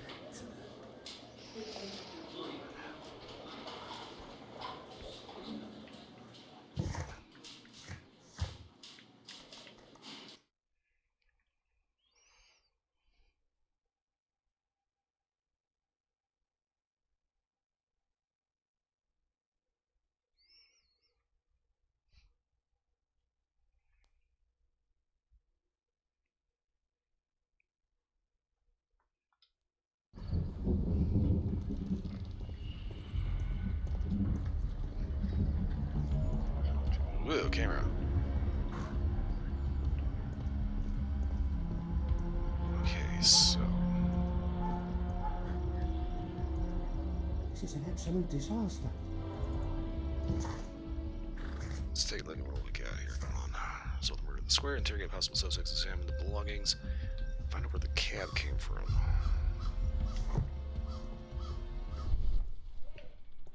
Hello? Mud. Smells bad. The lock was forced.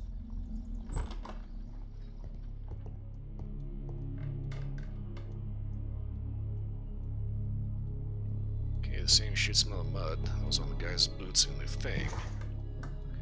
Snake nest and conspiracy. The detectives of St. Victor, while in the act of demolishing a house, masons have uncovered a nest of snakes which has spawned upwards of 100 squirming reptiles. These reptiles didn't inhabit the bottom of the well, long since dried up. In the middle of this snake nest, there was the skeleton of a child, likely plunged down the well to his or her death.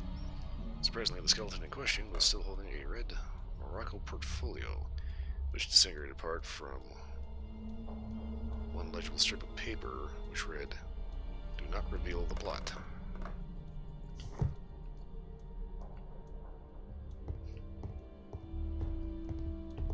Rather an unusual article.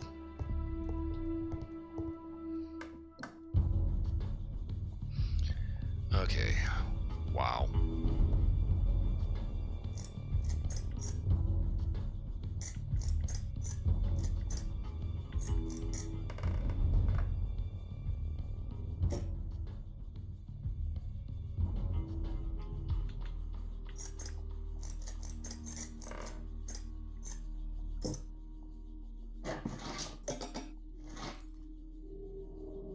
Okay.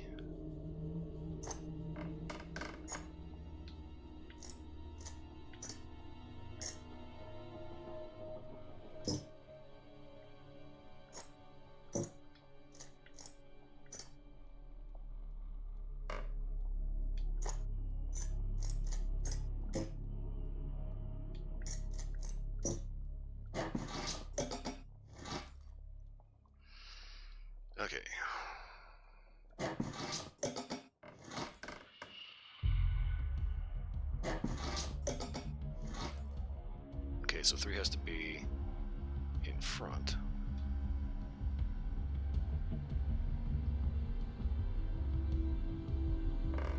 There's no space for this lockpick.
I mean, this is one of the weirder light pickings. Saleable items are produced here.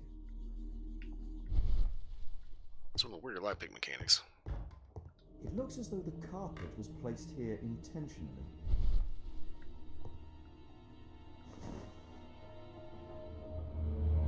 An old access point to the sewers. An old access point to the sewers. Okay, is there anything to find in here? No. Down we go. There's always a sewer level.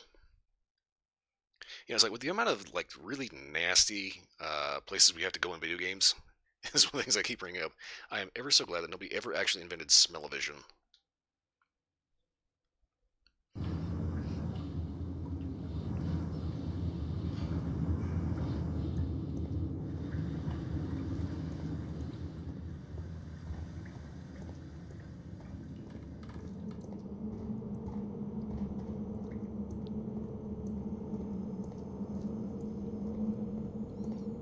Okay, let's see here.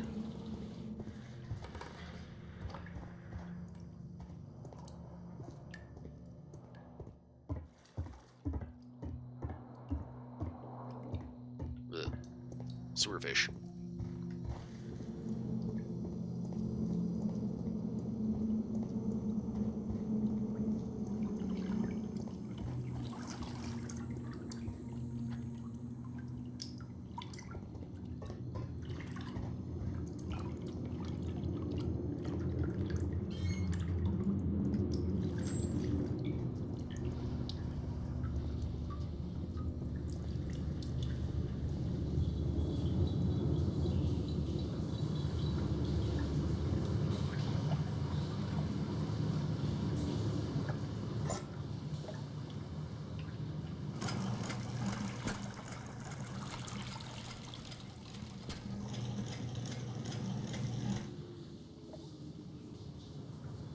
Okay.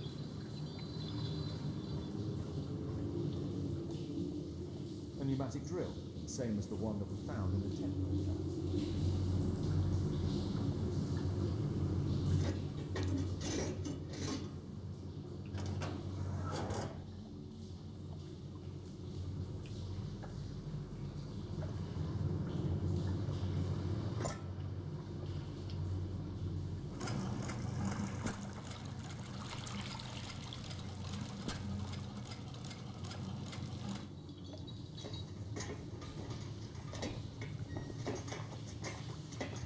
Back to the apartment, everybody's gonna be like, what is that smell?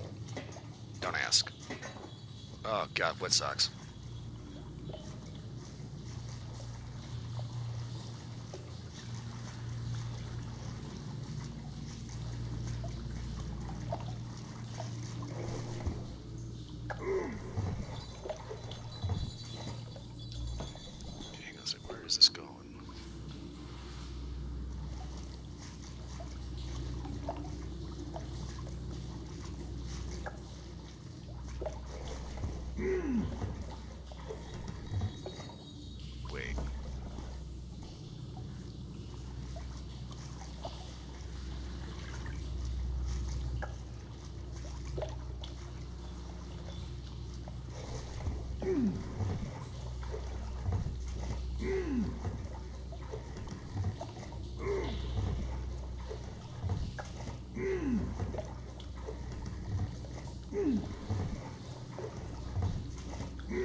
What?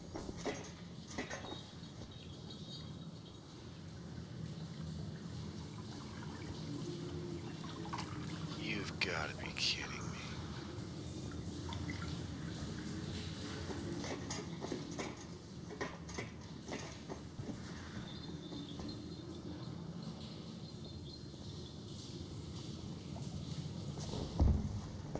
Well, at least we know that one's placed right.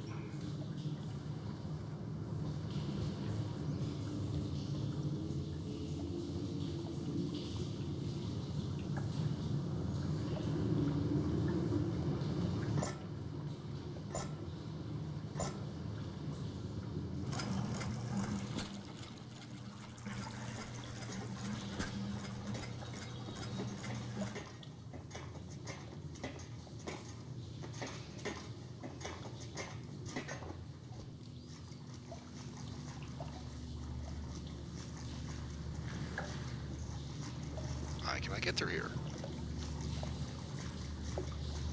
Okay.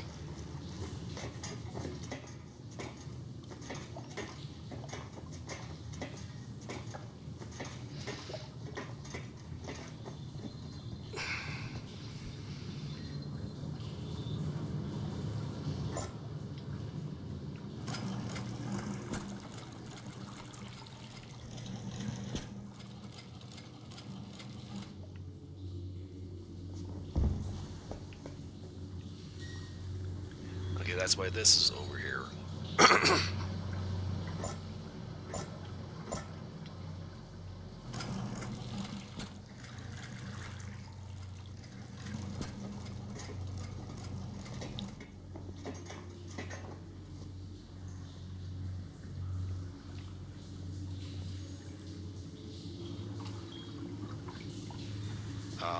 Okay.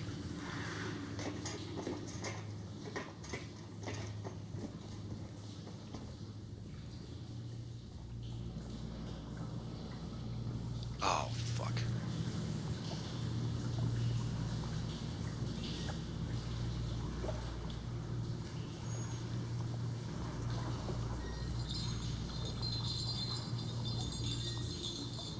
I will say, I think this mechanic got a little bit more attention than it deserved.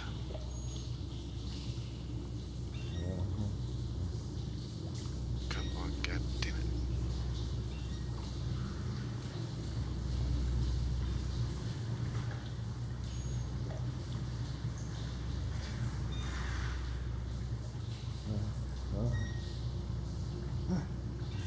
Do not fall in the poo.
Up.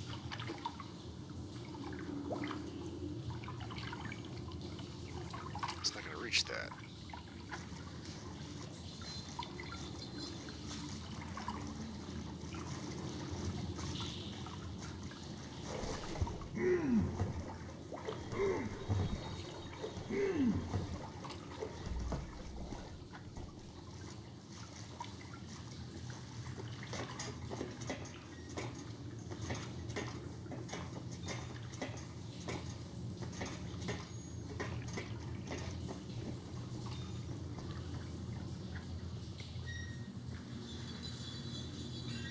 Okay, wait, what?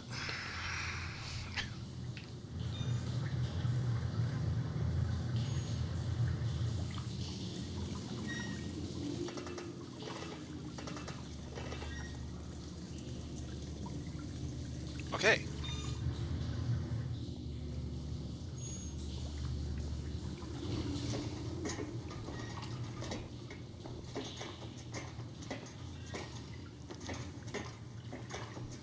Yeah, I'm going to say this puzzle is a bit excessive.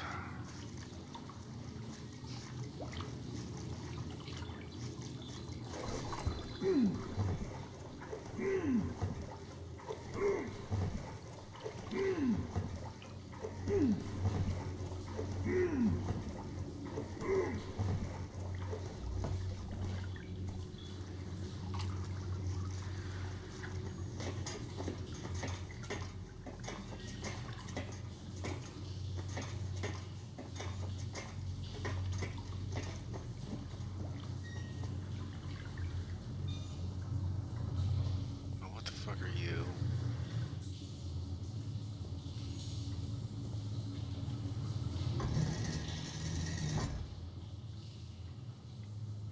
Okay, I approve of that.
Okay, what do we have here?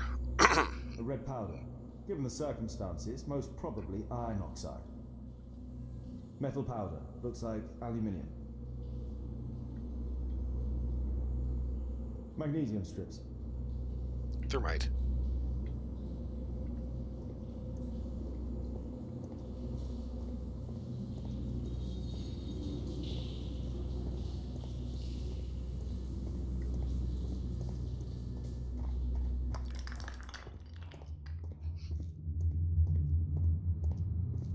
So, it was the goal of Rasco's gang to rob the bank.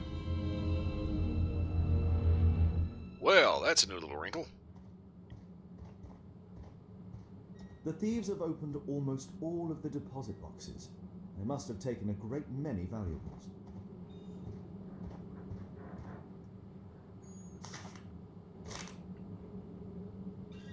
An old map of the sewers with a red cross.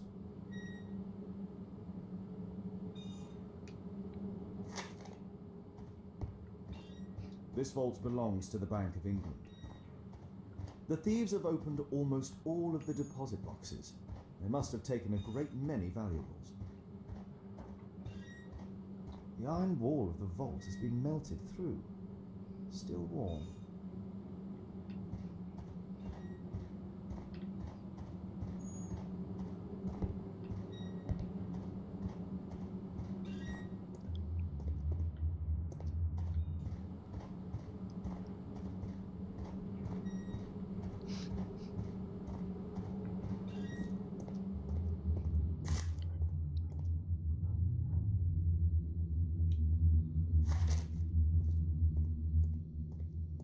So all that shit in the square was because of a bank heist.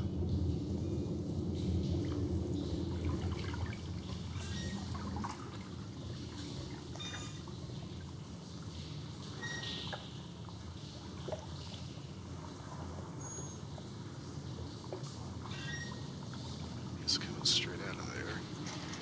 I think we have to go this way. And from here.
this D-ring, which connects to that J-curve. Okay, so yeah.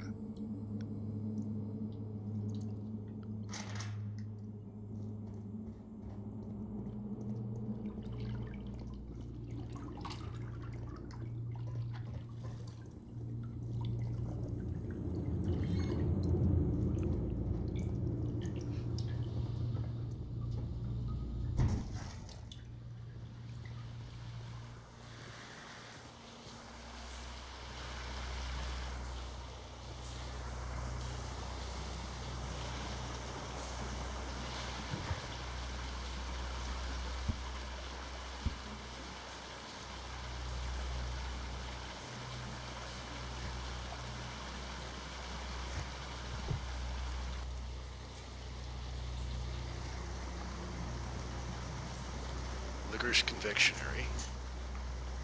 All of the licorice has been eaten. A banknote. Dry, so it hasn't been here very long. A banknote. Dry, so it hasn't been here very long.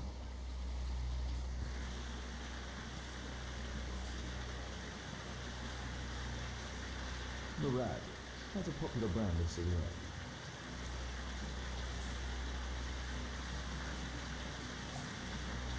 This cigarette stub is dry. It was discarded fairly recently. This cigarette stub is dry. It was discarded fairly recently. The tobacco's aroma is still strong. It's sweet and nutty.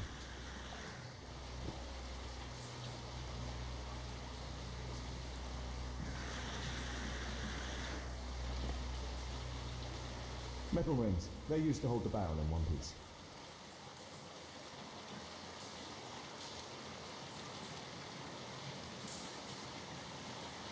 These barrels are empty and unsealed.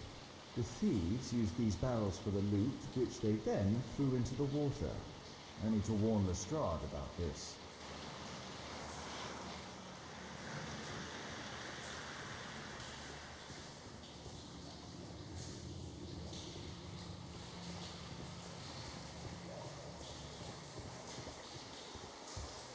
Oh no.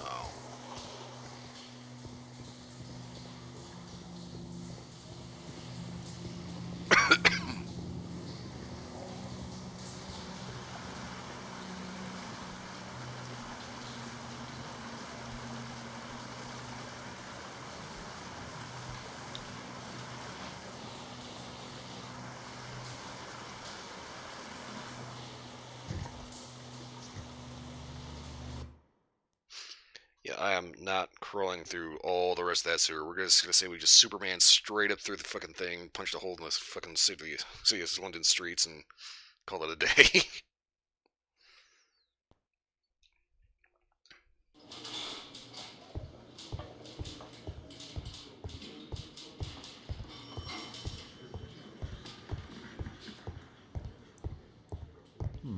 No. Because of course it is.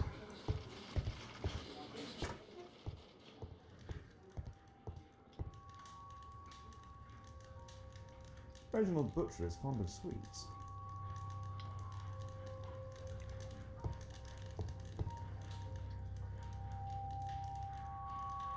Murad. Quite a popular brand of cigarette.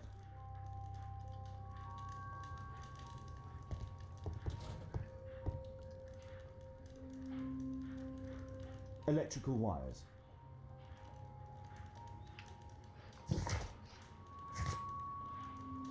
Okay, this is looking fucked up as a football bat.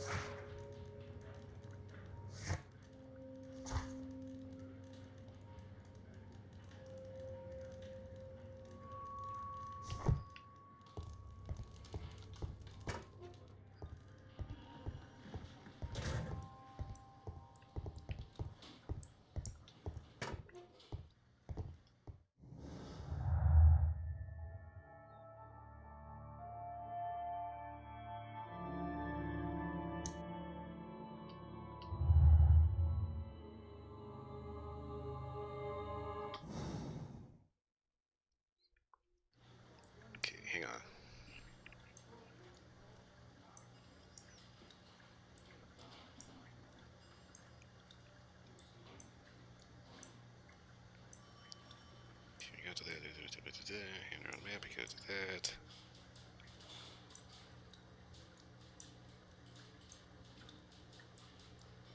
Okay, wait a minute.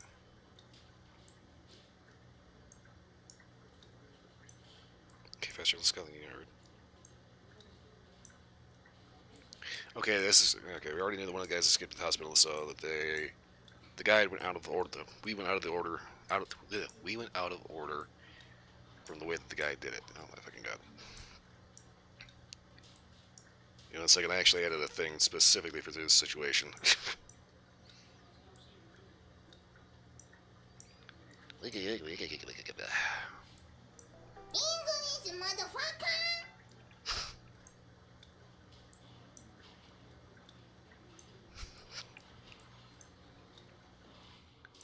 Okay. It's a mistake, I swear it. I shouldn't be here. Condemn me to death. That's your job after all. Personally, I would like to shoot that guy in the head right now. Okay, so okay,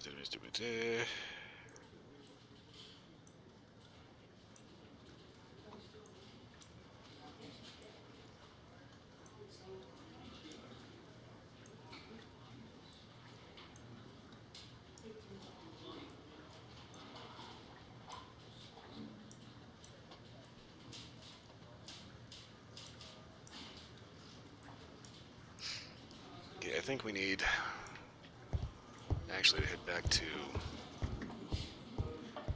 the hospital and talk to our guy there.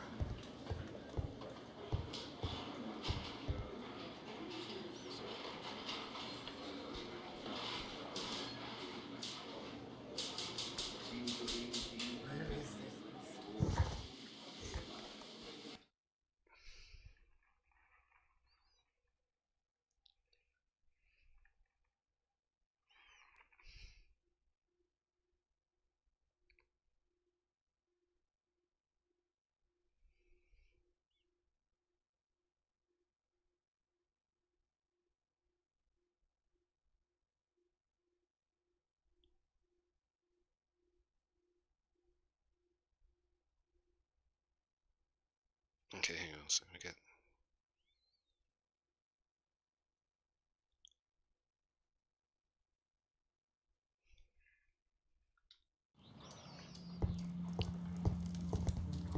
I'm apparently in the children's ward.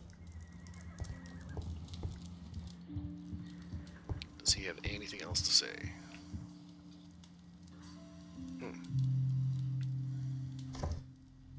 Evidence we missed. Mr. Butcher's wife. 1863 to 1885. Deceased. Mr. Butcher, I can confirm that we are willing to admit your daughter into the care of our hospital. You will be responsible for the travel and expenditure, naturally taking all appropriate precautions to the delicate state of your daughter. Additionally, you must attend to any accommodation costs and all medical attention. The final bill cannot be surmised within this letter. It will depend, of course, upon your daughter's condition, but I must warn you that the sum may be considerable. Dr. K.O. Medine, Karolinska University Hospital, Stockholm. Admission file at Karolinska University Hospital in Stockholm.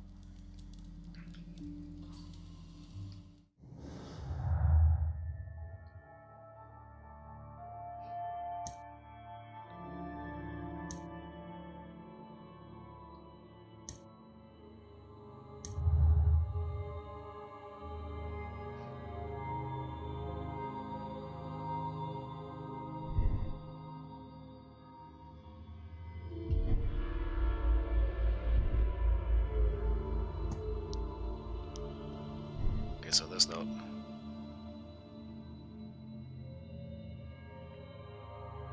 Was written past.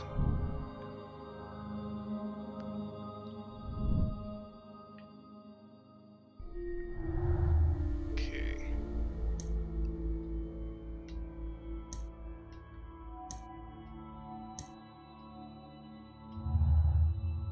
Alright, what the hell am I missing here?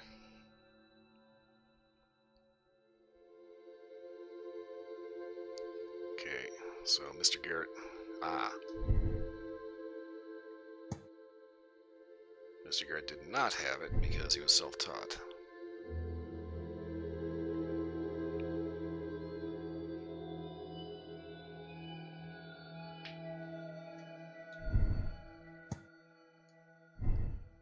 And again, Mr. Farlow was not a specialist. Okay, wait a minute.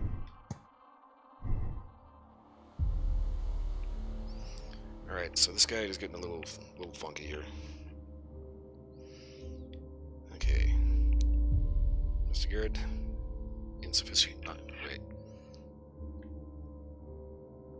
Regardless, he had insufficient knowledge due to being self-taught.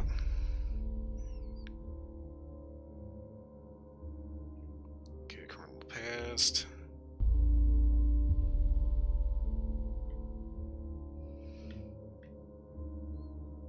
Okay, complex trap.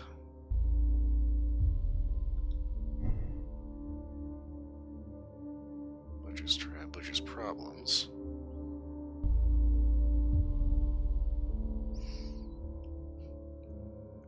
Okay.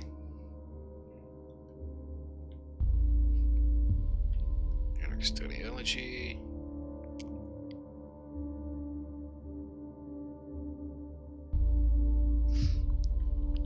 Okay, bank robbery. Why is the bank robbery not showing up here?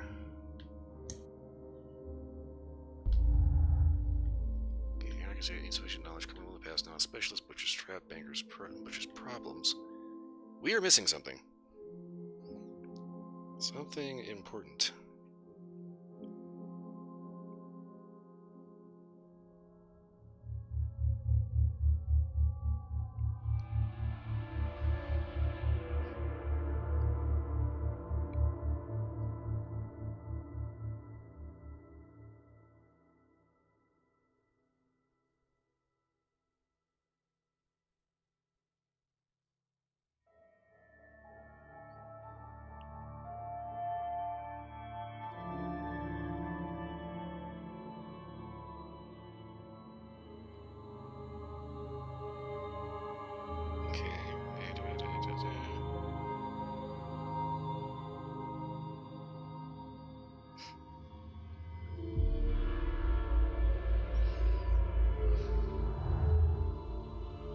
Okay, our clues are not lining up here.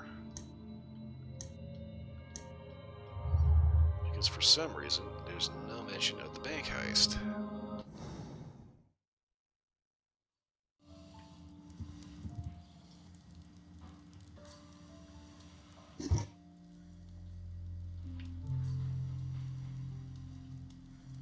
A young woman lost her life.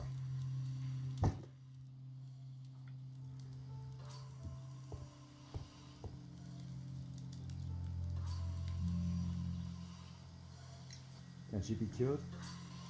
It'll take a long time, but I'm confident that we'll win this fight. I can't bear to think otherwise. Yes, probably just a question of money. What are you talking about? It's a question of willpower, and my daughter will win. Damn it. What does this mean? I'm sorry. Shh. Mel's asleep. Ah, fuck. Yeah, damn it.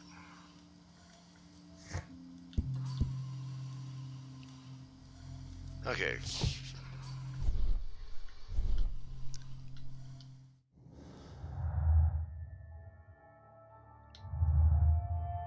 Please tell me I did not just fuck this completely over.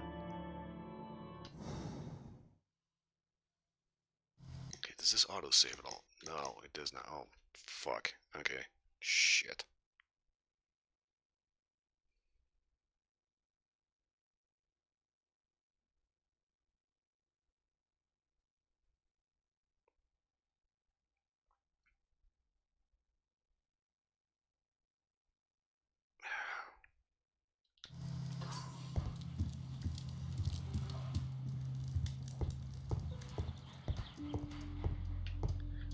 As the second time in this game, I've managed to fuck something up.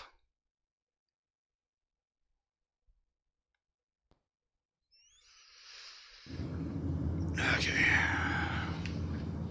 Being all back in the shit stains.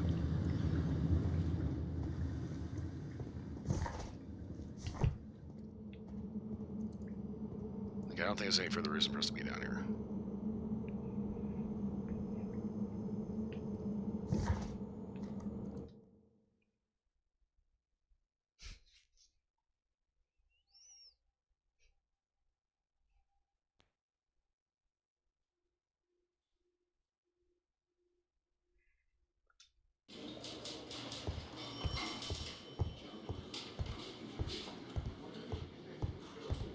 Can I help you, Mr. Holmes? Please, sir, release my son.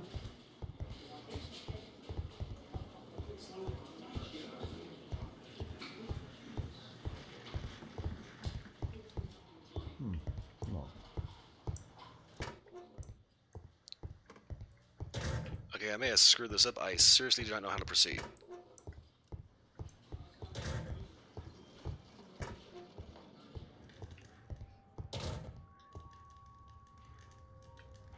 Looks like we've got all our information from here. We can't talk to any of the suspects anymore.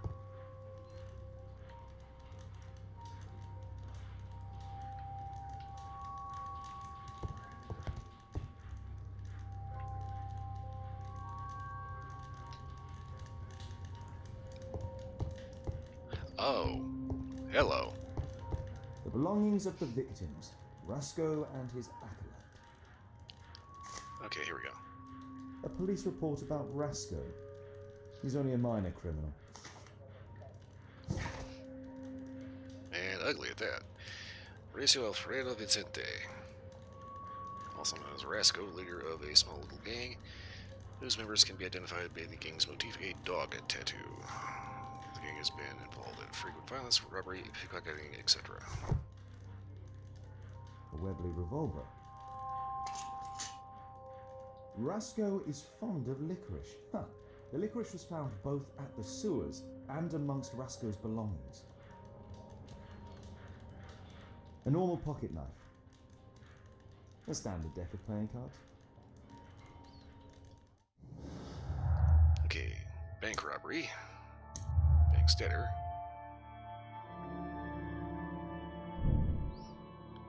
Bank of England was robbed by the Roscoe gang. It is the banker Thomas Garrett had a large debt.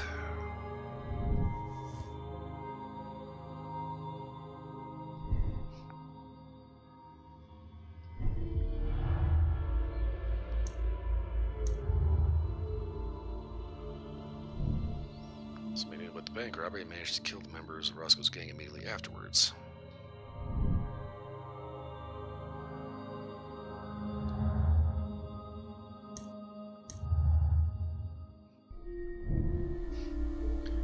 Reginald Butcher works for the Underground Electric Railways Company. He could be familiar with the layout of the sewers from where the bank was robbed.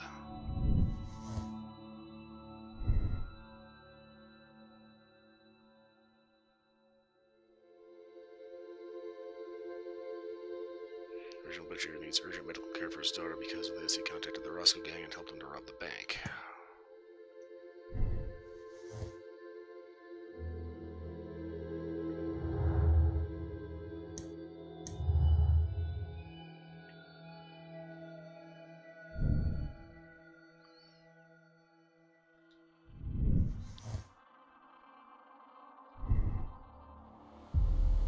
Okay, I'm pretty sure that Fowler's the red herring here.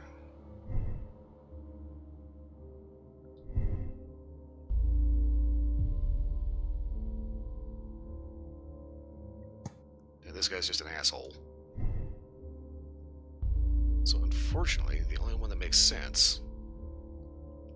And yes, I'm also going by the guide here, is that Mr. Butcher is the guy that did it.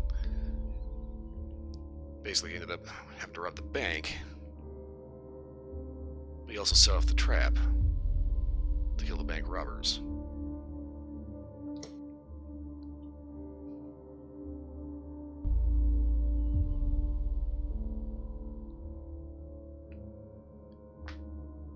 So he helped the Roscoe gang to rob the bank, and then killed them for the money. Because he needs the money. Desperately.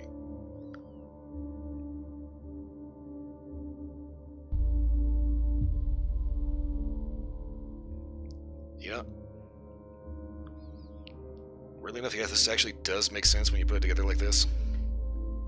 You got the guy that ended up reforming his life. You got the asshole that was just there. And is just waiting to be, condemned for nothing. Because he wants to start shit. You got this guy that's got actual motive pointed in the right direction.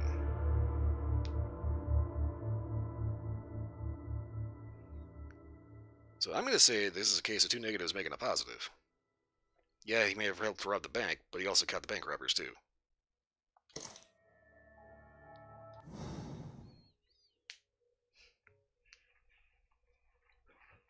Yeah, as far as the innocent people that went down, that was just kind of collateral damage. I don't think he was expecting that to happen.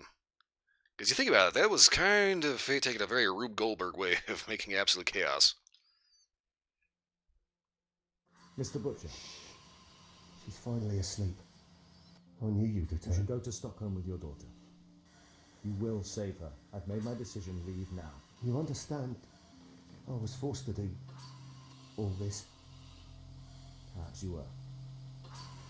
Thank you, Mr. Holmes. Goodbye.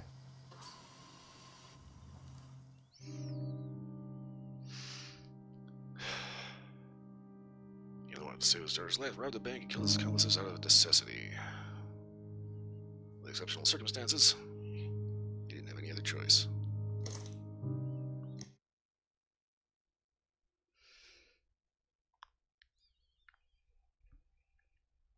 Completely spaced out that they had a fourth table there.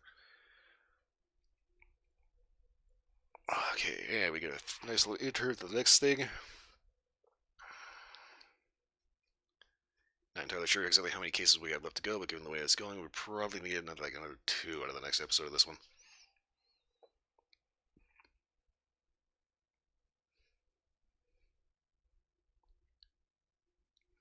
Yeah, that was kind of funny. It's like I almost completely forgot about the fact that there was like an explosion and people getting squished to death.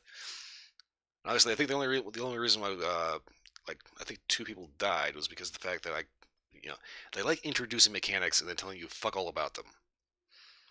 But yeah, you take a look at that. That was Death had a very Rube Goldberg kind of vibe that day. Holmes, at last you're back. We can't find Kate. What? She went for her lesson, but the teacher says that Kate never arrived. Mrs. Hudson, she's gone out to ask around the neighborhood. Well, shit. Kind of like ending on this, but kind of have to because it's way over time, and I don't know about everybody else, but I think my ass is supposed to kind of falling asleep here. But this is a good point to start, or stop, I should say.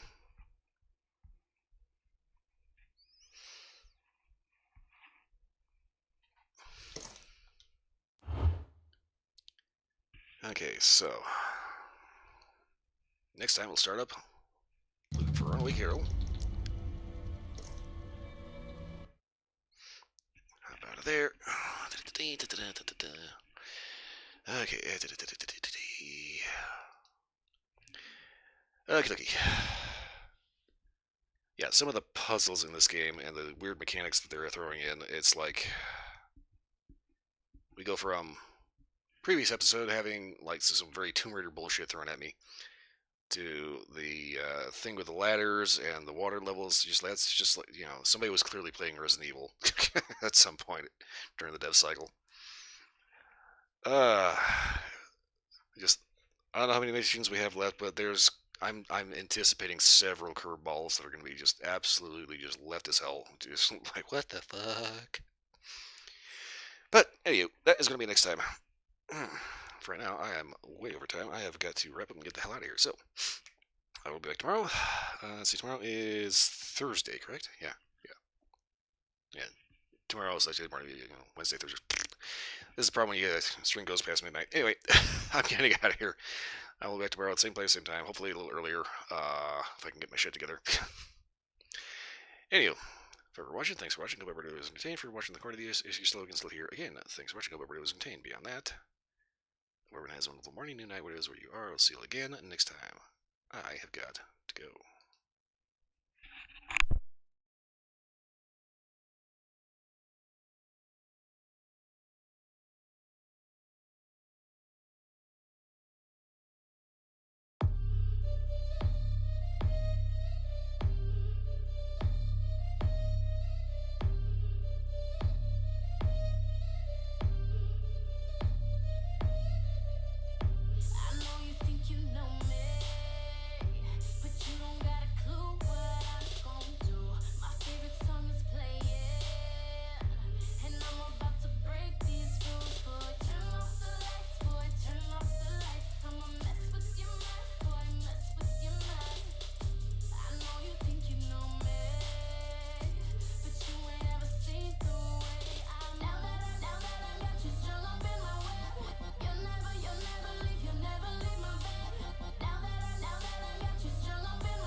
My bad. Shut the song off.